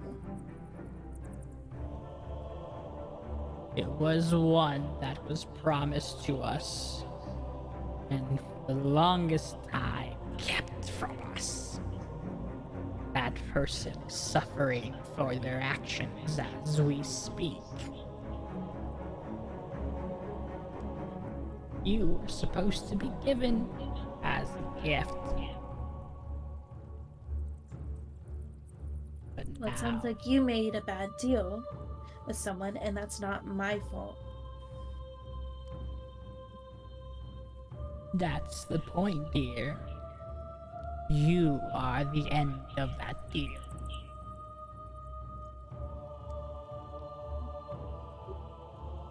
You were meant to be given to us, What to did that become person... one of us.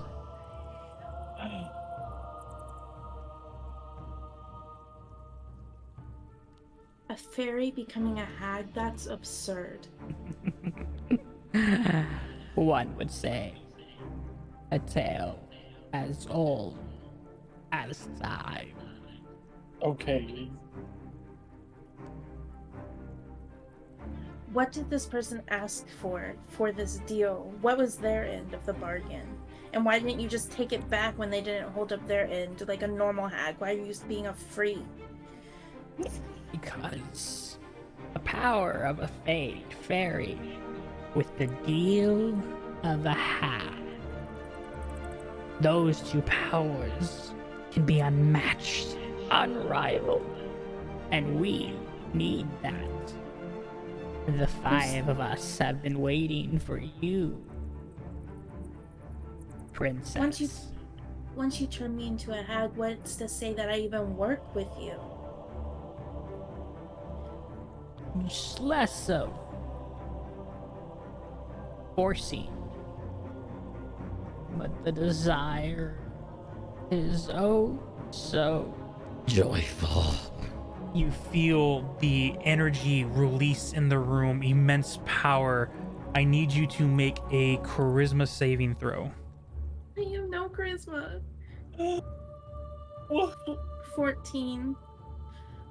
This power is so thick and immense, it feels like the air itself is being sucked from your lungs. You are in absolute fear where you cannot move. As the power is released, you can hear and almost feel the amount of deals this creature have had to make to get this way. Until finally the power subsides and you are able to feel a breath that feels like it didn't come for a long time. It is this power that we desire. It is intoxicating. It's not my fault you're drunk. But What every did this drunk starts with a drink. And we What? just want you to have a sip. What did the person request? Tell me. Love. Love that they could not find. Love that they could not have. Not with who they wish to be with. We Who? gave them. And we took it away. Who? Oh, you sweet child. You have the evidence there in your pocket.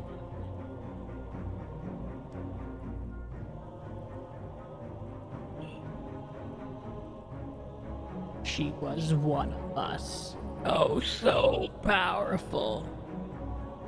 But she found the one man who made her more happy than the power she held. But we could not simply let her go. We needed something to replace her. So a deal was made. And you were born.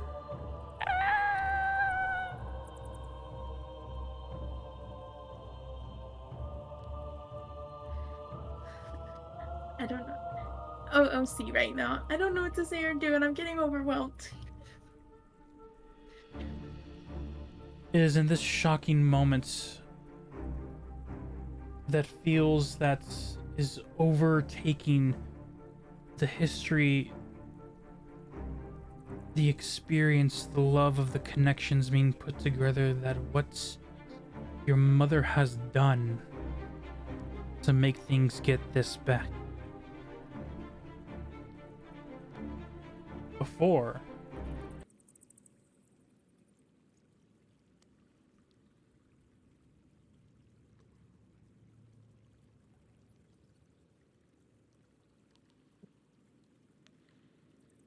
Before what?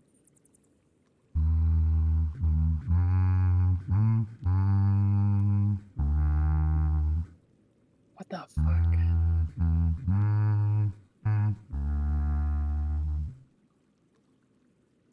The wolf. there is a dark chill in the air, and you see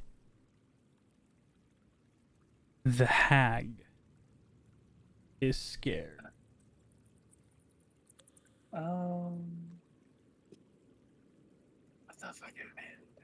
We move back 45 minutes to the hour. Back to the sewers. As the group of you are there in the dark RAR. Did you just say the dark rar? It pops up. Oh, is that his joined thingy? Yes. Yes. I have soundboard off. I couldn't hear it. Yeah. Shit. I'm so sorry if that ruined the ambience. It's fine. I'll get made it it back No, in. it's fucking amazing. I'm So much clipping it. better. I'm clipping it mostly because I want to hear it. As Literally. on the surface, in the quietness of the sewer, you see Hey. as Captain Goldpaw removes from his shield a coin.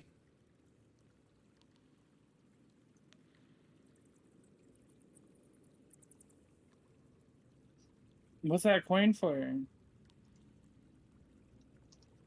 As he looks over his shoulder at you, Timothy, before looking ahead once more. I'm ready to make a deal.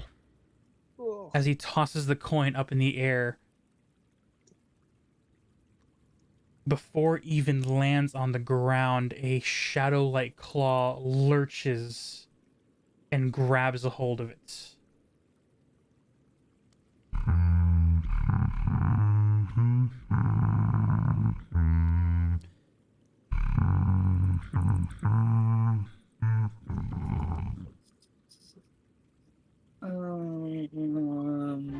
Did Goldball just say that he's making a deal?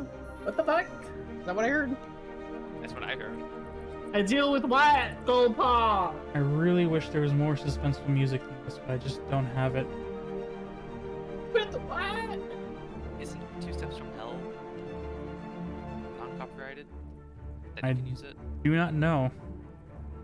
Rather not take a risk. Right. Because people make it hard to tell what is copyrighted and not because reasons. Yep. Emerging from the shadows, this dark hooded individual with a long blackened gray snout, long mallet claws, and darkened fur. One that is familiar to two individuals in this room. As you see the lips being licked by this long tongue before these two red beating eyes look past the hood.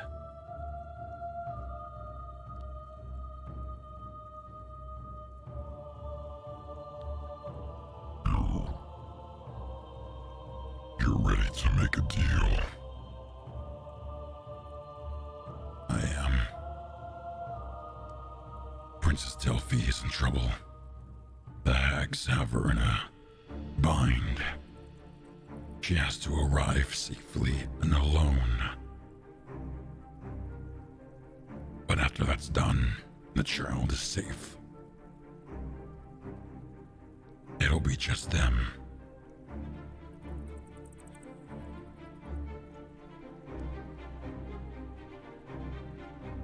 You hear this long inhaled growl as the shadows around you dim. The light spell of the mace and any torchlight begins to flicker in and out.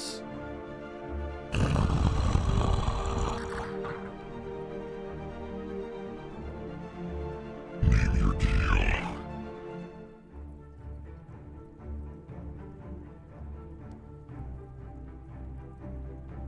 I am looking for a specific name. Give me a sec, chat.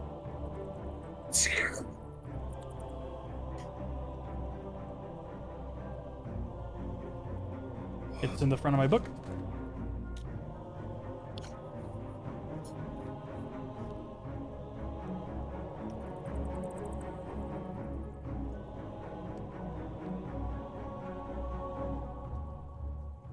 as Captain Goldpaw lifts his head facing this wolf. Is that my Mr. Wolf?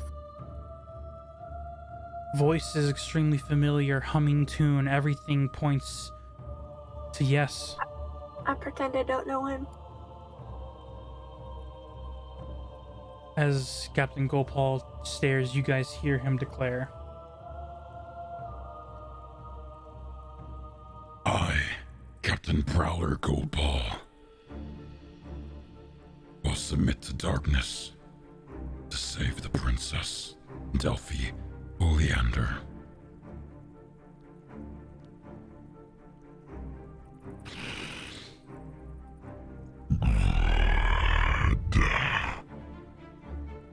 you see as this darkened nature surrounds this wolf as he then melts into the shadows around him as a single strip of this dark entity latches on to the eye of Oleander. You see him flinch in pain but stay on his feet.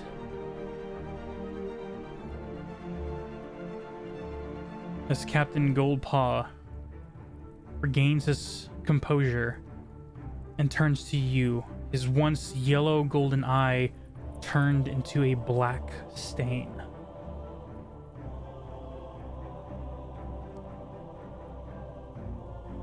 She'll be fine now.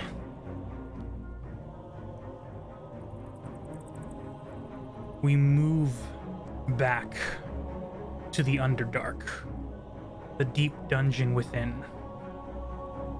As from the interior,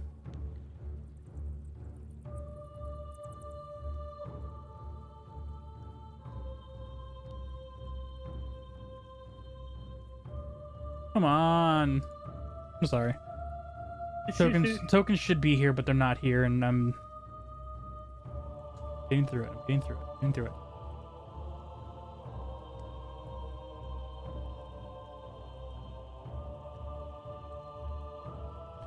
You'll have to work for now. Delphi, you see from the shadows emerge this woven entity, and from his form emerges a massive yellow colored scythe. As the hag turns and looks at this creature,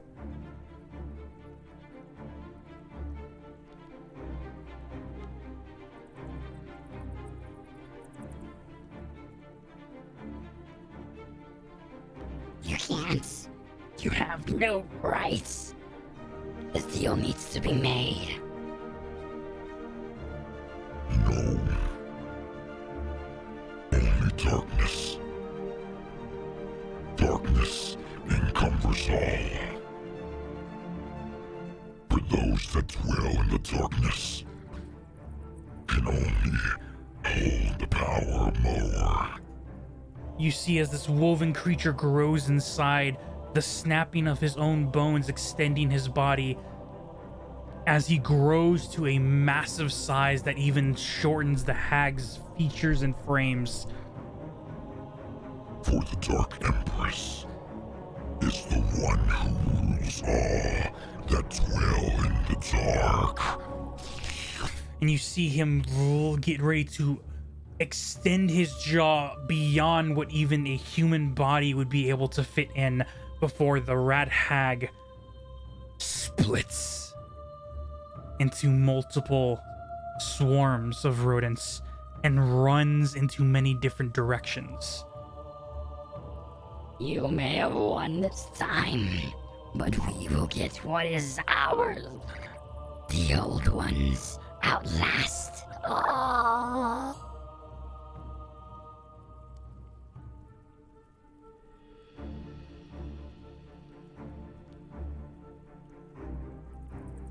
Delphi, you are left with this massive woven creature as it heads turn towards you.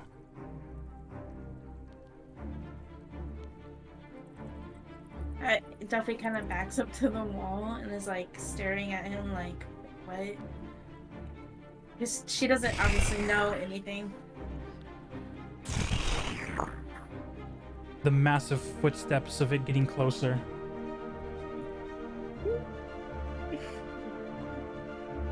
Who are you?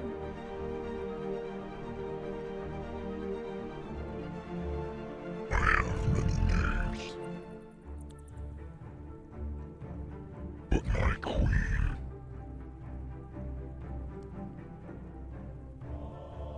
calls me the Reaper. You get drawn into the darkness as his body encumbers yours completely. And as this happens, you feel a mighty rush of dark wind snagging you through the air, dragging you through everything and nothing at the same time. As it's happening, Delphi screams because it's scary, but I can't scream because Nate's sleeping. That's fair. Okay. As the shadows then reappear amongst all of you, and right in the center,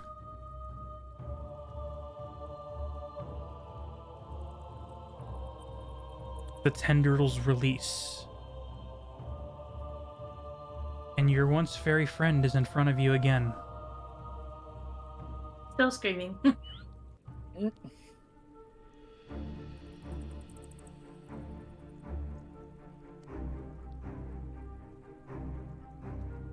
What do you guys do? Timothy flies over Durant and throws his arms around Delphi. Delphi immediately starts sobbing and like apologizing to Timothy. Like she's like, "I'm so sorry. I just needed to save them. I'm so sorry." Oh, it's okay. I'm still gonna hit you later, though. It's okay. I'll let you win in fairy dice. I always win. What do you mean? Because I let you win.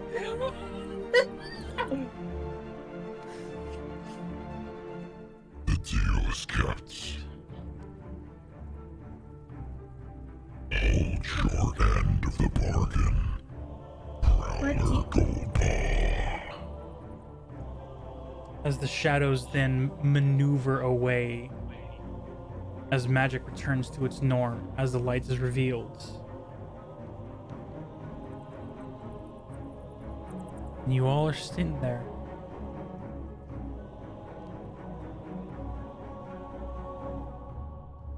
Captain Goldpaw turns his head to you, Delphi, and you see the blackened eye sockets of his once one good eye.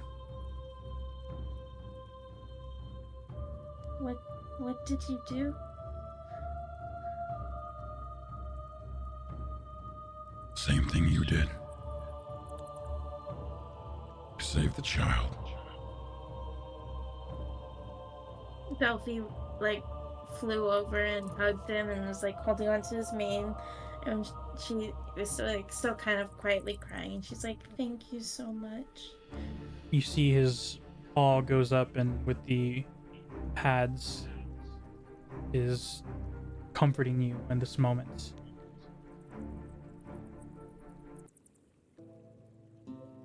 What did you sacrifice?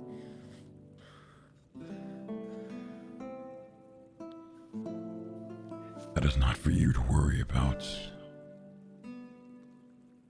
After all, I promised your mother that I'd keep you safe, no matter what.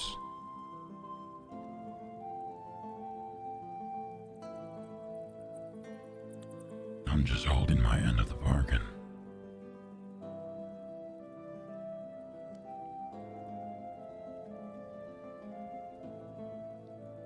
Oh my god.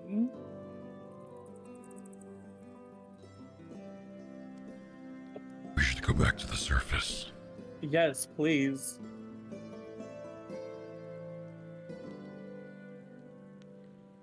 As Captain Goldpaw looks to the group, Oh, I was muted. I asked him if he could see. he moves his snout and his face towards the rest of the group. Let's go home. Am I not not gonna get an answer.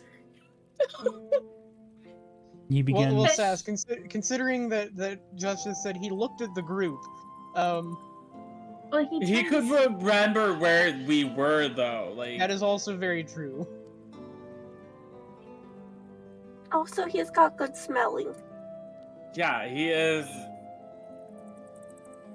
I want to know if he's blind now. Counts. As he gets to the edge, He bumps into the wall. he hops over to the other side and lands safely. I bet he can see. I bet he can still see. It would have been funny to have him just fall into the wall.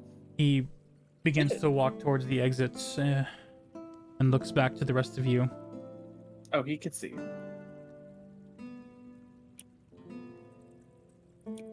Bitch. There we go. Moving Let's go across, home. following the captain. Bye, Una. We'll see you later, girl. Delphi stops and looks around and is like, "Where's Valendra?" She died. No, she went to go inform the royal family. I don't think that was the best time to play that kind of joke, Timothy. Christ. Wait, do me and Valendra have our sending stones? I Did didn't we know ever you. get those? Oh, between his grandmother and you actually did. Wait, we actually grabbed those? I don't know if we grabbed them. No, they're being made. You guys didn't actually grab them yet. You went straight to the dungeon. Okay. We went to the dungeon and then only like 10 minutes had. Yeah, it makes sense. Yep. So you guys, Because, if because they're we were supposed to level up at the end of last session on Yes. a long rest. yes, but you know We're leveling up. the group is leveling up to level 3. I Well get my earned. Colossus Slayer. As Captain Goldpaw leads you guys back up to the surface, you are met with the surroundings of a cleared off area. Soldiers still keeping the way open Oh, good. so that no one else is around. And then I want to go see Theo. Captain Goldpaw personally escorts you all back to the woods, a safe place. Upon entering inside, you see Theo and the group. At first excited to see you, but can see the heavy, exhausted faces on everyone as they begin a night of drinks to help soften the mood. The sun sets on this very dark day in Platinum City. And that is where we're going to end today's episode. You said we had 6 hours. It's only been 5 hours. Yeah. Oh my god. You can't play this with us, mister. You thought it would take longer. Chill. I honestly did, but yeah, Let us RP. if you wish, we can, because yeah, we're at the end of where my story is, besides improv, which let's keep that to a and somewhat that is minimum. That is what RP is all about. Improving. Well, you got denizens of the woods. Especially when we go against the story. Yeah. My RP is that I go home to Elian and decompress. Bye, girl. Decompress, Chicka quote wow unquote. wow. That is, That is not what I meant. but that is absolutely It's valid. 100% what you meant. No, it's not. 100% what you meant, and that's okay. It is usually what I mean, but not this time. Okay, girl. So you say. Hey, Gordy. It's the truth. I roll an insight or perception to see. It hasn't happened yet, so what are you trying to see? Yeah, Yeah, what are you You're like? trying to suss out their Are you intentions looking with through my their window? girlfriend. Yeah, are you Just- snooping just- Una's windows? Stalking outside. Okay. So Delphi's gonna go sit up here at the bar and she orders a drink. You A see, drinky drink? Yeah, she orders ale. you see as Kaylee approaches. Ale! I don't know, a beer? I don't know. She orders some sort of alcohol. It has to be a fruity alcohol, okay? We have that. Fine. She orders a deep red wine. Make it extra deep red. What We does just that have even we just mean? have I don't wine. know. You see Kaylee just looking at you. We just have wine. Then that's fine. Can I just have some wine? Okay. You see her scatter off behind the counter, right where the bottle rack is at, and you see her catter some glasses together behind the counter, approaches and sets the glass down, pours a drink. Thank you.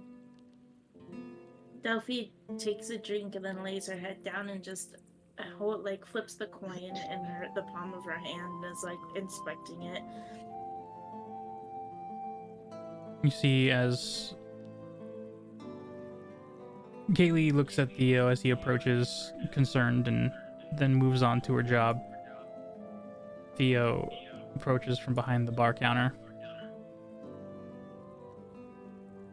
I take it today was a more rough experience than simple monsters in the sewers? She looks up at him and she's like, I don't know, how would you feel if you were promised to hags before you were even born? And lays her head back down. What?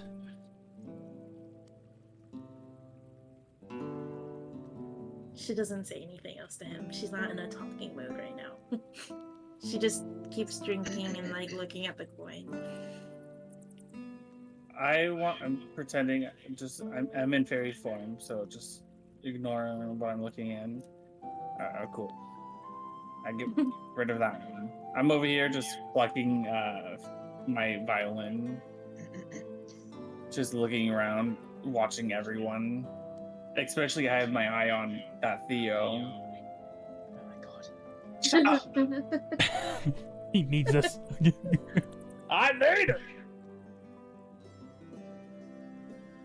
You see Theo slightly lean in. Delphi, what do you mean? She kind of rests her chin on her arm and looks at him. She's like, I'm supposed to become a hag apparently, because someone made a deal. And then she puts her head, turns her head back down and lays her head back down. Who told you this? She didn't bother to look at him this time. She just said the hag. You ran into a hag?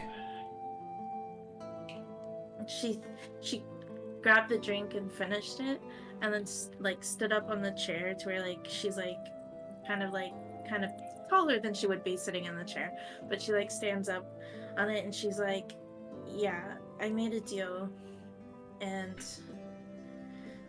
You see So I shift tone in Theo when he hears this. What do you mean you made a deal? Delphi. to save the children, I had to go alone to meet her, and she wanted to turn me into a hag because someone promised me to become a hag before I was even born, so that way they could have fucking love or something. And here now, children have been stolen from their families. I don't know how many have died, and what I'm supposed to just give in because I'm some sort of prize for these wacko doodle bitches.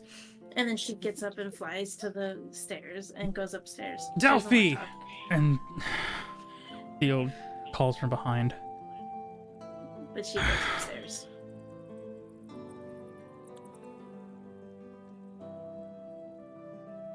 You head up to the room. Yeah. Clara Delphi's turning in for the night. Clara approaches Theo. What happened? Timothy finally flies over to her.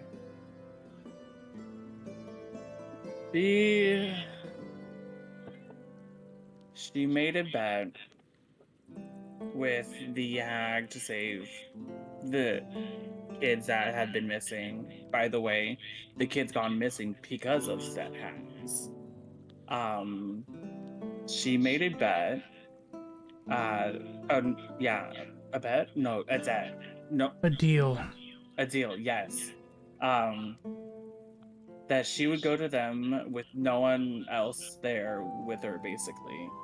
And if she was there by herself, the kids all would get saved. And if somebody ended up going with her or whatnot, the deal would be broken, and that gave the hags a claim to my head, basically. So one of the ways they would have had killed me and then turned her, or just turned her and I stayed alive. Wait. They bargained for a different soul, not her own. I think so.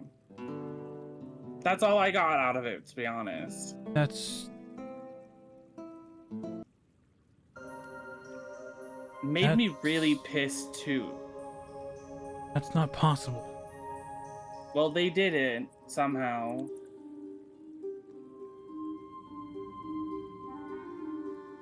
What was the intent? How was this deal made? Can you remember exactly what happened?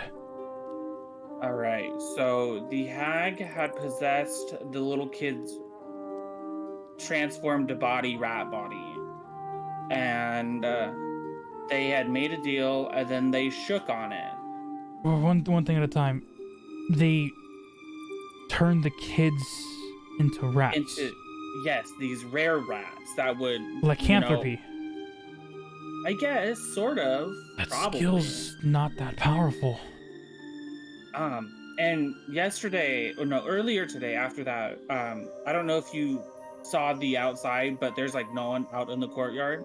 That was because of us. We came up with one of the kids that we had turned, that we unbroke their curse, basically, with an item that we have.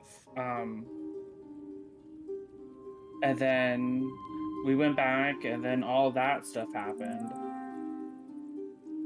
Huh. Yeah, but they ended up shaking the deal to make it a pack thing.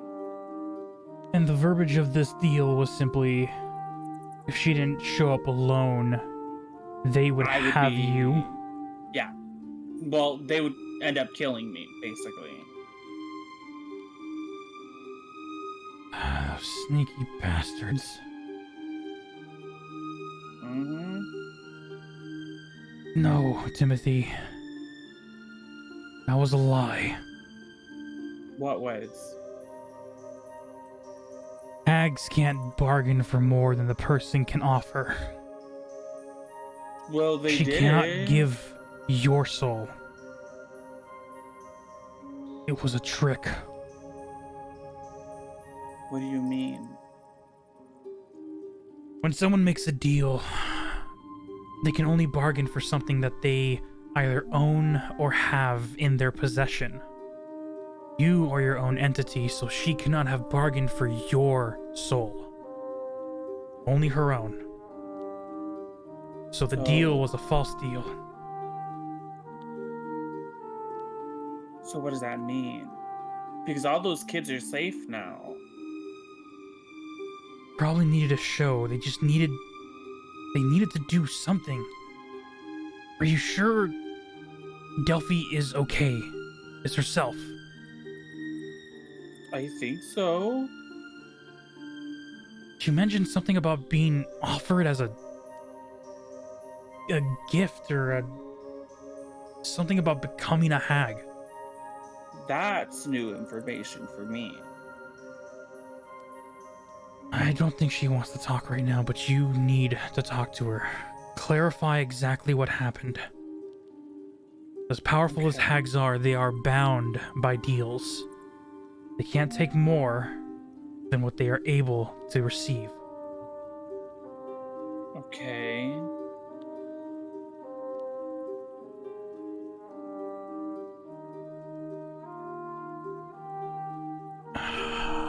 You guys probably went through too much. Do you need a drink as well? No, I'm good. I think. Let me know if you need anything, okay? Yeah. You see him turn to Claire as Claire's also not only... It's that feeling of sympathy, of hurt, of not being able to do anything in the moment, but the expression also just has great worry and concern.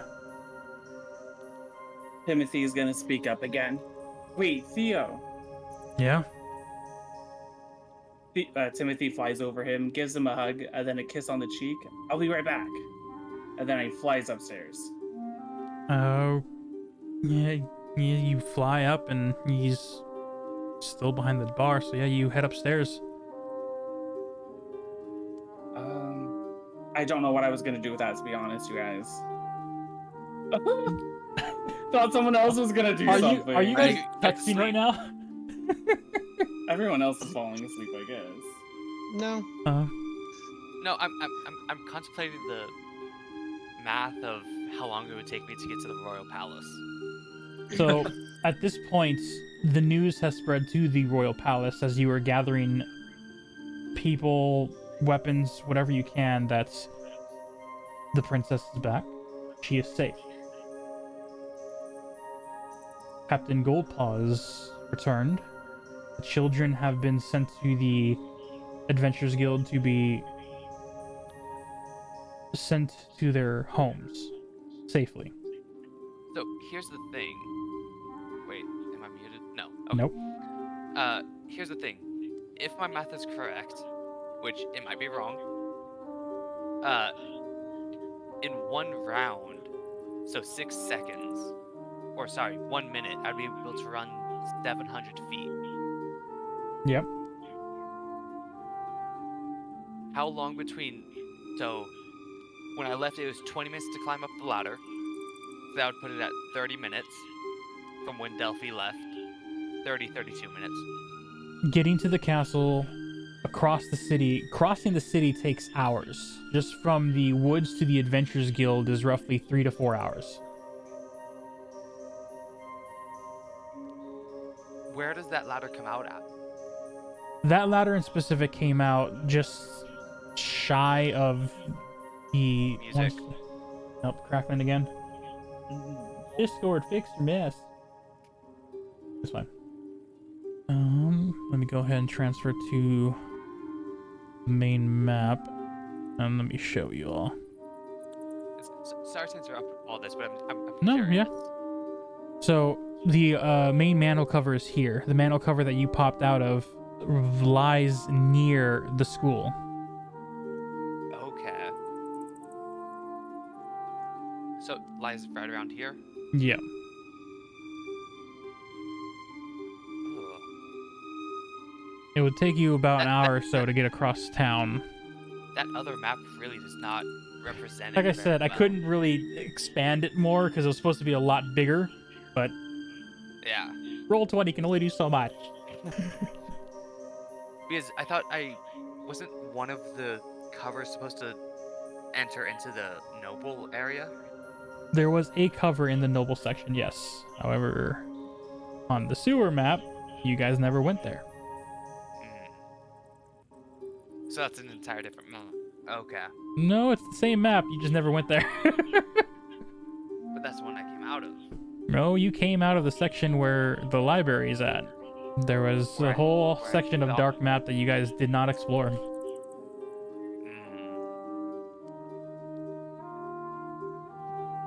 I'll show you guys on a later date. No, so, okay, going back to the math. Mhm. So, 20 minutes to climb up the ladder. So that's 32 minutes. Okay. From there, how long from that area would it take to get there? I've already forgotten. If you are like on a hours? full dead sprint where to the point... Full dead sprint, I'm bonus or double actioning doing 70 feet per 6 seconds? I would say after an hour and a half of running that much, when you got to the gate, you would be taking a point of exhaustion because you pushed yourself past a certain limit, running at breakneck speed, as any triathlon person would tell you. Let me look up exhaustion. Because I've forgotten what all of it does. I think the first point of exhaustion is just disadvantage on ability checks. I think you're right.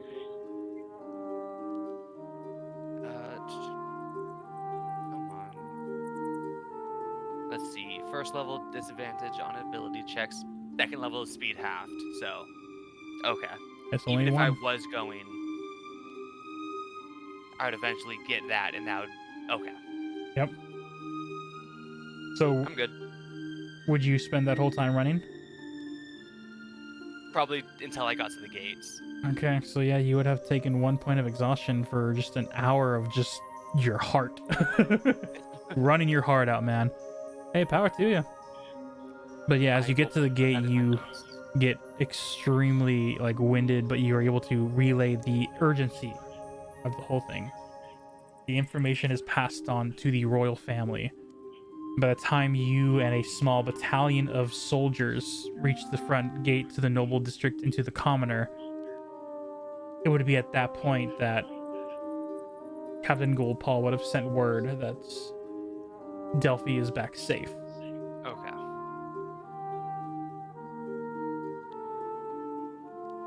Fucking Goldball with his stupid things up his sleeve.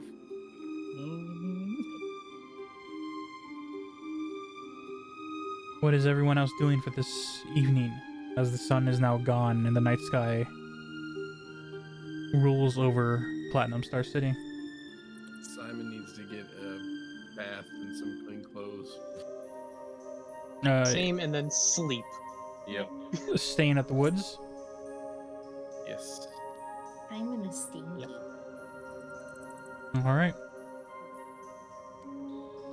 I will be heading back to my family's quarters. Yep. Taking a nice shower, and then sleeping. Yep. Granted, I only have to sleep 4 hours, so. Does anyone have anything they want to do as the night is alive? No, I think we're good now. Ollie's the only one that hasn't really said what he was doing. I'm getting fucking a bath and going to bed because goddamn. Sewers. Yeah, just to be clear, Delphi did go shower.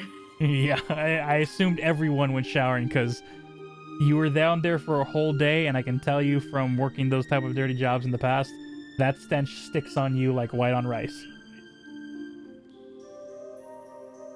So yes, Oh yeah. well needed shower, well enjoyed hot calm shower. I'm Washing definitely of- going for Delphi. She's probably sobbing. Yeah. But she's safe, and she did save the children, as terrifying as it was. At the expense of everyone being angry with her. As a once good movie, in my opinion, it's better to ask forgiveness than permission.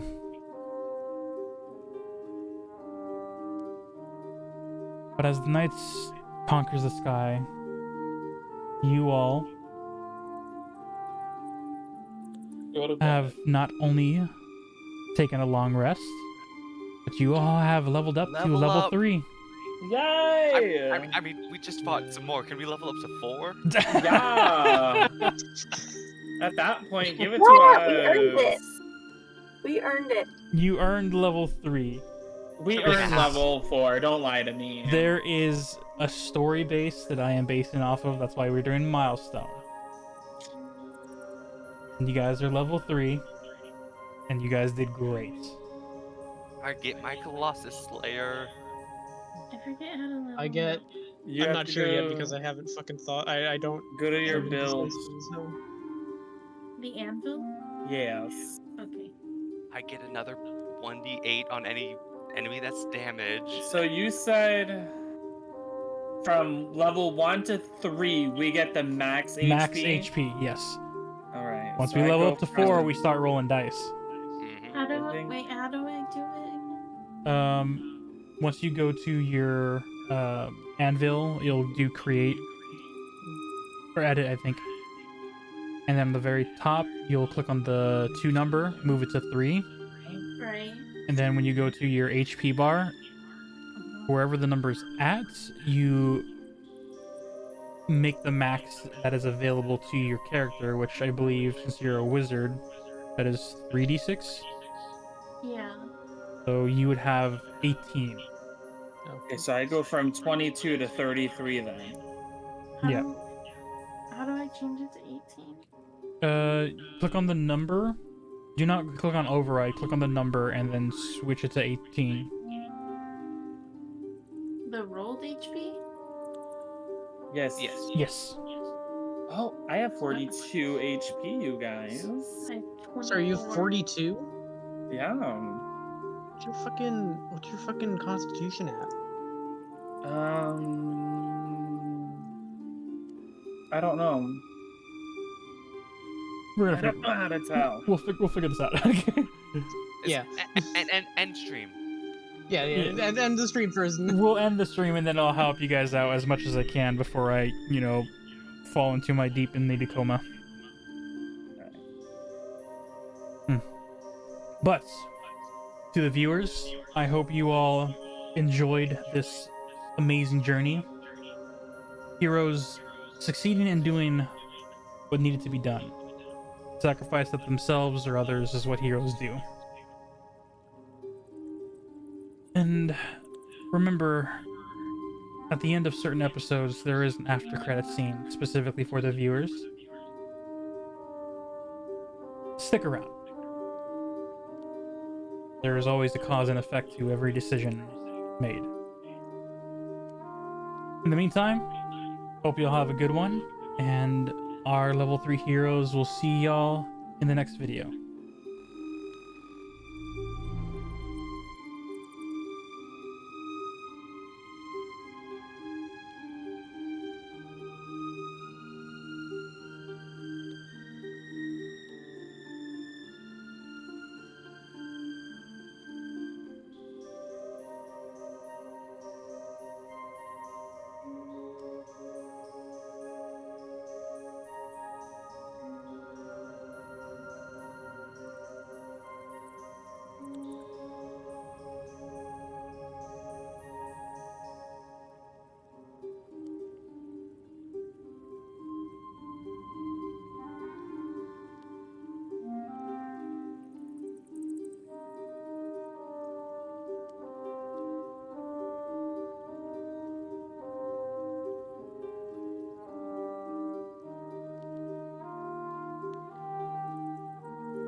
as a storm rolls in.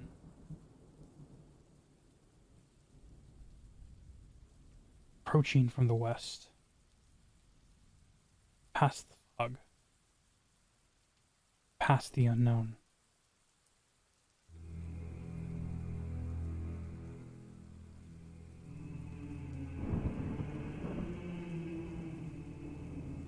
Moving through the dirts, the greenlands scattered with rodents, rats, moving in abundance through the forest line, past the fog, emerging from the other side, this barrier that surrounds Platinum Star City. The rats gather, forming the creature.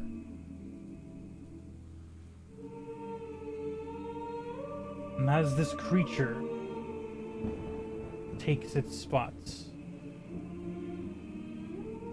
we are left in wonderance of the other four surrounding it.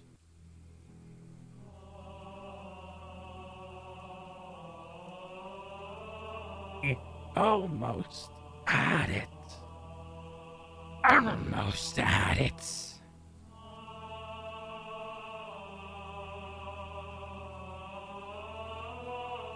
Do you bring news, Hag of the Swamp? I found her. Hard, long lost key. She is in Platinum City. She is protected. And what of her protectors? There are those dwellers of the darkness, ones that dabble with our power and claim it as their own. Hypocrites, but powerful ones at that.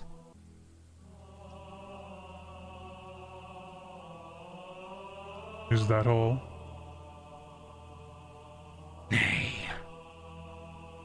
there is one other. A group of Fae gathered in the woods.